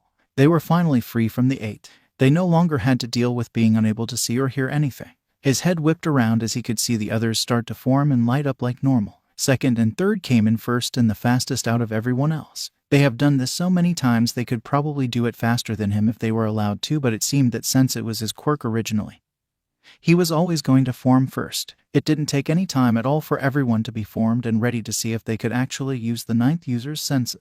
Nana took the longest, but besides where she formed there was a little ball of yellow light. That was a little weird. It might be 8th because there was no one else. When do you think he will fully take form? 5th, Degoro asked while walking closer to the yellow ball. It was only a yellow ball and it has already been so long. Just give Toshi time, Degoro. Who knows when he might actually form all the way. We all did die not long after giving one for all away. 7th, Nana said after she lightly touched the ball of light and it slightly moved out of the way of her touch. A soft smile was on her face the whole time while looking at it. A loud sigh was heard from Second as he materialized a comfortable chair, and was kinda glaring at him because it took him a lot longer to materialize what he wants. Why are you all so worried about him? We gotta see if we actually get a view or not, soon. An annoyed look crossed his face as he massaged the side of his temple. It was peaceful for about a full minute. Is there a way to deform yet? One of his eyes twitched because going from no sound, color, light or anything really and then suddenly back to existing always gave him headaches. Yoichi walked over and started to rub his shoulders a bit, knowing that it helps out somewhat. Now don't be so mean, my hero. Everyone is just excited and we still need a little more time to get accosted with this new user before we try that. Third starts walking over and makes a heater so he could warm up. Second more. Well, try to make him warm up more. It was very hard to feel heat in here, but if one tried enough their brain will make them think they are warm. After staying in here so long it gets harder to imagine how the normal world feels. The longing for the sun is the strongest besides feeling the warmth of a loved one. Degoro lightly swatted his hand in the air while rolling his eyes. Of course the old man feels the effects more. His old bones got tired from the move is all. Second was about to say how they don't age in the void once again, but Degoro powered through his words. Besides, listen, don't focus on our words right now because I swear a loud guy just asked us to yell in English. This caused everyone to stop and focus on what was around them. It was a male voice of someone explaining an exam. Nana seemed to get more excited. Degoro was pumping his arms in the air and quietly claiming he was right, and just looked at both of them with a hidden smile on his face. Hikage was off to the side trying to see from their new user's eyes because in Yoichi quotes I feel like we are about to be attacked by something soon, and third was just trying to help Second get more comfortable. His eyes drifted to the ball of yellow light to see it slightly bouncing up and down in the air, probably 8th being happy about their student being able to get into what seems to be their alma mater. Yoichi is still very happy at all the updates Nana was able to give everyone of the outside world, even if at the end she couldn't stay around as long. Knowing all of his successors died by his brother's hand always made him a bit more depressed. They all tried to organize themselves so they can be more comfortable while listening to what was happening with their new user. So far Degoro, Nana, and En didn't really like the kid that called theirs out and also didn't like the grumbling person besides their user that called them Deku. After whatever presentation was done, they started to feel their user pick at their fingers, most importantly their nails. Ooh, they have long nails on. I hope they don't break one because I know how much that hurts. The person that called out their user from before seemed to just not like them at all, but they seemed to be having a problem hearing their user's inner voice. I'll fix it, everyone. Just let me see if we are in right or not. Yoichi tried to calm down everyone while the world outside still moved. He started to try and focus on the body of their new user. The sense of sight suddenly came on and scared everyone to see so many kids running around robots. Oh my god, I know I'm unsafe, but hell is this allowed? Degoro yelled while pointing to the big screen that was in front of them. Second snickered at third quietly exclamation, is this allowed? WTF, is that allowed? And then second said in a kinda mad voice to play alone, stop. I said I'm trying to fix it. Yoichi screamed into the madness as the noise from outside suddenly got louder but muffled itself again. Like it was enhanced hearing for a second then got damaged. He hopes the user didn't just burst an eardrum. Those hurt. Second puts a hand on his shoulder and smiles while Yoichi closes his eyes to focus better. He reached around to see how far the body went. He started from the chest and spread out. Yoichi automatically felt something was wrong because there was supposed to be more room on their user's back. Something was missing. He thought maybe he just couldn't get to whatever mutation is on their user's back just yet, so he moved down a bit and felt like a little something was missing from their user's tailbone. He is not a perv, there is a thing missing from their user's bottom. Yoichi shook his head and moved on. Maybe he just can't touch those yet, they could still be settling in. That's it, just needed a bit more time. He moved down more and didn't really see anything wrong until getting closer to the feet. Why does it hurt? Yoichi quickly whipped all his attention to their new user's feet and could tell that their feet hurt. Walking hurt and something was missing. He could feel toes missing, but something on their heel was also missing. Something was missing and he can't tell what it was just yet. Yoichi, you good? He heard Third's voice but ignored it as he focused more on the parts that were missing right now. The tailbone was missing some part that extended outward, maybe a type of tail, but it was removed. Ben zipped his attention to the back and felt certain muscles that would be perfect to move something on their back but haven't been used much. Yoichi doesn't like doing this, but he tries to move the muscle that was unused to move something. Doing this will help Yoichi understand what was missing. Yoichi, your face is getting a little red. Are you okay? The light shaking on his arm went unnoticed as he concentrated on the back of their user and felt a quick rush of pain and he fell forward. Second was apparently in front of him because as soon as Yoichi took a sharp inhale and fell forward from the pain, he was caught in one of his hero's arms. It's okay, Snowdrop. Breath. His hero's calming voice helped calm him down from the sudden pain, but Yoichi was able to tell what was supposed to be on their back. Wings. Third shifted so that he was more in front of him and looked into his eyes. His heroes both cupped one of his checks as he looked at them. Wings. What's Snowdrop? We need to know a little more than that. SSOM one cut off our RY wings. Yoichi's voice was shaking badly as he quickly searched their user's head for anything missing and could feel so much gone. Little things here and there, light pain there. He's who hurt. So someone. Tears were streaming down his face as he looked around to see all of the other users now near him but were also giving him space. He thinks he can hear someone cuss while Nana turns back to the screen with tears in her eyes. Come on, sweetheart. Just a little bit more info for us to work with. Third ran their hand through his hair and Yoichi had to draw back as light pain shot into his scalp and the missing parts begged to be used on their new damaged user. Just breathe, Snowdrop. Yoichi tried his best to say it but his mouth wasn't working. He needed to back off of the sense of touch the user had so he wouldn't feel the pain anymore. He sucked in a deep breath as one thought suddenly ran through their new user's brain that everyone heard clear as day. I have to be a good normal boy for mother and father and be a good normal hero for All Might. He couldn't keep it in anymore as he screamed into the void, hoping and pleading that their user hears them. Yoichi needs their user to hear them. Please hear him. Someone cut off his mutations. More tears started to run down his face as he buried his face in Second's chest, not wanting to see anything. Yoichi was then embraced in two strong pairs of arms as yelling started up. Words of confusion and anger as the others probably tried to feel where the missing parts were. Some gasps were heard as they tried to move where the wings should be, the talons should be, the feathers should be. There should be more room to work with, and since it's not there, it's going to be harder to actually bind and more. It's going to hurt just being bonded to their user. The arms around him grew tighter after one of his heroes grunted out in pain. Yoichi was trying his best to get his breath back, but as soon as that happened, he felt it. He screamed in pain as he accidentally linked up with the new user again. Some of the others had the same reaction to having both of their legs feeling like they were randomly shattered. Yoichi let go of the link. Someone was yelling at him, but he needed to help them fly. The new user can fly, should have been able to, and he could feel the muscles in their back trying to flap non-existent wings. He could feel where their tail feathers should be, trying to balance themselves out more. The talon toes that were chopped off desperately trying to flex. Everything was screaming at its own body to function, screaming out to work right when nothing was there to let it work normally. It hurts. It hurts. Searing pain shot up Yoichi's arm when he tried to pull back. From what? He doesn't know, but now he's screaming in pain again as his arm is reduced to shredded muscle and shattered bone. He thinks he can feel someone touching his face, but it's too much. It's too much. He just wants the pain to stop. Brother, please stop. Yoichi gasps and starts to beg for it to stop, for his brother to stop hurting him. He was his little brother, and he knows if he begs and apologizes enough, then his big brother will stop. He'll stop doing it. He stopped before. Yoichi knows that it's a meta ability. It's an awful meta ability that heals someone, but in order to heal them, they must feel almost 3 times the amount of pain they did feel at the time. He knows that the pain will stop and he'll be able to go outside again, but he doesn't want to anymore. Yoichi can't deal with this much pain. He would rather be trapped in his bed and unable to move than deal with this. Then as soon as it started, the pain stopped. The pain went away. Did my brother actually stop before he was fully healed? It has happened once or twice. Hisashi did say that he couldn't see him in that much pain anymore and had to stop earlier than he wanted to. Sometimes he stopped earlier. Other times he went until he was done healing and just held him as he tried to contain his mind again after feeling that mind-numbing pain.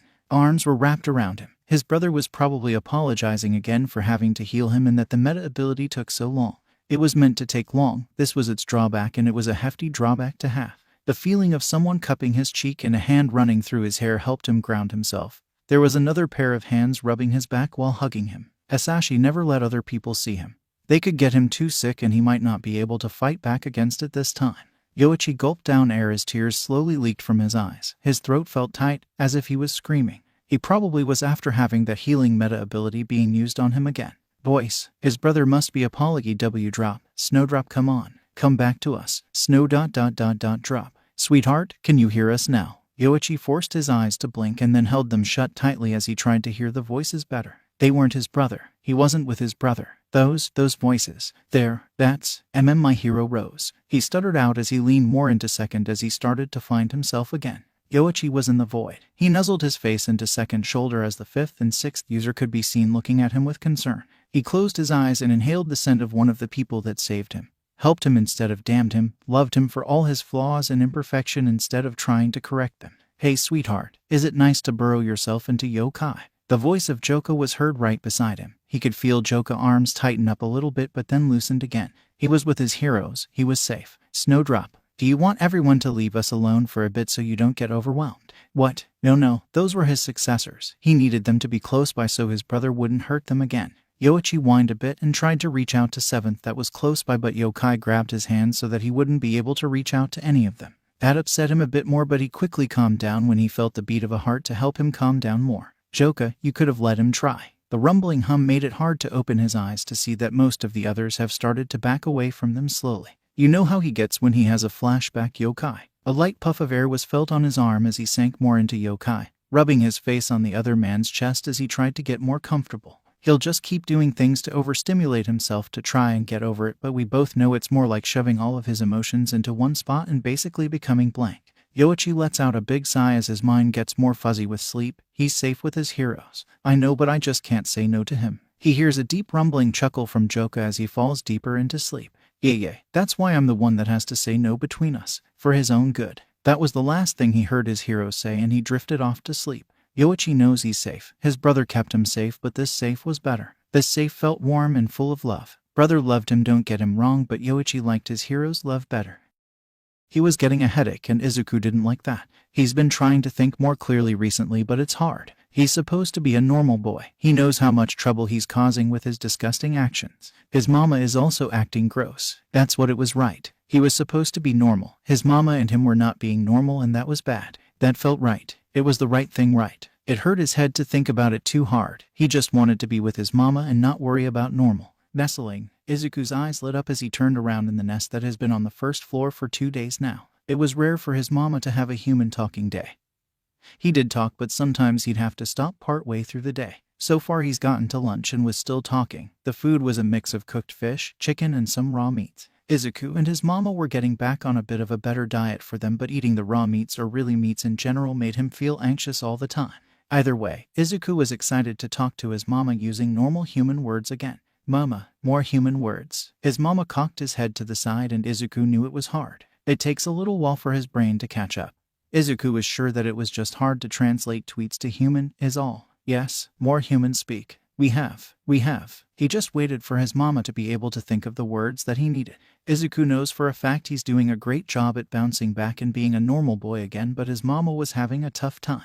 His mama moved closer to him and slowly wrapped him up in the bright red, warm, safe wings. We, people, elders pack, elders part pack come here, to see us, to be more big strong flock. Izuku nodded his head along as his mama spoke. Not with right human speak, but good enough that it made sense. Some of Nezu's elders pack is coming over to get to know them better. It was understandable, but at the same time it put both him and mama on edge. It was Nezu's pack, his pups, and that means that it was Izuku's aunts and uncles. He's had 2 before, but they just never noticed. They were great, but sometimes the way they acted hurt him. These ones are people, humans he thinks, that were taught by elders so they would know how to act best around them.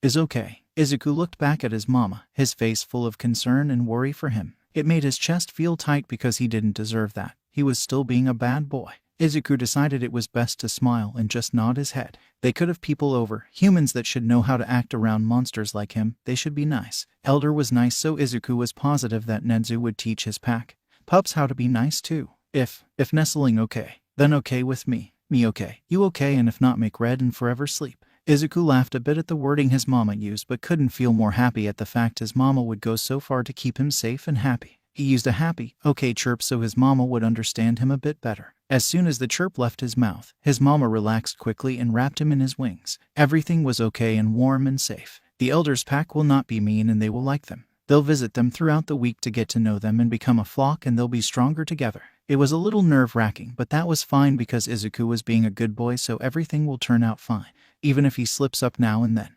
Tokumashu didn't think this was a good idea. Now don't get him wrong. He wanted to see his new little nephew and also other older new nephew, but he doesn't think they are ready. He's been looking up as much as he could about birds of prey, especially their diets, and they usually react with an even mix of fight and flight response, since they'll be meeting them in their safe space so that it's more in their favor. He was going to be going first and trying to relax them a bit more for the next 2 that might be able to come see them, if his meeting with them goes smoothly. Tokumashu was walking to the building that was made specifically for them and for anyone that wanted to stay there, if they were allowed by both he birds to do so. With all the time he was spending looking up all the different diets of animals and common animal mutations, or for mutations in general, Tokumashu made food that he hopes they like. It was yukui, a raw beef tartar that he mixed some other little things like a little bit of pig's blood to make it a little more bloody, and has some raw egg yolk on top of it. He hopes they like it. He tried looking up some things that would be good, and this was something that was made in a lot of parts of Asia, so it should be familiar but also new. Toku saw the building in the distance getting bigger and 2 people standing in front of it. Oh, hey Sho. Hey Zash. Lunch Rush lightly jogged the rest of the way over to the building. Both of them were in their lays-around clothes, and when he gets closer Toku can see some stray brownish-green fluff feathers sticking to them. They weren't fully formed feathers either, still being downy and puffy. Hey Lunch, you're the first one for the day, and it seems like you brought food to make a better impact. As Ashi leaned forward to try and smell the food that was in the container, it was raw meat though, so he personally wouldn't be able to smell it, like he always does. Shouta added on as he turned back around so he could go into the building. I'm going to tell them we have you outside. I will warn you that they could technically relapse at any moment, but we'll keep you safe the whole time. Tokumashu nodded his head and then started up some light conversation with Zashi. He was able to talk about what he's been up to and how everyone else is doing. Some of them miss having Zashi and Sho being around, but they all know that they are needed here. Hazashi did admit that sometimes it felt like they were walking on thin ice, with what Izuku went through and also trying to understand Hawks more. He was told that Hazashi and Shouta think that in about a week or 2, both the birds should be coherent enough to be more in control so that they can act normal. Tokumashu knows they aren't trying to make them conform, but at the same time they need to be more decent so that they have the ability to go back out in public or work, go to school or patrols. Being normal will be the only way they can live their lives without too many problems, but once they get them more comfortable here, then they could have some type of safe space at least. A ding from Zashi's phone broke them out of their talking. The blonde quickly looked at the text and confirmed that it was okay for them to come in.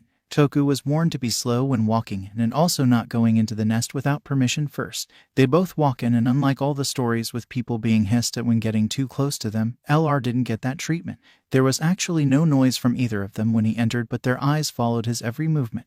Okay, little feather, little wing. This is Lunch Rush, or otherwise sometimes known as Toku in private. Not many of us know his full legal name, but that's okay. Everyone is entitled to their own privacy. Lunch Rush stood closer to the door just in case they wanted him out or if he needed to leave for safety, but they just kept staring. It's a bit unnerving to feel like you're under a microscope and being dissected for everything little thing that you are. Nedzu dosed that, but made it feels worse with these ones. The only thing that is giving the best comfort is the fact that he's wearing his hat that covers his whole head.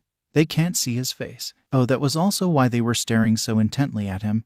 They couldn't see his face. He watched as Izuku. All the staff felt uncomfortable calling him Midori and now narrowed his eyes, then pointed to him. Why no face? Zashi snorted at the wording, but besides that no other noise was being made. Hawks seemed to agree with this question because he was nodding his head up and down. Toku looked over to Sho and Hisashi, but they did nothing as he floundered to come up with a response. I don't like people seeing my face, Tokumushu finally said, but this just caused both the birds to squint at him. Oh god, is his fear of people seeing him in public finally going to bite him in the ass? His scopophobia is going a bit crazy, but that's okay. He can handle it a bit more. We are good. Nervous, LR zoned back in and looked back over to the boys sitting in their nest. You're scared, Izuku so kindly pointed out, but now he can clearly see both of the birds seem a bit worried for him. Hawks then seemed to speak up, but his English was a far bit worse than Izuku's. Us bad. Us make sad. No, us make scared. Scared us. Toku tried to get both of the adults in the room that are coherent to help him, but they did nothing. The traitors. We know hurt. We know. No like to hurt. No hurt us, no hurt you. Safe. Izuku seemed to lock onto the word and started to repeat the word safe. Hawks following close behind and also began saying safe a bunch of times. Toku personally didn't know what to do and turned his head a bit to shout his direction because he must know what in the fuck he should do.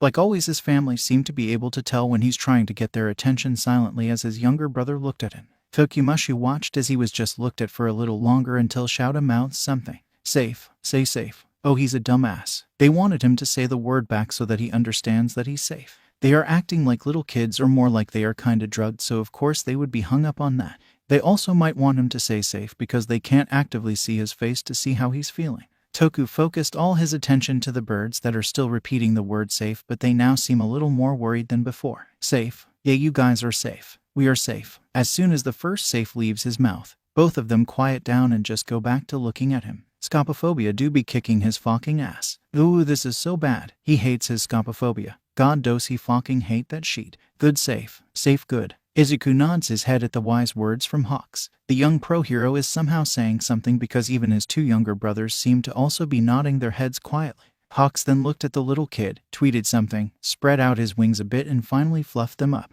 Now with one pair of wings spread and fluffed out, Izuku soon followed behind him, but some of his downy feathers seemed to fly in the air with the movement.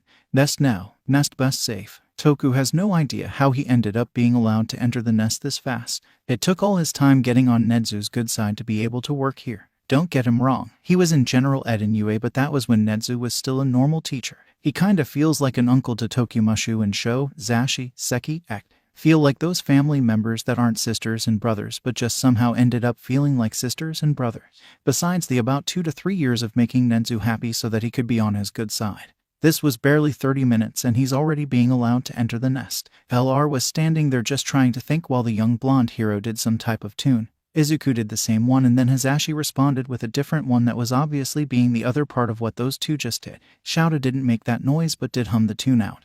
This caused both birds to get even happier as his brothers got into the nest. What the fuck is Lunch Rush supposed to do? Come on Toku, get in here and warm up, Zashi said as he nestled in between the two fluffy wings. One red and other forest-themed wings. Shouta just hummed from his place that LR didn't know how he was able to lay down that fast. Get covered in a blanket, Akko sleeping on him already? And both Hawks and Akko are purring. Did birds purr? Can you come into the nest now? Tokumushu focused back on Zashi and Izuku, giving him big pleading eyes. Might as well. Nothing else to do. As Toku sat down, he started to move the container open. The very light smell of raw meat entered the air. Both birds perked up, wondering when you'd open that. Izuku shifts closer, trying to bend to see better into the box. LR looked at Hisashi, but a shrug was all he got. They can eat wherever they want. In the nest means in the nest. Plus I'm guessing that they could smell that as soon as you walked in.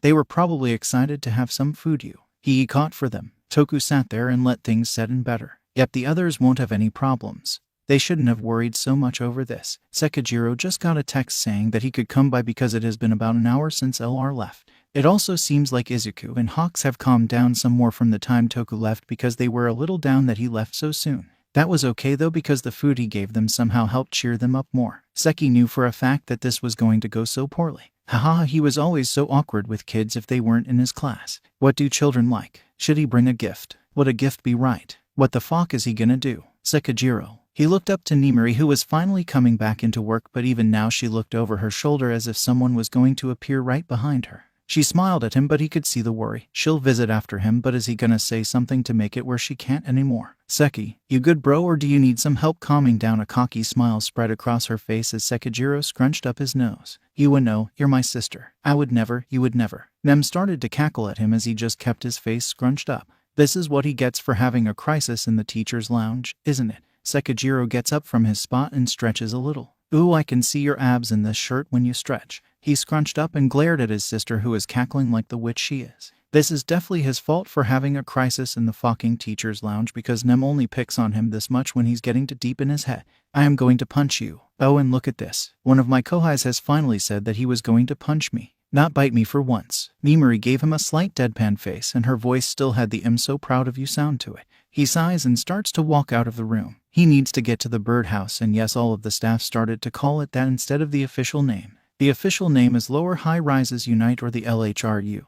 Ken and Spine have been saying the abbreviation out loud like Lou Roll. Don't ask him where the L came from at the end, but that's just how they are. What? Is my little kohai going to the birdhouse to see his new nephews? Sekijiro ignored her to continue out the door and then down the hallway. He's glad it seemed to have gone well for Toku, but now he's just going to be nervous for himself the rest of the time? Great. Aizawa watched as Sekijiro was chased around the room in a more dangerous version of catch. This was more like catching the robber. Izuku wanted to move a lot but didn't want to go outside because he didn't feel that safe outside yet. Hawks suggested cops and robbers. Well, more like the giant bird pointed to both him and Izuku, saying cops, and then got a very big smile as he pointed to Sekijiro and claimed him to be a robber. Zashi giggled as he saw Seki fall to the floor from Izuku, who got onto the top floor balcony when Hawks was cornering him. The whole time, seeing Izuku stalk up the steps and watching Hawks slowly but surely corner his brother in the right spot. It was hard to not laugh at how obvious it was, but Seki was facing the number 3 hero and he was more focused on the bigger threat. The other thing was that his brother should have realized that both were pretty much equal threats. Izuku. Sekijiro fell to the ground with Hawks following quickly behind so that they could hold him down easier. Azashi couldn't hold in his giggles anymore as they soon turned into bellowing laughter that was quickly turned down to a more reasonable level after Aizawa used his quirk on him. Okay. You got me. He let a smile slide onto his face as he saw his brother struggle to get out of the now cuddle pile that both birds made up. Hey, you lot should at least get back into the nest so you're not stiff after your little cuddle pile. Both of them started to walk over to help with the two birds that love to cuddle. Really, you wouldn't think by looking at them that they are touch-starved, but that's just how it is. Aizawa helped up Sekijiro while Zashi got the birds in order as they collected everyone back into the nest. Once all of them were in and comfortable where they were laying, Seki stopped complaining about getting feathers in his mouth. A quiet voice that hasn't been heard much finally spoke up after a week of almost no communication in human. I love you, Papa and Dad. Hawks nuzzled the side of his and Hazashi's cheeks as he whispered that into the air. Izuku was already practically laying on top of both of them while he was wrapped around Hawks, and Seki gave him a fucking grin. The cheeky little fuck is about to receive a foot in his ass for that one. Let Hawks and Izuku be all cuddly and lovey. It's weird hearing that from Aizawa himself, but it's true. Hawks and Izuku get to be cuddly, cute as much as they want. Shio was asked to come along with both Nimari and Nedzu to visit the birdhouse. She personally thought that was too many people, but Nedzu stated that it should be okay. Both the young hero and Izuku were okay right now and even quite happy. He thought it would be a good idea to have people they should have at least seen or interacted with before she does her checkup on them. They were getting closer to the birdhouse, and it was more than a shock to see both of the youngins were waiting for them. Outside, both of them didn't really want to leave that building for a long time. Hawks because Izuku couldn't fly yet and was still weak, and Izuku because he is slowly getting more scared of the outside world. Some news stations have already talked about Hawks' disappearance, but the HPSC has been stating that he's just doing an important mission right now that can't be talked about. Shio could see Hawks draped around Izuku, wings tightly wrapped around both of them, protectively so that if something happened both of them would be safe. Hello everyone, Nedzu called out when they started to get closer to the group of 2 pro heroes, 1 young hero and hero student. Hawks and Izuku perked up a bit, but of course looked a little warily at both Nimari and her. We came here to spend time with the both of you, and then you'll both get a checkup once again. Hawks stiffened up a little at the talk of a checkup but seemed fine with everything else. Shouta and Hisashi both greeted them, and Chiyo was able to see out of the corner of her eye that Nezu was being pulled into the protective, slightly stiff wings of Hawks. Wow, I really can't believe both Hawks and Izuku made our family before me. OWO as Minimori leaned on Hisashi and started to brag about how both the birds loved him before they even started to try collecting flock members. Oh, be quite loudmouth. You yourself are practically a bird, and also your husband is little Izu's homeroom teacher that literally almost gave up his life for him. She watched quietly with Shouta as Nimuri and Hisashi just had playful spat over how Zashi became a parent so fast. Shio really hopes that this appointment goes over well. Dealing with two overprotective birds is a hassle, but it's better she does it than someone that is inexperienced. Shio will be getting their nurse the info she collected today though, so that she could have a little break today. She's old and Chiyo thin, she deserves it.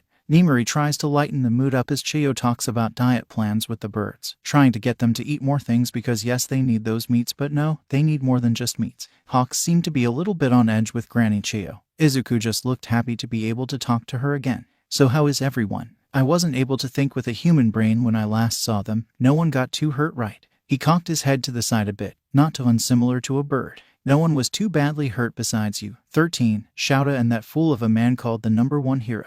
Granny said as she went to open up her bag but stopped and looked back up to Hawks. I'm going to bring out something for this checkup. Do you want me to check you out first then, Izuku? She then continues to go and open her bag. Hawks looking a little more tense than before but had his eyes zipping between Granny and Izuku. This would be a nice time for her to step in. She's got this. Or you could check out what I'm packing first. She gave a look to Chiyo, who just rolled her eyes at her. Ah yes, I should check you first even if I have your whole high school medical history with pictures. Nimuri grinned and then put a hand over her forehead, like she's so distraught about the information she just heard. Needing to make this an act is what could help. It's not scary. It's just family wanting to make sure you're healthy and safe. Oh, how could you? Having pictures of a minor. Oh, the travesty of my own grandmother. She clutched her fake pearls, getting a quick glance at Izuku, who seemed to be trying not to laugh at this silly act. An act that he seems to notice is for Hawks because he's glancing at the big red-winged bird. Nimuri's eyes wandered over to the birdman and noticed the smile that seemed to threaten to spread across his face. She acted like she didn't see it and went back to, oh, the horror of this being done by my own family. It's funny cause her real blood family did worse. Haha, dark humor to cope is always fun. She got a slight glare from Chiyo for making that joke so soon after that emotional break. PTSD flashback. Nimuri shouldn't have done it because now she's thinking of people looking at those innocent medical photos with you. Yay, let's get rid of that train of thought. A light touch of something soft hits her shoulders. She flinched at the sudden touch but looked over to see Hawks trying to cover her with one of his wings. Oh, hey Hawks, what wanted to get me you? Nimuri stopped talking as she waited for Hawks to find his words. He has been talking on and off today. In normal, honestly overrated human speak that it's probably getting to a point that he needs a break. Okay, you need help. She blinked a few times and tilted her head a little bit, trying to show more emotions through body language because words could still be hard. What do you mean? I don't need any help. I'm perfectly safe. She looked as Hawks ruffled his feathers in most likely irritation because of his words being lost in a weird translation that he has to do. A squeak tough was all he did as he looked over to Izuku. Probably for some type of help. Nimuri watched as they both seemed to have some type of conversation and tweets and whistles. She looks over at Granny Chiyo, looking for possible answers but gets none because she also looks confused. Well, she's confused but was still pulling out the things she needed to do the checkup. Izuku seemed to be able to finally get down what Hawks wanted to say to her as the birdman was still draping a wing around her back. Okay, so Mama wants to know what is making you. He proceeded to make a weird warbling wind-type sound and looked back to Hawks. He just nodded his head up and down as if he spoke the gospel, and Nimuri is still very, very lost. Izuku sighed and then brought his hand down his face. Okay, that translates badly, so I thought it was going to be easier to just make the sound for you to understand. Well, he at least tried, but she has no idea what that sound could be used for besides sounding sad and hurt. The small kid, way too small still, so they will probably need to up the ante on what food he eats. Maybe his metabolism is bouncing back to what it was when he was younger. Izuku breathes in and holds it for a second before letting it go. It's close to tense or like a bad feeling that makes one nervous. No more like scared. A feeling that makes one scared for either themselves or others around them. He looked back up to her when he was done explaining like she would know the answer. She didn't know, so she just shrugged her shoulders. Hawks seemed to finally catch up to what Izuku was saying and nodded his head rapidly to what Izuku said. So it's right. Cool, I did that right. The little green feather ball looked to get really happy at that. Shio also seemed to finally get into the conversation. medical equipment laid out ready to be used for the checkup of 2 birds. Not to be the downer, but we have to do a checkup. Nimari felt how Hawks tensed up from behind her, wing tense and feathers slightly stiff as he looked at the med equipment. Nimari just casually smiled and patted his shoulder and started to walk over to Granny. Oh come on, don't worry Hawks. I'll go first so you could see. She felt his hand on her wrist as he slightly pulled it back. Looking back at the expression on Hawks' face seemed to be reserved, held off as he looked down at Granny as if she would hurt her. Hawks, I can go first so you can see how. A whine squawk came from the back of Hawks' throat as he pulled her back closer to his wings. Izuku came to his side to try and calm him down a bit. They always help each other, is a parent-child relationship, but at the same time not. Nimari is still trying to get a grip on what it's supposed to be. Well, it seems Hawks just keeps collecting more people. She looked over at Granny as she shook her head to the winged hero. At every turn it just looks like more and more people get put into Hawks' flock. Shio walks to her medical stuff and just stands by it. She has to now wait for the big scaredy bird to calm down. Nimari really doesn't know what made that happen or how it happened, but now she was in the flock. If only I was able to get into that inner circle so easily. She looks over to Granny again and just stares. Hawks does the same, but only with hesitation.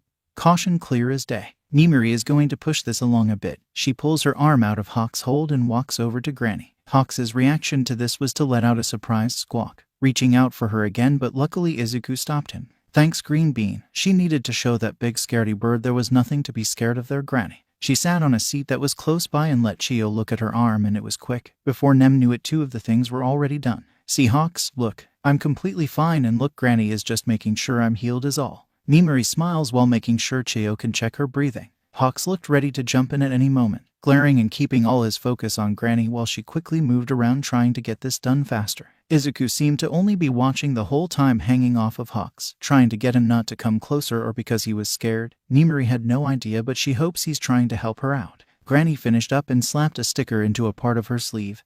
This caused her to groan. Gran, why did you have to put it on my sleeve? It's gonna rip it when I try to take it off. Nem waved her arm around a bit, but out of the corner of her eye she could still see how tense the birds were. Granny gave her the look and can already tell this is punishment for something.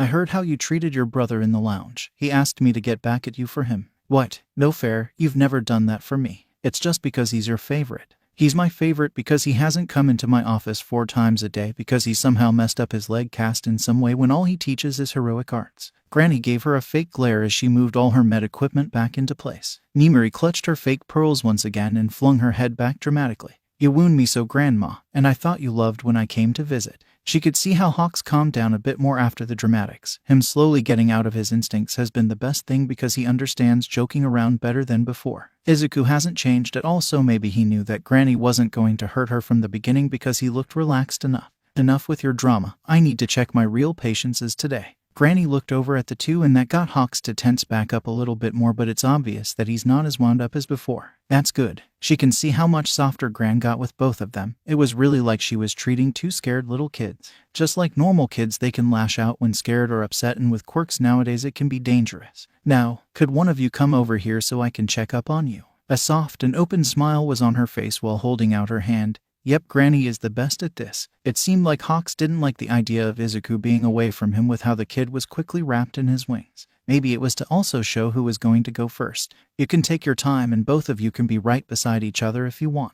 Hawks glanced between me and Granny quickly as he tightened his wings around Izuku. If only she could see what Izuku was thinking right now. Nimari nodded her head when he looked at her longer than just a glance, and this seemed to be the final push to get Hawks slowly but surely walking over to where Nimari was just sitting. Izuku was clinging to his side, but they seemed finally ready to get this done and over with. If this was done outside of their nesting area, man, it would have been a lot more harder than this. Granny picked something up and showed it to Hawks so he could examine it as best he could, then look back to Chio. It no hurt. Nimari saw the small bit of hurt that was in Chio's eyes, but it was hidden well. Hawks would probably see it better than Izuku could. No, nothing I have will hurt you, and I don't hurt people. I only hurt those that try to hurt me or those close to me. Granny tapped her cane, which has a hidden weapon in it, while looking into Hawk's eyes. She hopes he doesn't think of that as a challenge. This is what I would use to defend myself. Motioning to all the things laid out that are going to be used. Not these things, I think they would be very bad weapons. This seemed to finally cool Hawks down enough as he nodded and held out his arm. Izuku didn't seem to tense or loosen his hold on Hawks, and Nimari didn't know if that was good or bad, but let's hope. All they can really do is hold out their hands to them and hope, because it's all on them to get better, with help, but still. They decide if they want to get better or more normal. No one can force someone else to change. Shouta, Nezu, and Hisashi walked over to the side of the room where no one was close to, but if you look up, the whole first floor would be in view. They stood there for a bit and waited to see if anything bad would happen, but nothing seemed to be too bad. Hawks is just having the normal checkup jitters. They all get comfortable. The air around them feels heavy because they know they have to have that serious talk right now. Nezu is the first one to break the semi-silence they have, besides the noise being made from the other side of the room. How have they been coming along? Shouta looks over to Zashi, and it seems that even Hisashi doesn't know how to put it into words. Hawks is scared of Izuku getting hurt but knows for a fact he could keep the kid safe. The young hero also knows for a fact that other people will protect Izuku. Hell, they are in UA walls. Hawks knows how hard it is to get in here. He still seems to be scared of the outside though. Maybe it has to do with the commission because they were the ones that suppressed his instincts. They have to be. Izuku, on the other hand, just seems to be scared but hiding it pretty well. The kid would freeze at times or just stop moving completely as if someone pressed the pause button. It would happen when something new goes on or if he does something to remind him of his old living arrangements. Izuku would stop and he told them that it's just him thinking, trying to decide what to do. Shouta thinks it's him having little flashbacks and getting scared. Why wouldn't he? What the kid went through was terrible. It was hell, and they haven't pried into how he lived day to day yet. So much more could have gone on for all they know. They could have been nicer in earlier years for all they know. Izuku is also getting scared of the outside as well. Shouta has seen him close the blinds, make it harder to open the front door. He'll even stand still after something makes a noise outside. Shouta knows for a fact if it wasn't for Hawks being here, Izuku would be hiding 24/7, even inside. He would be too scared to move, too scared to walk, too scared to eat, too scared to live. Without Hawks here, Izuku would fold completely into his shell and just stub. He wouldn't be able to be anything. It would be impossible to help him climb out of that deep fear made by the ones who were supposed to protect and love him. Hisashi scratches the back of his head as he looks over to Nemi trying to talk to Hawks. They seem to be very scared. Nezu tilted his head a bit, looking like he's still in his talking to grandpups mode. They are comfortable here, and here boot. Zashi looks away and scratches his head again, his nervous tick acting up more in the face of talk to Don Nezu. What Zash is trying to say is that they are trying to reconnect with life but are too scared to get hurt again. They have already made giant steps to get better, but every step is shaky, wary of their surroundings and people, lastly scared of the outside world. Shouta tried to give the best information he could to help Nezu understand the situation in a more emotional strain.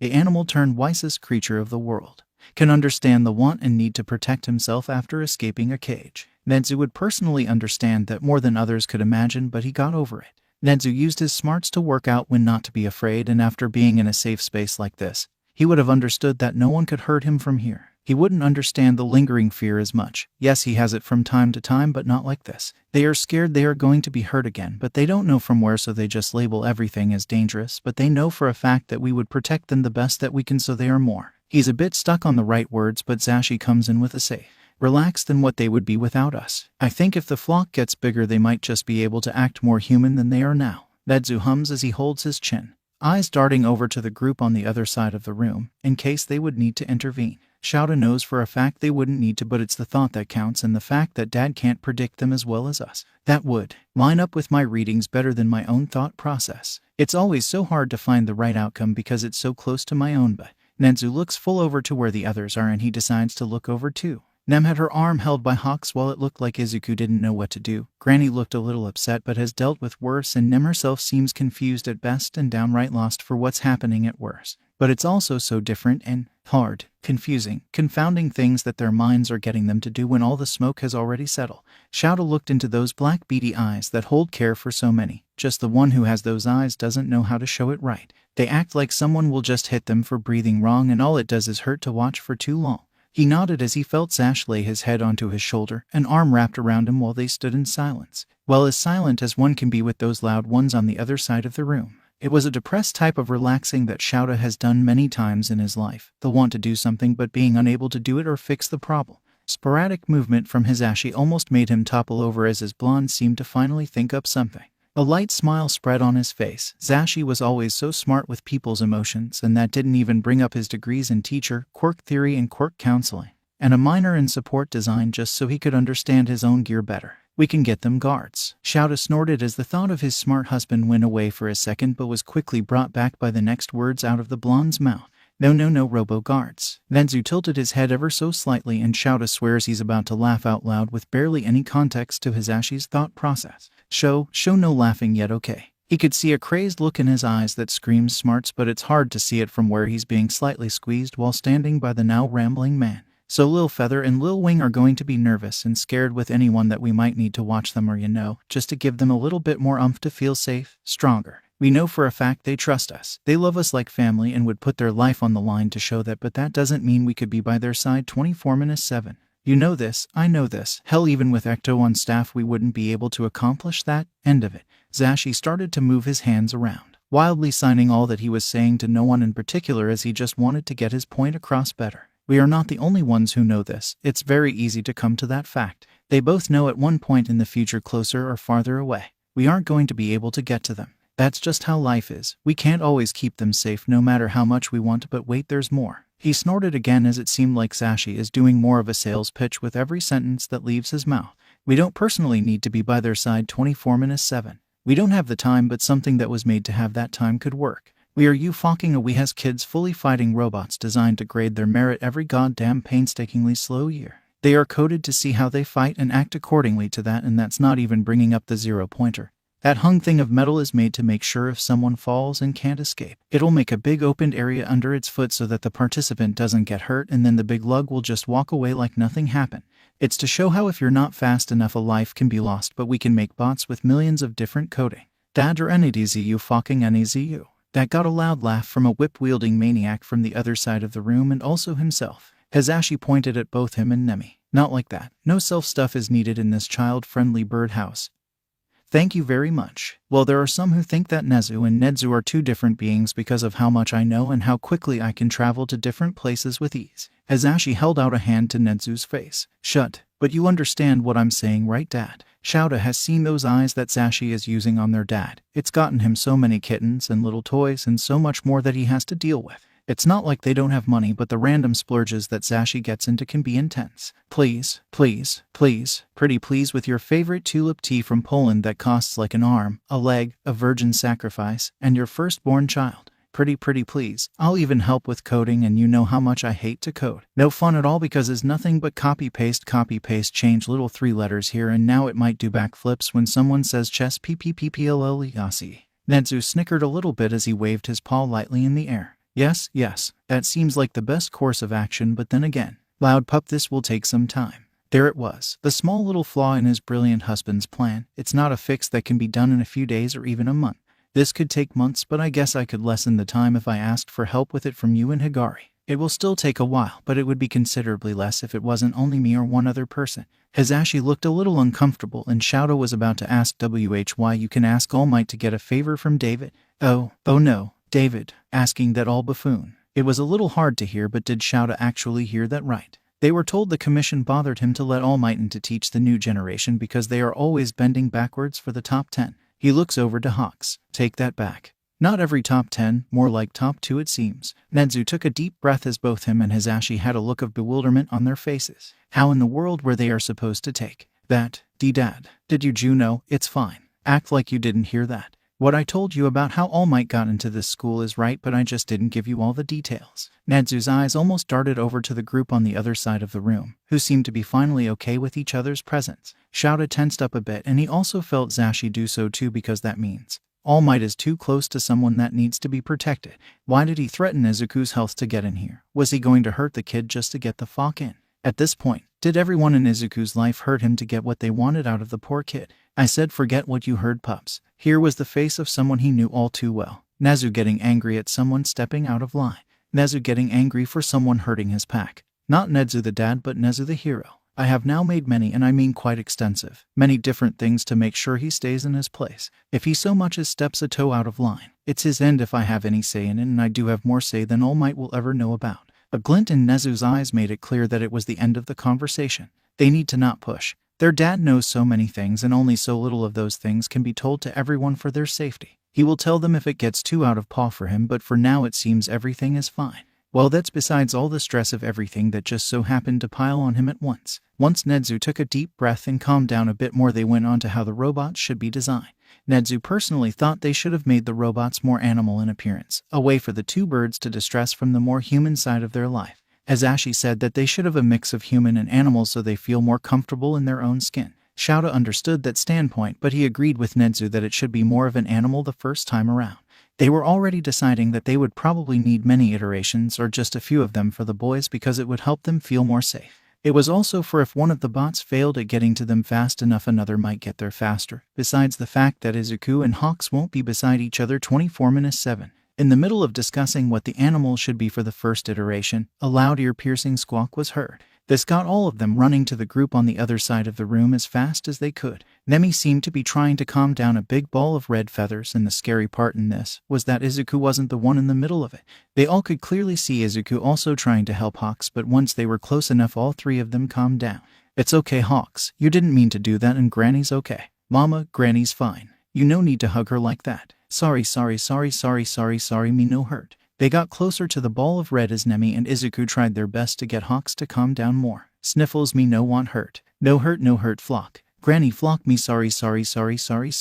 Dad looked over the group and didn't seem that on edge as he went over to Nimiri. "Sleepy Pop, dear, can you tell me what happened and why I can smell the faint scent of blood coming from Hawks and who I'm guessing is Chiyo?" Nemi looked at him with a calm face and a slight smirk. "Well, the best I can say is that Hawks got a bit too scared and reacted, but the thing is now me and Gran here are flock, so sorry, no hurt, flock. No hurt, sorry.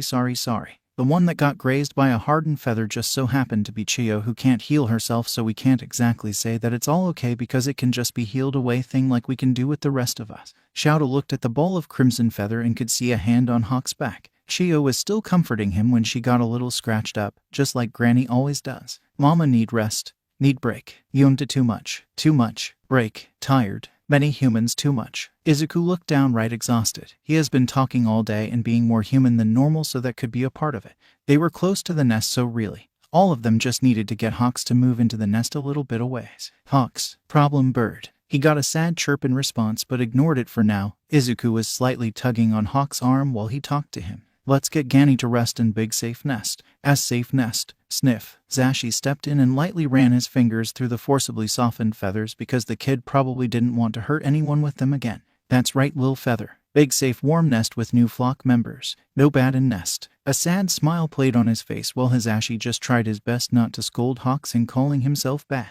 "No, baby, you're allowed in the nest and you aren't bad, but if you are trying to say no bad things happen in the nest, then yes." It seemed like this finally caused the young hero to look up and around him, Chiyo's hair bun striking out through the now open space. "You're allowed in the nest, Chicklet." Tears stain his face as they all slowly start to move into the nest. Chiyo was given the option to move to another part in the nest, but she decided on letting herself be laid in fluffy red wings. Those things are really comfortable to sleep, and so Shouta didn't really blame her for wanting to take a nap in those things.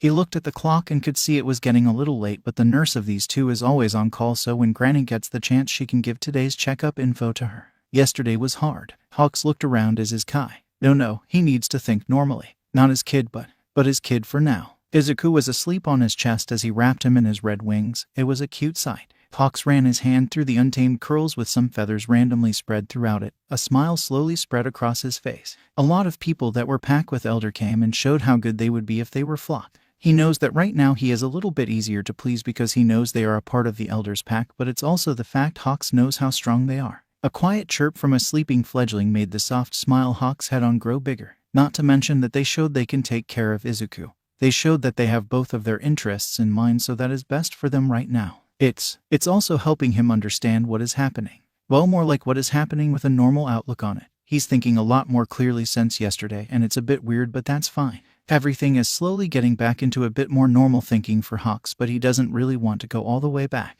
Not yet, maybe later, but right now he wants to be the best mama he can to his little fledgling. His mama was such a good mama too. Hawks has to make his original flock proud with how well he takes care of his nestling. And also his new flock too. Izuku adjusted and nuzzled his face more into his chest. A light rumble started up from his fledgling, and it warmed his heart to no end. Hawks wanted to have all of his flock here, but they are working their people jobs. Papa and Dad are checking up on the plans for their classes today. Papa probably won't take as long as Dad's because he has to change a lot more of it.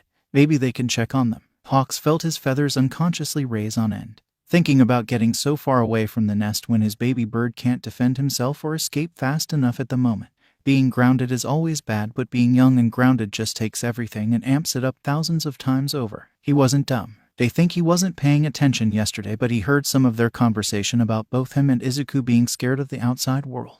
As Fledgling was finally back in the nest he should have been most of his life until he was able to leave it. Hawks just wants to give Izuku what he wasn't given and even needs at the moment, when his nest was torn to threads and was forced to live in that place that should have kept him safe. This again also points to him not being dumb, because Hawks knows people can get in UA. The USJ is a testament to that, but he also knows for a fact it's probably 100x harder now. Elder was smart. He can do amazing things and keep the commotion in line like no other could. He knows he should be safe outside though. He knows this, but Izuku seems so scared. Hawks has been on edge so much because everything that seems new or different scares his nestling too much. No one notices, but he's meant to see it, and it hurts him knowing that Izuku doesn't trust their flock that much with himself. He knows that Izuku is scared, but maybe getting him outside and going to check on Papa and Dad today will help. Getting some new sights that are a little bit familiar should be a good start, right? Come, Sky, son, good time. Papa and Dad, good time outside. Hawks says again, trying to convince his little one just to take a step outside.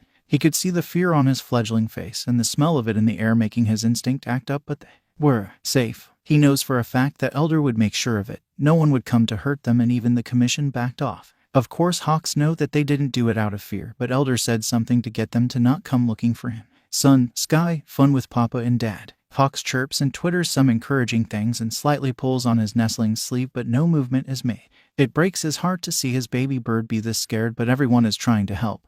Everyone is trying to heal them, but nothing is working for Izuku. Light buzzing fills the air as Hawks feels the tiny amount of electricity build up in his fledgling's wings. Another chirp to warn that he was building too much energy up makes the buzzing go back down to more tolerable level. He's going to try one more thing, but after this he has nothing else that he could use to try and get his nestlings to try and take a step out of the nest. Fly. This automatically got a good type of attention because a surprised happy chirp left his Izuku's mouth. Hawks might just have gotten him, hook, line, and sinker. A smile spreads across Fledgling's face as he does little steppies in the open doorway, looking at the sky with wide, bright eyes. Hawks knows that Izuku has always been infatuated with the sky. Even inside their building he tried to get to the highest parts of it. That's what fledglings do. They need high up places to practice. They need to learn to fly and fast. It was so they could be safer in the sky than on the ground. Determination burns in his eyes as he slightly tugs on Izuku's sleeve again. Sky, fly, FLI. Not many words are spoken, but with everything being easy to smell and the twitters his fledgling is making, it's clear that he wants to leave. The nestling looks back into his eyes. Nothing but terror in them, but he can see it. The want, the need to stretch and flap. Being airborne is what all avian mutants want in life. Every one of them has to at least be in the air flying themselves at least once. It's in their blood, and Hawks know for a fact his fledgling should have been in the air by now. He should have been flying in storms, blowing winds and rolling currents around him, but those monsters grounded someone that couldn't live normally on ground. A come on little chirp was made as Hawks flapped his wings a few times, kicking up dirt into the air as he did. He almost reaches forward to stop Izuku from biting his lip, but Hawks lets it go. He stands there seeing the fear, but the wonder of green, looking at the light blue sky, of light blue freedom. Come on, another twitter of encouragement and a chirp to get him finally getting that step out the door. Now his fledgling doesn't have shoes, but the thing is, Izuku doesn't need them. Yes, his feet are soft, but that was due to the fact of never using them on normal ground and also having them just recently reformed. His feet have hardened more than enough to walk on the grounds of UA. Not out on the streets with who knows what out there, but enough that regular ground would feel so nice to run on, and his feet will harden enough at one point where he won't ever have to worry about shoes again. Hopefully, glass and sharp things will always be a little problem after all. Another step, another, and another. Step. Oh, and now he finally has the sun in his eyes, his fledgling eyes squinting in front of the bright bowl in the sky. Something that helps then hunt and gather. The perfect time to fly high, but not yet. Hawks feels mean, but not yet. His nestling still has fluff, and that means no flight yet. That didn't mean he couldn't do a little wing training with him. Some hanging time should be fine to start out. Now his fledgling can move his wings and such, but hanging time is something all mamas do with their nestlings, and Hawks refuse to miss that type of bonding moment. Well, they usually are a lot younger than this with hanging times, but that doesn't matter. Izuku is a special reason and situation. Bright green eyes look at him, buzzing back now tenfold as he walks the rest of the way to hug him. Hawks chirps some congratulations and more encouragement as he wraps his wings around his nestling. Izuku responds in kinda, trying to say sorry for all the worry, but that's fine. It's a normal reaction for his fledgling to have. It's always a little worrying though how much his nestling forces himself to talk when more of the flock is around.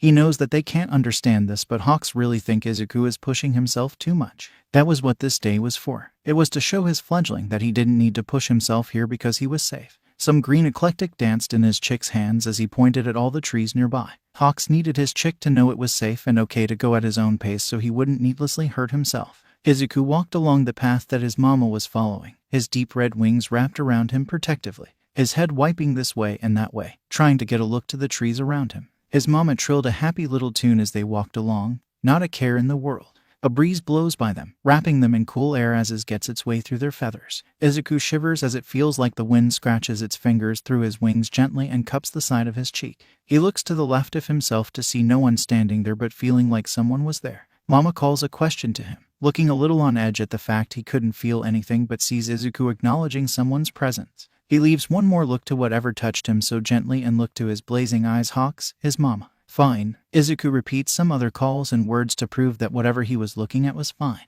Nothing was wrong. We love you. They continue walking, random little gusts of wind wrapping around them as they move, feeling as if someone, somewhere, was happy to see him outside finally. Light breeze-like touches combing through his hair and father's while he continued to walk with his mama. Hawks brings him closer as a light shiver goes through his body with all of ice-cold breezes wiping around them. Hawks switches to the more native tongue that both of them have been speaking more and more as the days passes. Warm air is out. Ice cold should be held only to winter. Another, smaller, breeze paces by his head as the whispers he used to hear are more akin to quietly mumbled words. You're right, mama. Summer winds should be here, not winter winds. Izuku brushes a hand through his hair to get it out of his face more. He tried to see if he could see the one who was talking, the multiple people who seemed to always be encouraging him and helping him decide what he should be doing. Where were they? Who were they? They obviously have cared for a long time by how they referred to him with such warmth. Mama gives a calm parent call down to him, eyes bright with happiness as Izuku looks to the sky in wonder. Izuku responds back in kind. Happy. Izuku is very happy he went outside no matter how much it scared him. He was always able to go outside. That was where he was safest at times, away from people and outside. What made it dangerous was the want to look at the sky and try to reach it. That would get him in trouble, but Mama wasn't like that. Sky. Izuku nodded his head as he continues to stare openly at the clear blue he wished to reach one day. Wished to speed across with all abandonment to the rushing wind in his ears. His mama was like him and wished nothing more to fly as well, let alone that no one here in UA has never hurt him on purpose, always healing him as quickly as they could, making sure every moment in the sea's protective walls were happy ones. Leaves get picked up by a pacing breeze and move into the air above them, dance in the air like he so yearned to do. Nana watched as everyone started to give the three room to breathe, second and third while trying their best to comfort Yoichi. All of them had some type of trauma, but Yoichi was the most well-known to fall too deep into his memories too fast. She was the last to leave. She kinda didn't want to leave, but it was better if she did. All of them are then in the dark with the big screen that was showing them what Izuku was looking at. Right at the moment it was dark because Recover Girl healed him. This caused him to pass out. Nana rolled her shoulders as the dull pain of having something missing was still present. It seems like they are really connected to this user this time around. I see I'm not the only one that's having some shoulder problems right now, Hickage Fourth said while looking over at all of them. One of his hands was trying to massage his own shoulder. He let out a grunt as a loud pop was heard from him. I'm thinking that maybe we all are going to feel this for a long time. Hickage looked to the void ground as everyone started to make seats for themselves. Why in the void would you think we're going to have this pain for a long time? Degoro Fifth did finger quotations as he sat down in the beanbag he just conjured up. She shook her head at the small habit Degoro had. Even alive he refused to sit on anything that wasn't a beanbag. Nana's eyes drift back over to Hickage as he gives the bald man a deadpan look. N6 seemed to do a little celebration as he created a bag of popcorn so he could eat while watching fifth and fourth fight. Again, if we are going to be connected to our ninth user, Izuku, if you didn't catch it by the way. Oh, that was so condescending, and even Nana could see that Degoro heard it too. We are going to notice his pain more. With 8, we couldn't really feel the outside world that much, and we were also limited on what he had with his inner body as well. Hickage narrowed his eyes as he got closer to Degoro.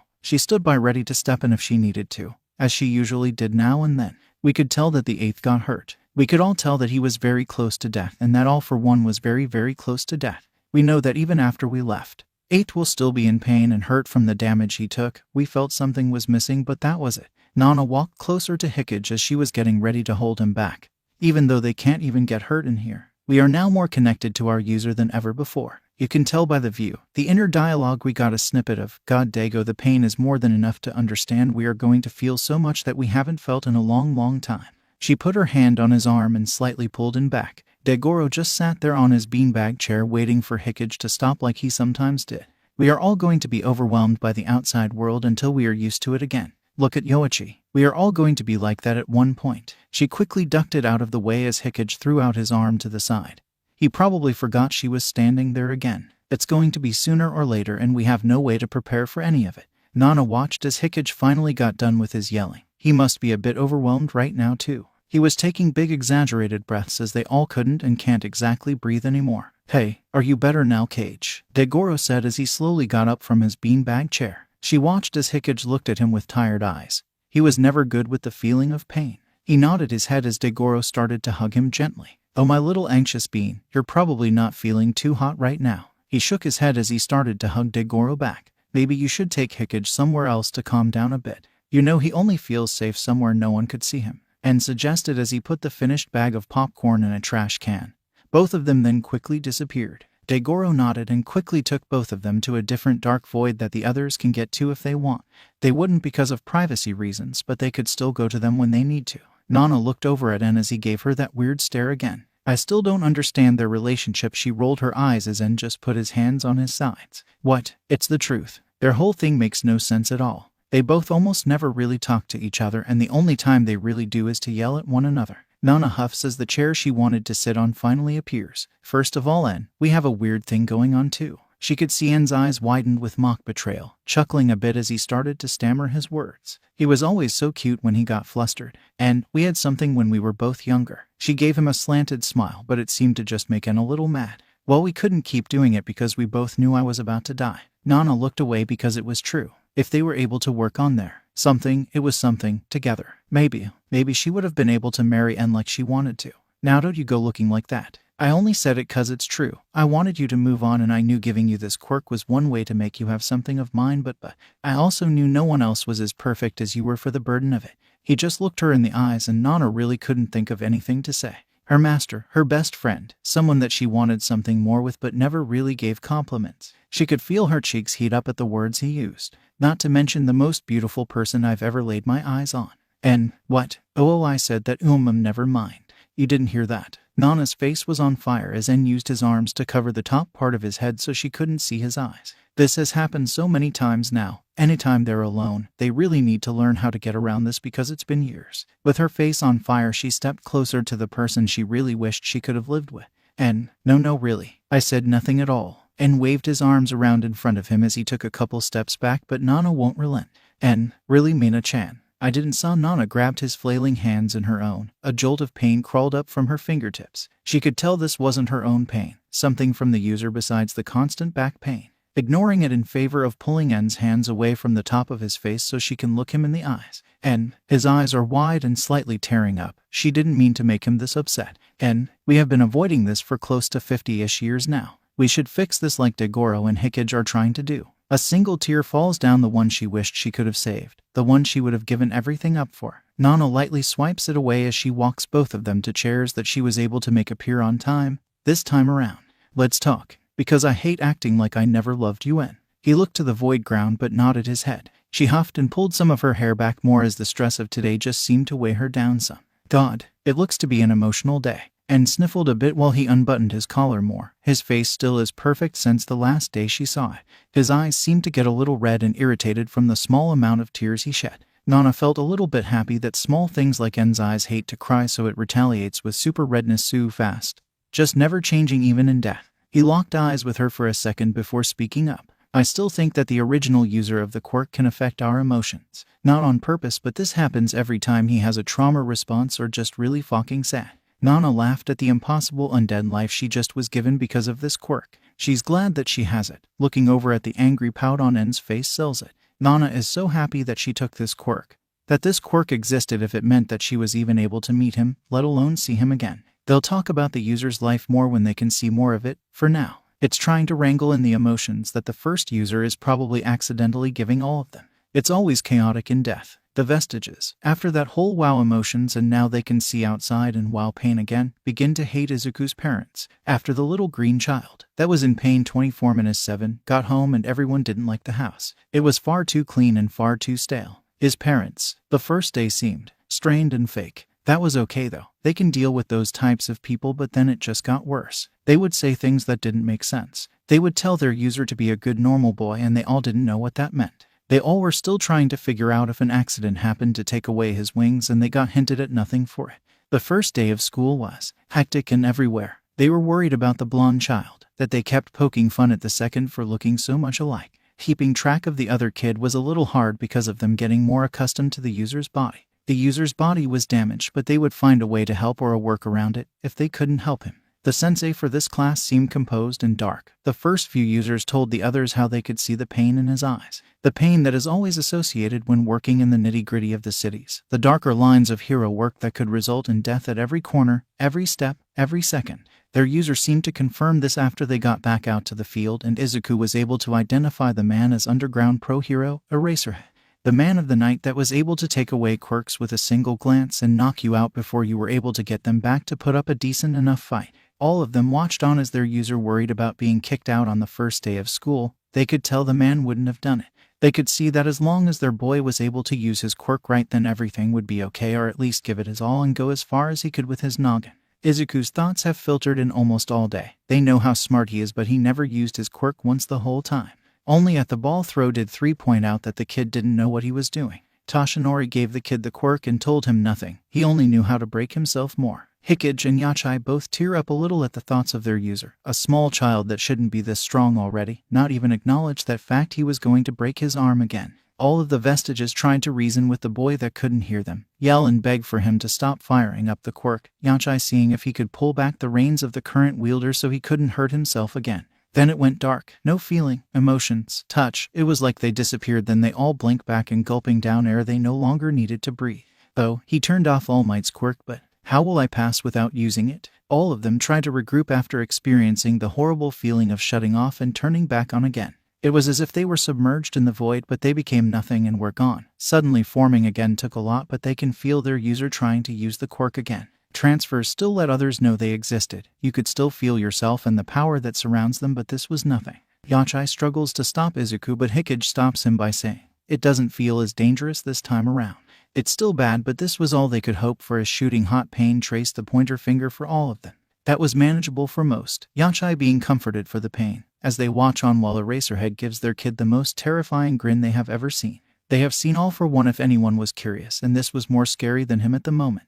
That was the moment that Eraserhead had to stop Bakugo from attacking their user, their kid, their ninth. He was spouting this bullshit about how Deku cheated and needed to be punished for cheating. It was like they were watching a rabid dog try and attack their own flesh and blood kid, while actually Izuku is their own flesh and blood now because they have woven into his DNA. Besides that point, it seemed that Izuku was shocked that someone stopped the rabid dog's attack, and didn't that just hurt more? Eraserhead seemed to be trying to get through to him, but after a few seconds he got threatened with exposition. That seemed to finally kick Bakugo into action and stop trying to use his quirk. All of them watched with bated breath as he walked back to the rest of class. Their kid's amazing teacher watching the whole time just in case he attacks again. Then Eraserhead did even something better by stating that Bakugo had to stay after school to talk to him. Is Kaken actually going to get in trouble? For attacking a useless Deku, but that's not right. Another depressing thought from their kid, and then Eraserhead gives everyone the clear, and the rushed thoughts of their user being very lucky flooded their minds next. It's depressing that Izuku thinks so little of himself, but they are still testing if their new user can hear them. After that, everything seemed to calm down and their boy went back to his plastic home that was far too stiff and clean. In the past week they spent watching and waiting for something to happen. Nothing seemed out of the ordinary. All of them did notice how their boy's mother seemed to always stare at her son with disdain and hate. They liked Hisashi more out of the two, but he still set off so many red flags. The vestiges were always on guard at the house, but at least their little user had a place to sleep every night. But then the day they all learned that their little boy needed to get out of that house as soon as he could happen.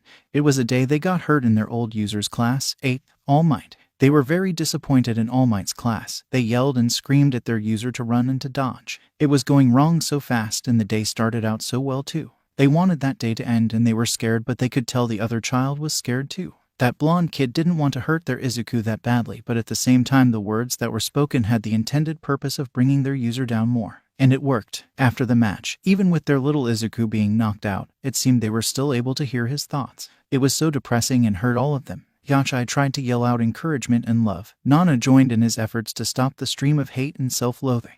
Degoro and Hikage just stayed by each other and gave silent support to their users' feelings. The rest of them watch on sadly as the two people they care about tried to help in vain because they all knew they will probably never be able to talk to Izuku. This was the closest they have been to a user, but this will most likely be the most they could ever do. Izuku was finally able to wake up and was given the all-clear to go home as long as someone was also there. Recover Girl seemed to be in the middle of writing something though and didn't pay that much attention after a certain point.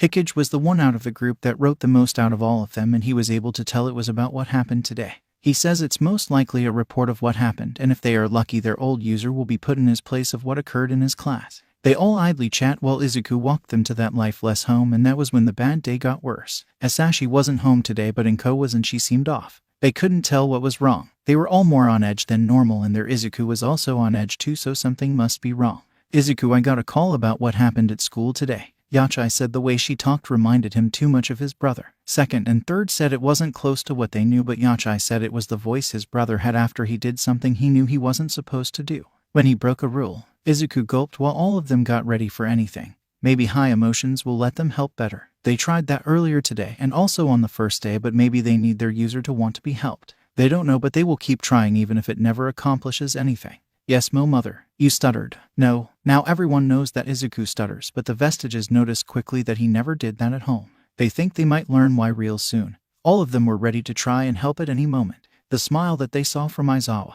They finally remembered his civilian name, was scary because that was the man that could essentially hurt them now. He could hurt them more than anything else because if they wanted they could fully disconnect from Izuku, if they wanted to and still be formed, but Aizawa could just shut them off. Now his smile was scary, but it wasn't this scary. It was the smile Yachai remembers seeing so much, day in and day out from his brother. How could it be so similar? The forced happiness when the other was livid, but Yachai didn't know this woman, so she could lash out at any second.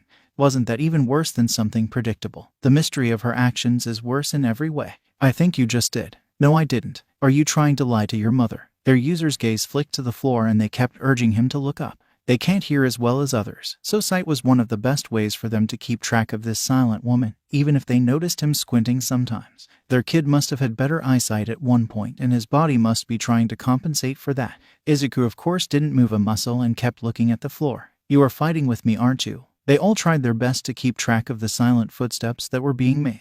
They were so soft and hard to track, but that was fine. They'll try their hardest to help. You also got hurt today at school and had to go to the nurse's office. Everyone tensed at the feeling of a hand on Izuku's shoulder as they waited for pain or something. Anything. The nurse asked me some questions. Some of the vestiges moved their shoulders in discomfort at the light hand touch slowly slipping from Izuku's shoulder into the middle of his shoulder blade. Someone said to be ready for her to pull hair at any moment, just in case she does for some reason. It would keep Izuku from moving and also hurt at the same time.